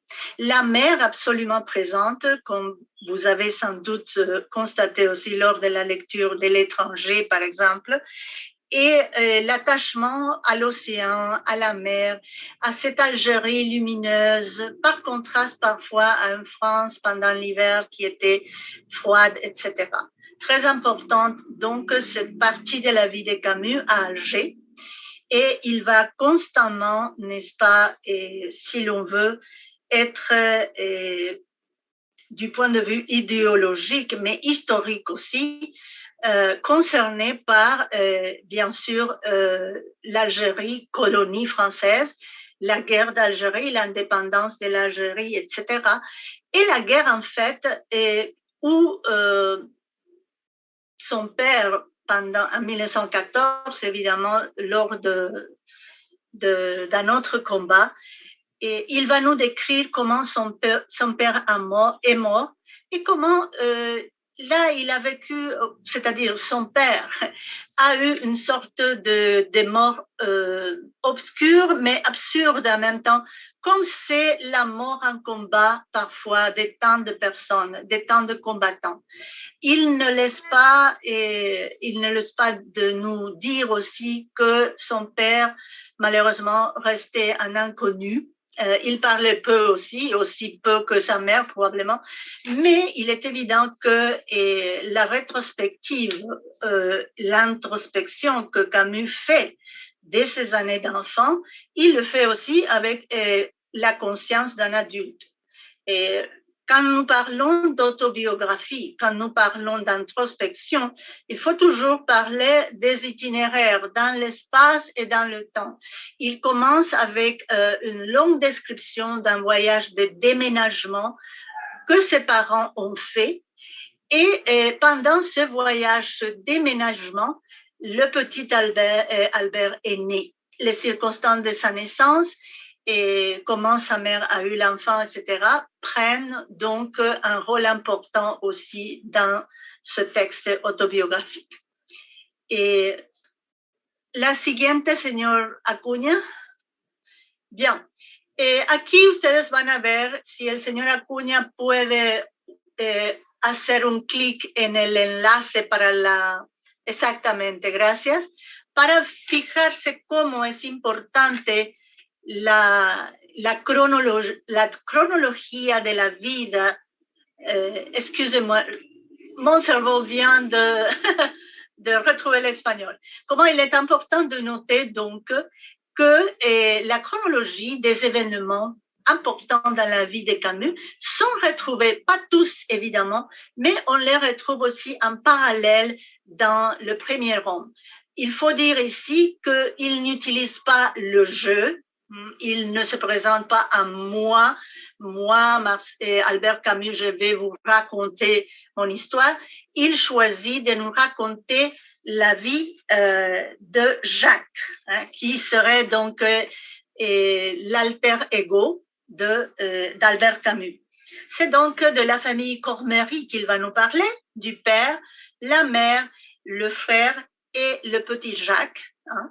Et dans ce sens, est-ce qu'on parle d'autofiction? Pourquoi? Parce qu'il ne s'agit pas d'un récit autobiographique dans le sens où l'on peut imaginer, par exemple, dans les Confessions de Rousseau. Et je ne retrouve pas là-dedans, sinon par des petites références, quelques confessions, d'accord, de la part. Et comme vous le savez, à la lecture de l'étranger, il y a cette question de la figure de la mère, n'est-ce pas? Mais aussi la question de la distance qui existe parfois entre les générations. Une note importante aussi dans le texte du premier homme est l'allusion que Jacques fait au fait qu'il est émigré, enfants et petits-enfants d'émigrés. Les grands-parents et les parents donc ont quitté la France pour venir en Algérie pour des circonstances historiques évidemment, mais cela fait en sorte que il y a toujours une distance entre disons le jeu de l'autobiographie par rapport à ces sentiments de français, il est français, des parents français. Mais sa mère, par exemple, elle est d'origine espagnole. Et c'est intéressant quand il nous renvoie justement à ces générations, n'est-ce pas, de ses parents et de ses grands-parents, et au fait que lui, il va bien sûr devenir un intellectuel de grand prestige, il va recevoir une éducation, très bonne éducation, et il va recevoir l'aide aussi de cet instituteur à qui il va remercier en plusieurs occasions. Ça me semble aussi très important du point de vue pédagogique parce que même s'il était réduit à un environnement probablement, des fois il appelle ça misérable directement, n'est-ce pas, la misère, la pauvreté, etc. Et il va avoir la chance, grâce à cet instituteur qui a compris quel est son talent, sa capacité, et va justement lui donner l'élan pour devenir ce qu'il est devenu. En tout cas, il lui rend hommage et je trouve ça vraiment intéressant aussi. Plusieurs épisodes de l'histoire de cette famille fictive, entre guillemets, nous montrent quelle est l'attitude d'Albert Camus avec un regard introspectif lui-même par rapport à ses sentiments, à ses rapports avec sa famille, son oncle, sa grand-mère et surtout sa mère. Ces silences, hein, cette mère qui parle peu, qui ne semble pas non plus s'émouvoir tellement, qui trouve les tragédies de la vie comme une partie de la routine presque. Il semble s'intéresser à ça et sans doute on retrouve des échos de cet intérêt dans ses œuvres, la chute, l'étranger, les thèmes, n'est-ce pas, l'absurde de la vie, la nécessité justement de s'attacher à quelque chose, à l'amour dans ce cas, mais en même temps, c'est cette sorte de détachement d'indifférent presque, et il se reconnaît parfois dans des épisodes comme quelqu'un qui a toujours maintenu une certaine distance par rapport à ses sentiments et ses émotions les plus sincères. La sincérité, évidemment, c'est ce qu'on juge parfois quand on fait face à un récit autobiographique. Et le critique, dans ce cas, doit accepter ou valider, voilà, est-ce que je vais valider cette méthode, cette technique de Camus dans ce roman, Le Premier Homme? Est-ce que je le trouve d'une sincérité à toute épreuve? Ou est-ce que en fait il s'invente un univers intellectuel, un univers fictif d'écrivain? Et retrouver son langage, pouvoir construire un langage pour pour commencer son autobiographie, même si ce n'est pas évidemment la version finale. Je trouve qu'elle est justifiée jusqu'à un certain point selon les directives ou selon l'intention de Camus à l'heure de parler de lui-même, par exemple. N'oublions pas non plus que, bien sûr, quand il est mort à 40, si jeune relativement dans la cinquantaine, il ne pouvait pas savoir s'il allait retrouver et parler de sa biographie quand il avait 60, 70 ans ou même 80, comme tant d'écrivains.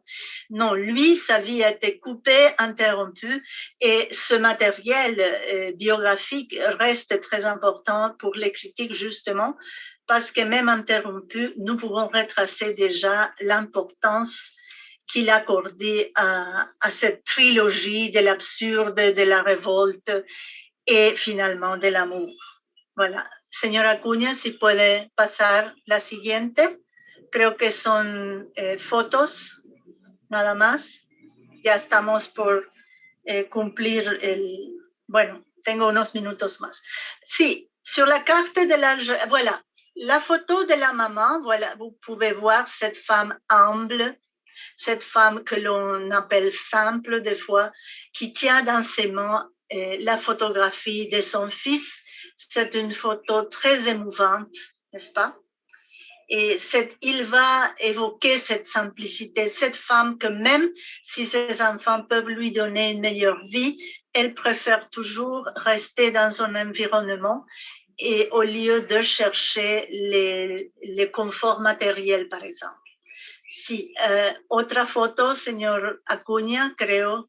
Sí, cet extrait, n'est-ce pas, le nom propre des choses, est un des extraits que l'on retrouve dans le premier homme avec une description justement des objets qui se trouvent dans la maison, et le meuble, le mobilier, et, si vous voulez.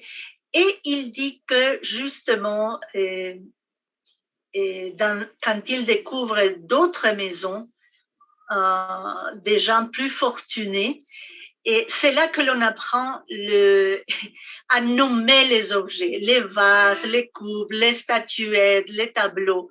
Chez lui, on disait le vase qui est sur la cheminée, etc. Et là, il dit, par exemple, que l'on apprend à nommer les choses quand on connaît les choses des riches, n'est-ce pas? Cet extrait est important par rapport à la thématique dans le premier homme. Simplicité, n'est-ce pas? Pauvreté, n'est-ce pas? Et pourtant, la richesse du langage, du vocabulaire, il accorde un peu ça aux riches, n'est-ce pas, qui ont beaucoup de choses matérielles, et par conséquent, il y a une énorme richesse de vocabulaire à ces objets, n'est-ce pas? Et voilà, c'était pourquoi je voulais simplement expliquer cet extrait. Señora Acuña, continuamos, por favor. Un minuto, Gloria. Sí, me queda un minuto. Aquí nous avons ici, la description de la mort. Il a eu un obus dans la tête, le père Lucien, c'est la seule photo que l'on trouve, et ce père qui reste mystérieux et qu'il écrit à sa femme, hein, avant de mourir, comme si c'était un accident banal, il dit « Je suis blessé, ce n'est rien, ton mari ». Et puis, il était mort au bout de quelques jours. La découverte du père est essentielle dans cette histoire et sert de prétexte, en fait, pas tellement pour illuminer la figure du père, mais pour mettre en relief la mère, en fait. Hein. Je termine ici, je vous remercie et bien sûr, il y aura beaucoup plus de notes à faire dans un article plus long. Et merci beaucoup. Muchas gracias, doctora Gloria Melgarejo. Merci à notre intervenant, Madame Gloria Melgarejo. Et nous continuons avec le deuxième intervenant, Madame doctora Gloria Medina de Pérez, que je vais vous présenter. Doctora Gloria Medina de Pérez, licenciada en lengua francesa por el Instituto Superior de Lenguas, Facultad de Filosofía UNA y licenciada en Psicología por la Facultad de Filosofía UNA. Titular de un DEA, Diplôme d'études approfondies en Lingüística General y Aplicada, y de un diploma de maestría en Ciencias del Lenguaje, con certificados en Lingüística Aplicada a la enseñanza y en Psicolingüística, ambos por la Universidad Paris 5, René Descartes, Sciences Humaines, Sorbonne. Doctora en Psicología por la Facultad de Filosofía de la Universidad Nacional de Asunción, UNA. Profesora en la carrera de Lengua Francesa del Instituto Superior de Lenguas, UNA, y en la carrera de Psicología de la Facultad de Filosofía, UNA también. Investigaciones hechas y publicaciones principalmente en las áreas de la enseñanza del francés, la lingüística y la psicolingüística. Psicóloga escolar del Liceo Francés Internacional Marcel Pagnol de Asunción. Presidente también de la Asociación Paraguaya de Profesores de Francés, APPF.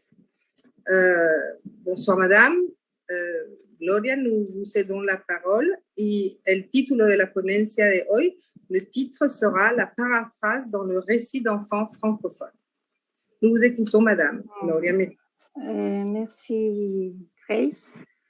Alors je commence. Señora Cuña.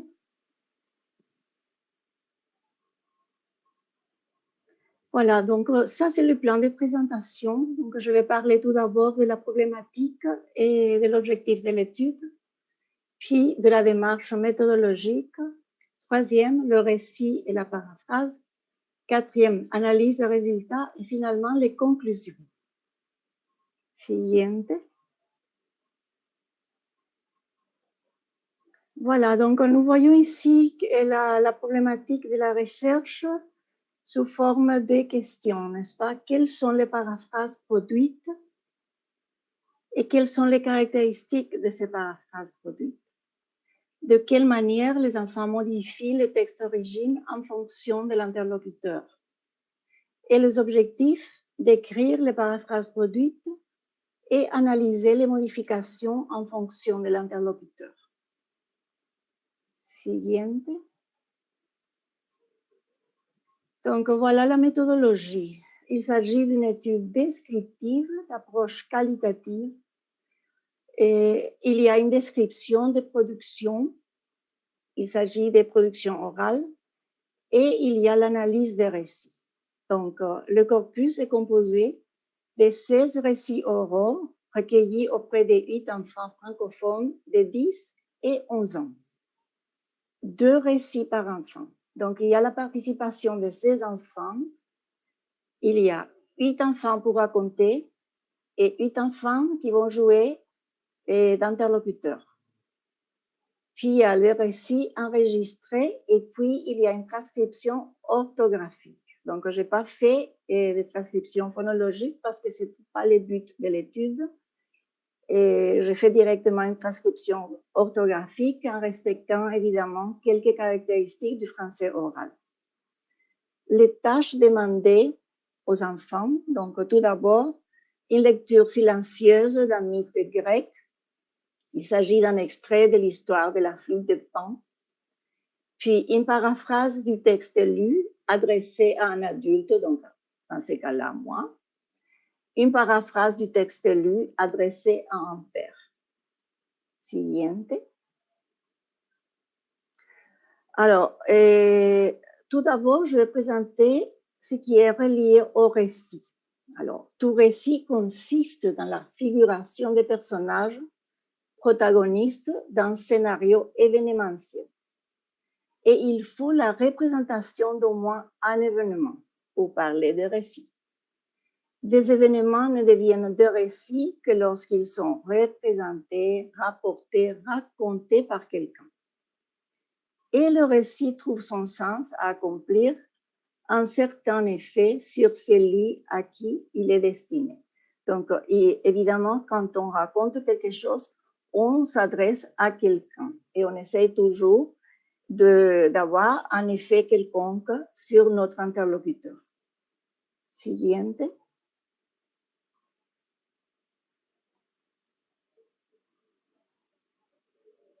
Bon, Donc, la structure générale du récit, j'ai suivi la structure présentée par Laborde. Donc, il y a tout d'abord le résumé, c'est-à-dire de quoi s'agit-il, par exemple, et quand l'enfant dit, alors c'est l'histoire de Zeus, le roi des dieux. Donc ça, de quoi s'agit-il? Indication spatiale et temporelle, c'est-à-dire qui, où, quand, quoi. Exemple, I, l'enfermé dans la caverne et le monstre était avant. Développement, déroulement des événements quand on dit et après, c'est-à-dire quand on continue à raconter. Exemple, après le jeune garçon, il prend son glaive. Évaluation. Et alors, par exemple, elle prit les yeux pour découper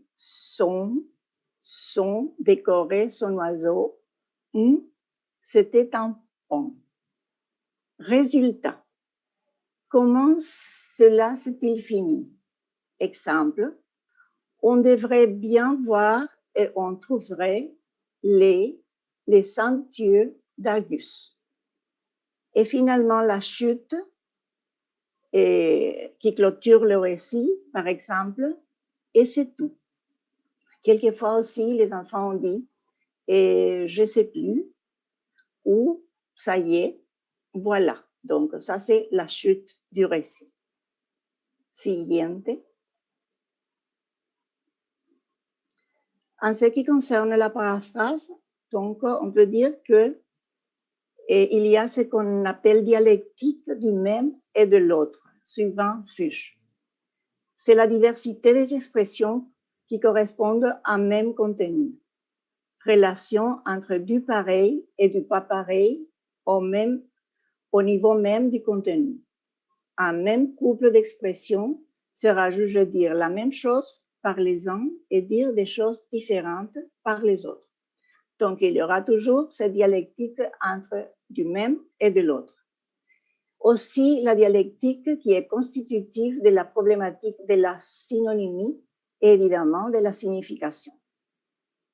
Et puis, l'articulation entre la langue et l'usage de la langue par les sujets dont participe l'activité métalinguistique. Donc, dans les récits racontés par ces enfants, on observe à plusieurs reprises cette activité métalinguistique. Donc, il y a comme une réflexion, une analyse du discours, une analyse du récit, une analyse de la langue. Siguiente.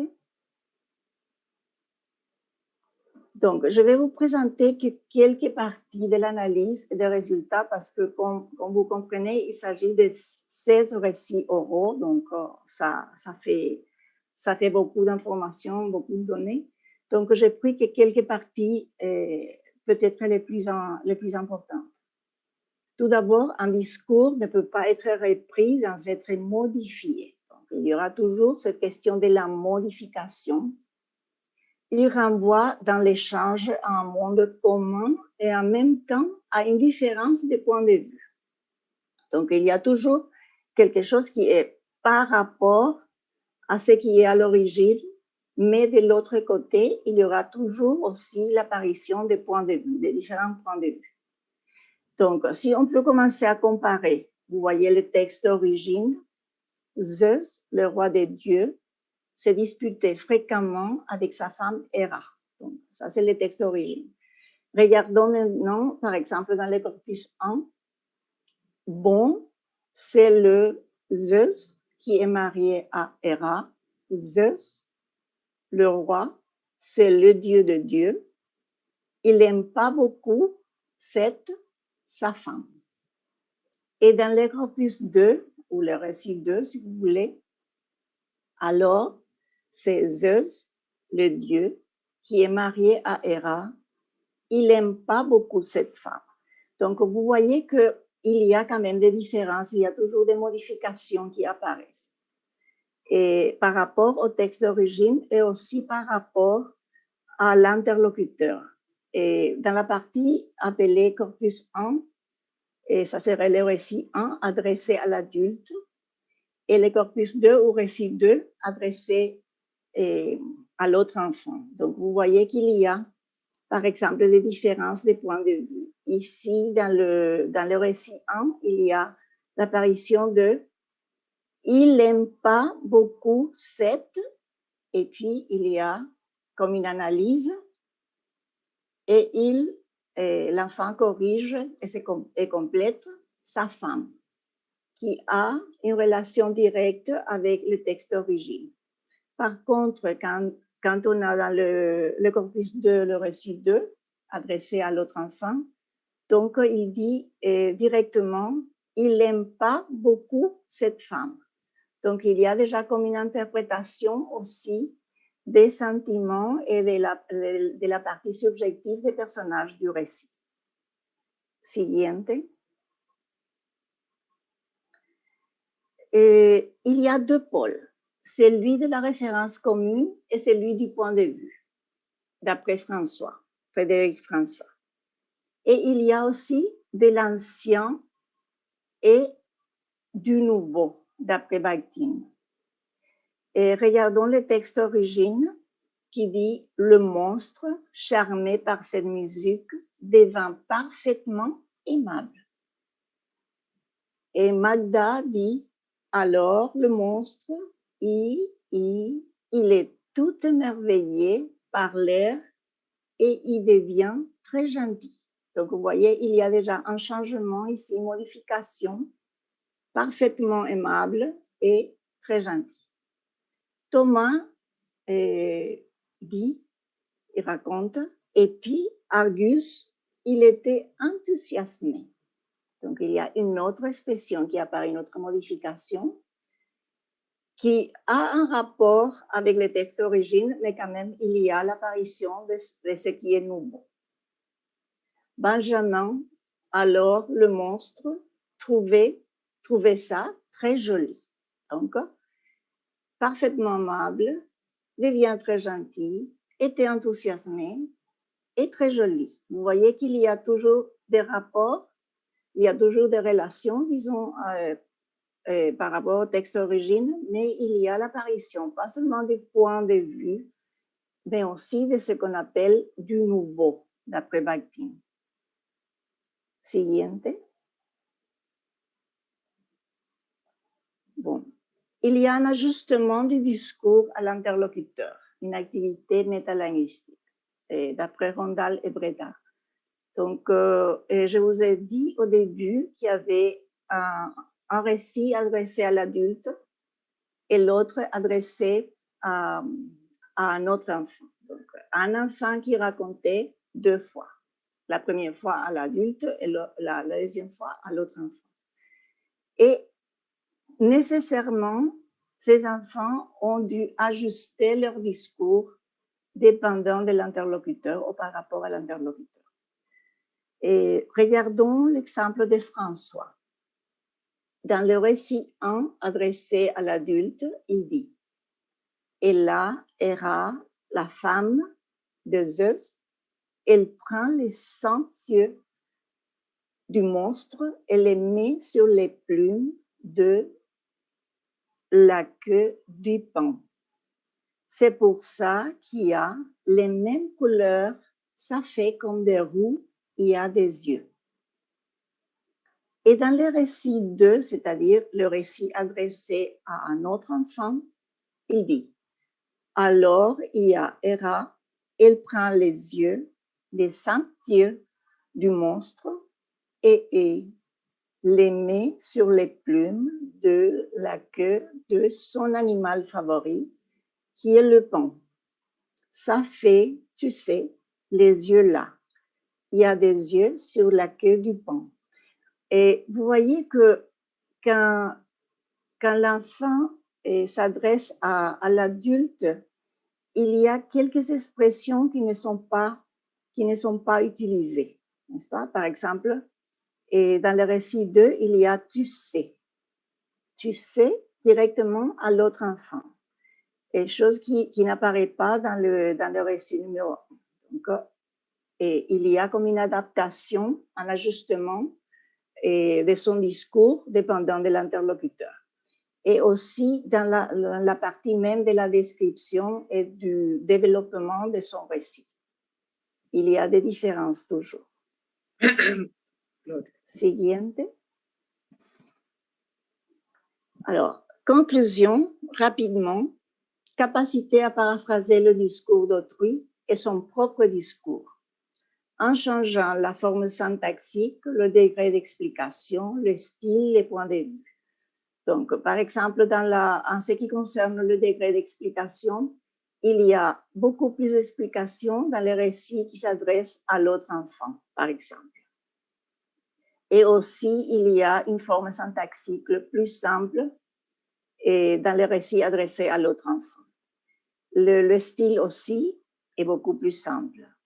Et les points de vue qui apparaissent dans les récits adressés à l'adulte et dans les récits adressés à l'autre enfant. Puis la continuité dans l'identification des personnages du récit malgré leur changement de monde et leur travestissement. C'est-à-dire, même s'il y a des modifications et même s'il y a des ajouts et même s'il y a des suppressions ou des remplacements, et on peut de toute façon identifier quels sont les personnages, identifier quels sont les événements. Donc, c'est toujours possible de le faire. Explicitation plus prononcée dans les récits adressés à l'autre enfant. Donc, il y a beaucoup plus d'explications dans les récits adressés à l'autre enfant. Et siguiente. Utilisation des stratégies pour paraphraser le texte lu, soit comme reprise stricte, c'est-à-dire tel quel, et il y a des parties du texte d'origine qui ont été reprises d'une manière stricte, reprise modifiée déjà avec des modifications introduites, aussi avec des éliminations et avec des ajouts et d'autres utilisations d'autres stratégies aussi. Emploi d'un discours rapporté mélangé, tantôt direct, tantôt indirect. Donc, c'est ça ce qu'on a vu dans la plupart des récits. Donc, il y a un discours rapporté mélangé. Dans les textes origines, il y a que le texte rapporté direct. Mais dans les récits des enfants, on trouve un mélange entre le discours rapporté direct et aussi indirect. Choix du passé simple dans les récits adressés à l'adulte, remplacé par le présent ou le passé composé dans ceux adressés à l'autre enfant. Donc ça, c'est pratiquement logique. Dans les textes d'origine, il y avait l'utilisation du passé simple. Dans les récits adressés à l'adulte, il y a l'utilisation du passé simple aussi. Mais dans les récits adressés aux enfants, il y avait l'utilisation du passé simple et aussi du présent de l'indicatif. Manifestation d'un point de vue lié aux interprétations et jugements des états affectifs des personnages du récit. Ça, on l'a vu quand on parlait, par exemple, de sa femme ou cette femme, n'est-ce pas? La différence qui existe. Ou quand ils utilisaient, par exemple, l'expression enthousiasmée et très jolie, etc. Donc, il y a comme des interprétations, jugements des états affectifs des personnages du récit. Siguiente. Paraphraser, donc, c'est reprendre, modifier un discours qui a déjà été dit par un autre ou par soi-même, parce que quelquefois, on peut faire cette paraphrase, pas seulement l'autre, mais aussi soi-même. On raconte une fois, et puis on raconte une deuxième fois, et on commence à faire des modifications, c'est-à-dire on ne répète pas exactement tel quel de la même façon. Il n'y aura pas de paraphrase absolue, parce que chacune présentera quelque chose de nouveau, quelque chose de différent, toujours. Il y aura toujours des choses différentes, et il y a toujours des points de vue différents. Siguiente. Voilà, ça c'est la bibliographie. Siguiente. Merci. Voilà, c'est tout. C'est la chute du récit.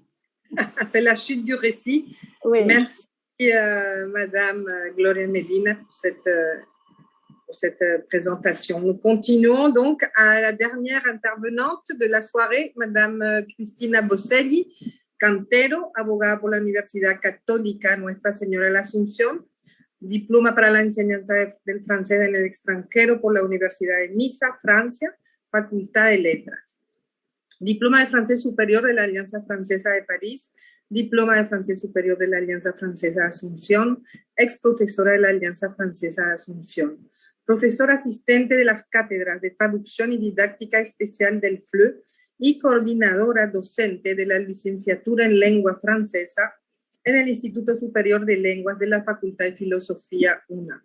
Profesora de fonética francesa y fonética italiana en el Instituto Paraguayo de Ciencias y Artes de la Comunicación IPAC. Vicepresidente también de la Asociación Paraguaya de Profesora de Francés APPF.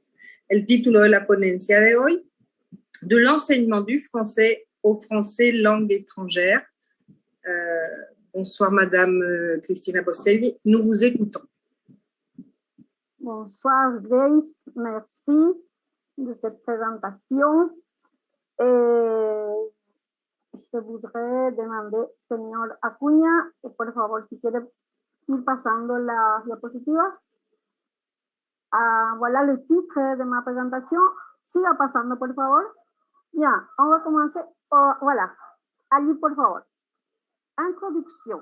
Depuis des siècles, le français, langue de la diplomatie par excellence, et des cours européennes de la littérature et de la philosophie avaient été diffusés par des instituteurs, institutrices, professeurs, prêtres et sœurs des ordres religieux dans les écoles, lycées, académies, universités de divers pays du monde.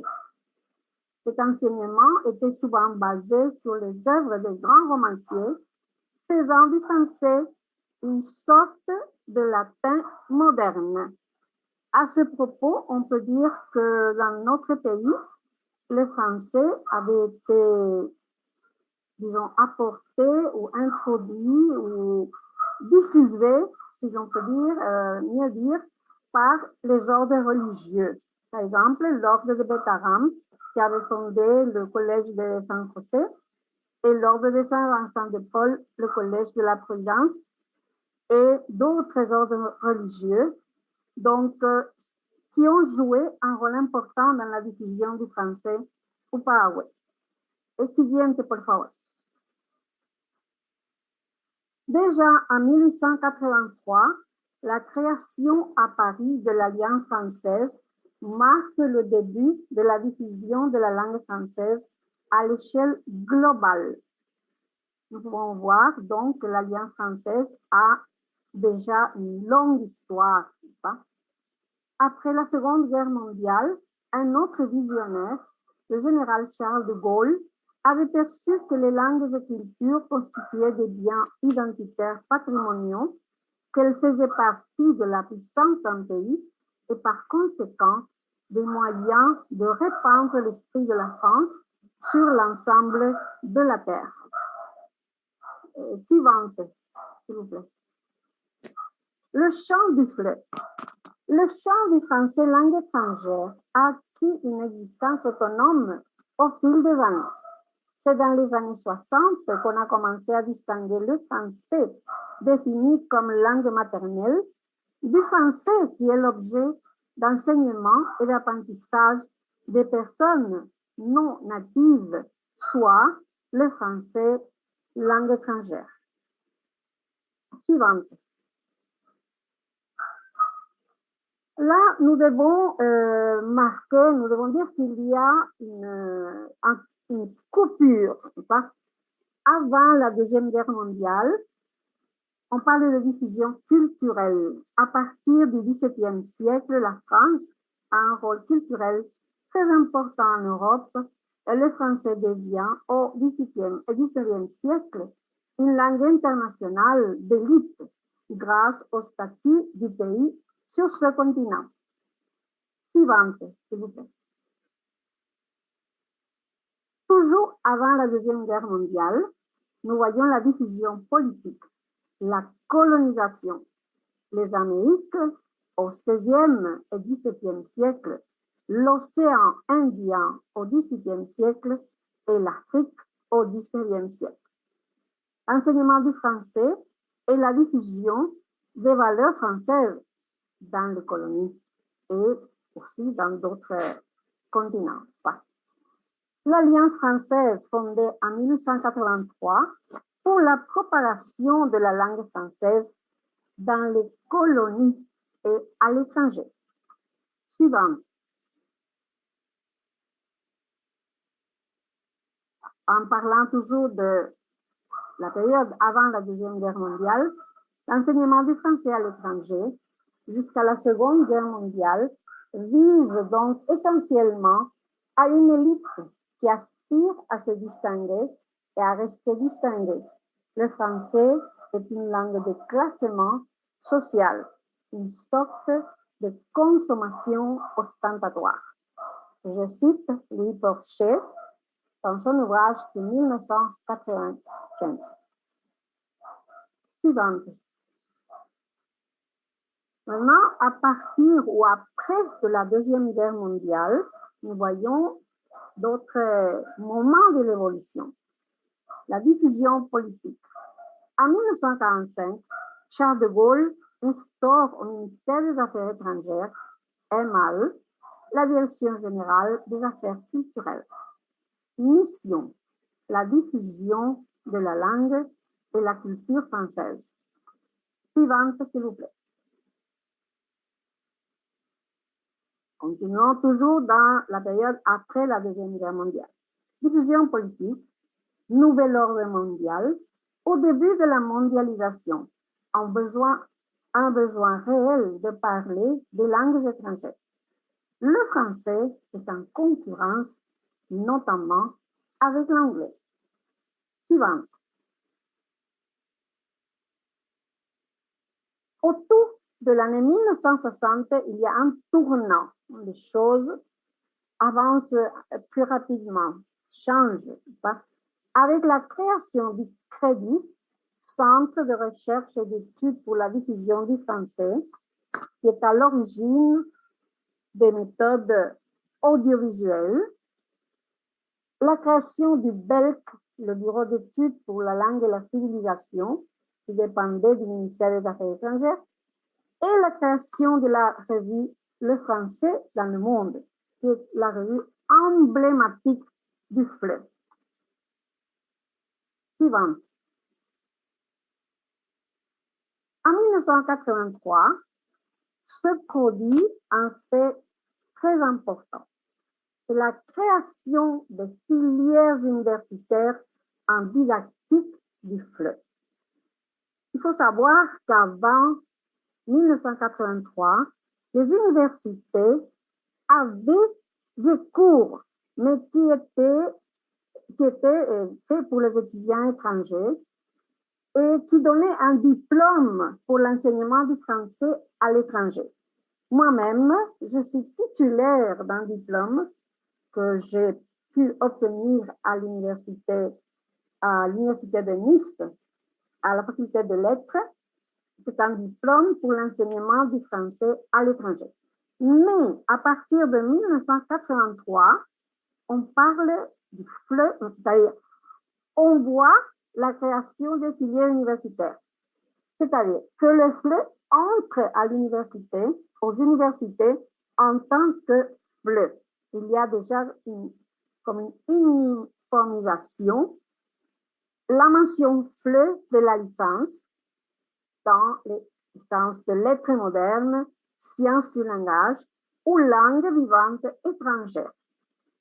Également, une maîtrise FLE et de diplôme d'études approfondies de didactique du FLE, c'est-à-dire que le FLE arrive, si on peut dire, à l'âge adulte.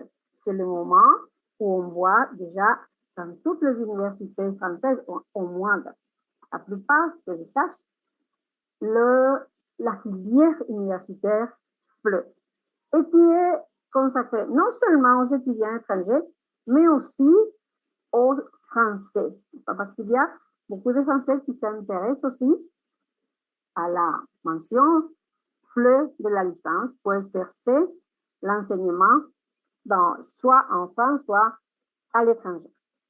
Suivant, s'il vous plaît.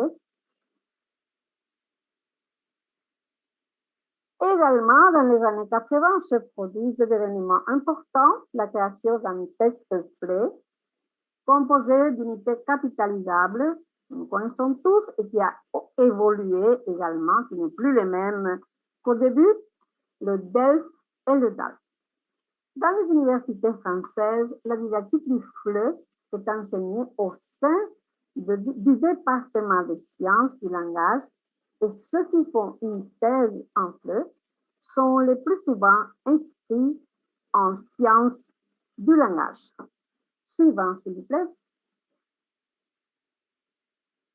De nos jours, ce qui se passe de nos jours, la notion du champ plutôt que discipline. Louis Porchet dit que c'est l'application de la sociologie de Bourdieu au fait. Le sociologue Bourdieu qui parle de champ dans les activités sociales, ça. Mais cette fois-ci appliqué au FLE. Champ plutôt que discipline. Le FLE est plus qu'une discipline universitaire ou scientifique. Édition, institution politique, médias, etc. C'est un ensemble structuré d'éléments de relations. Et là, je cite Kuck et Gruca, des auteurs spécialisés en français langue étrangère. Suivant, s'il vous plaît. Ah, nous avons la bibliographie, le français langue étrangère, Louis Porchet, qui est un classique, n'est-ce pas?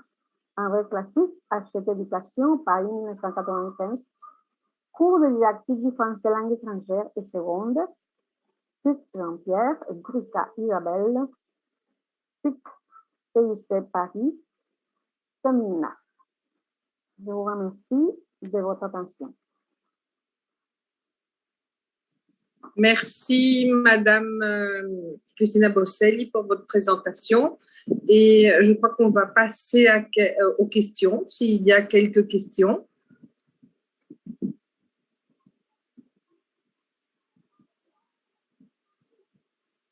Non, je ne vois pas, non. No.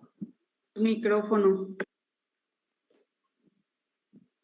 Está abierto mi micrófono, ¿me están escuchando?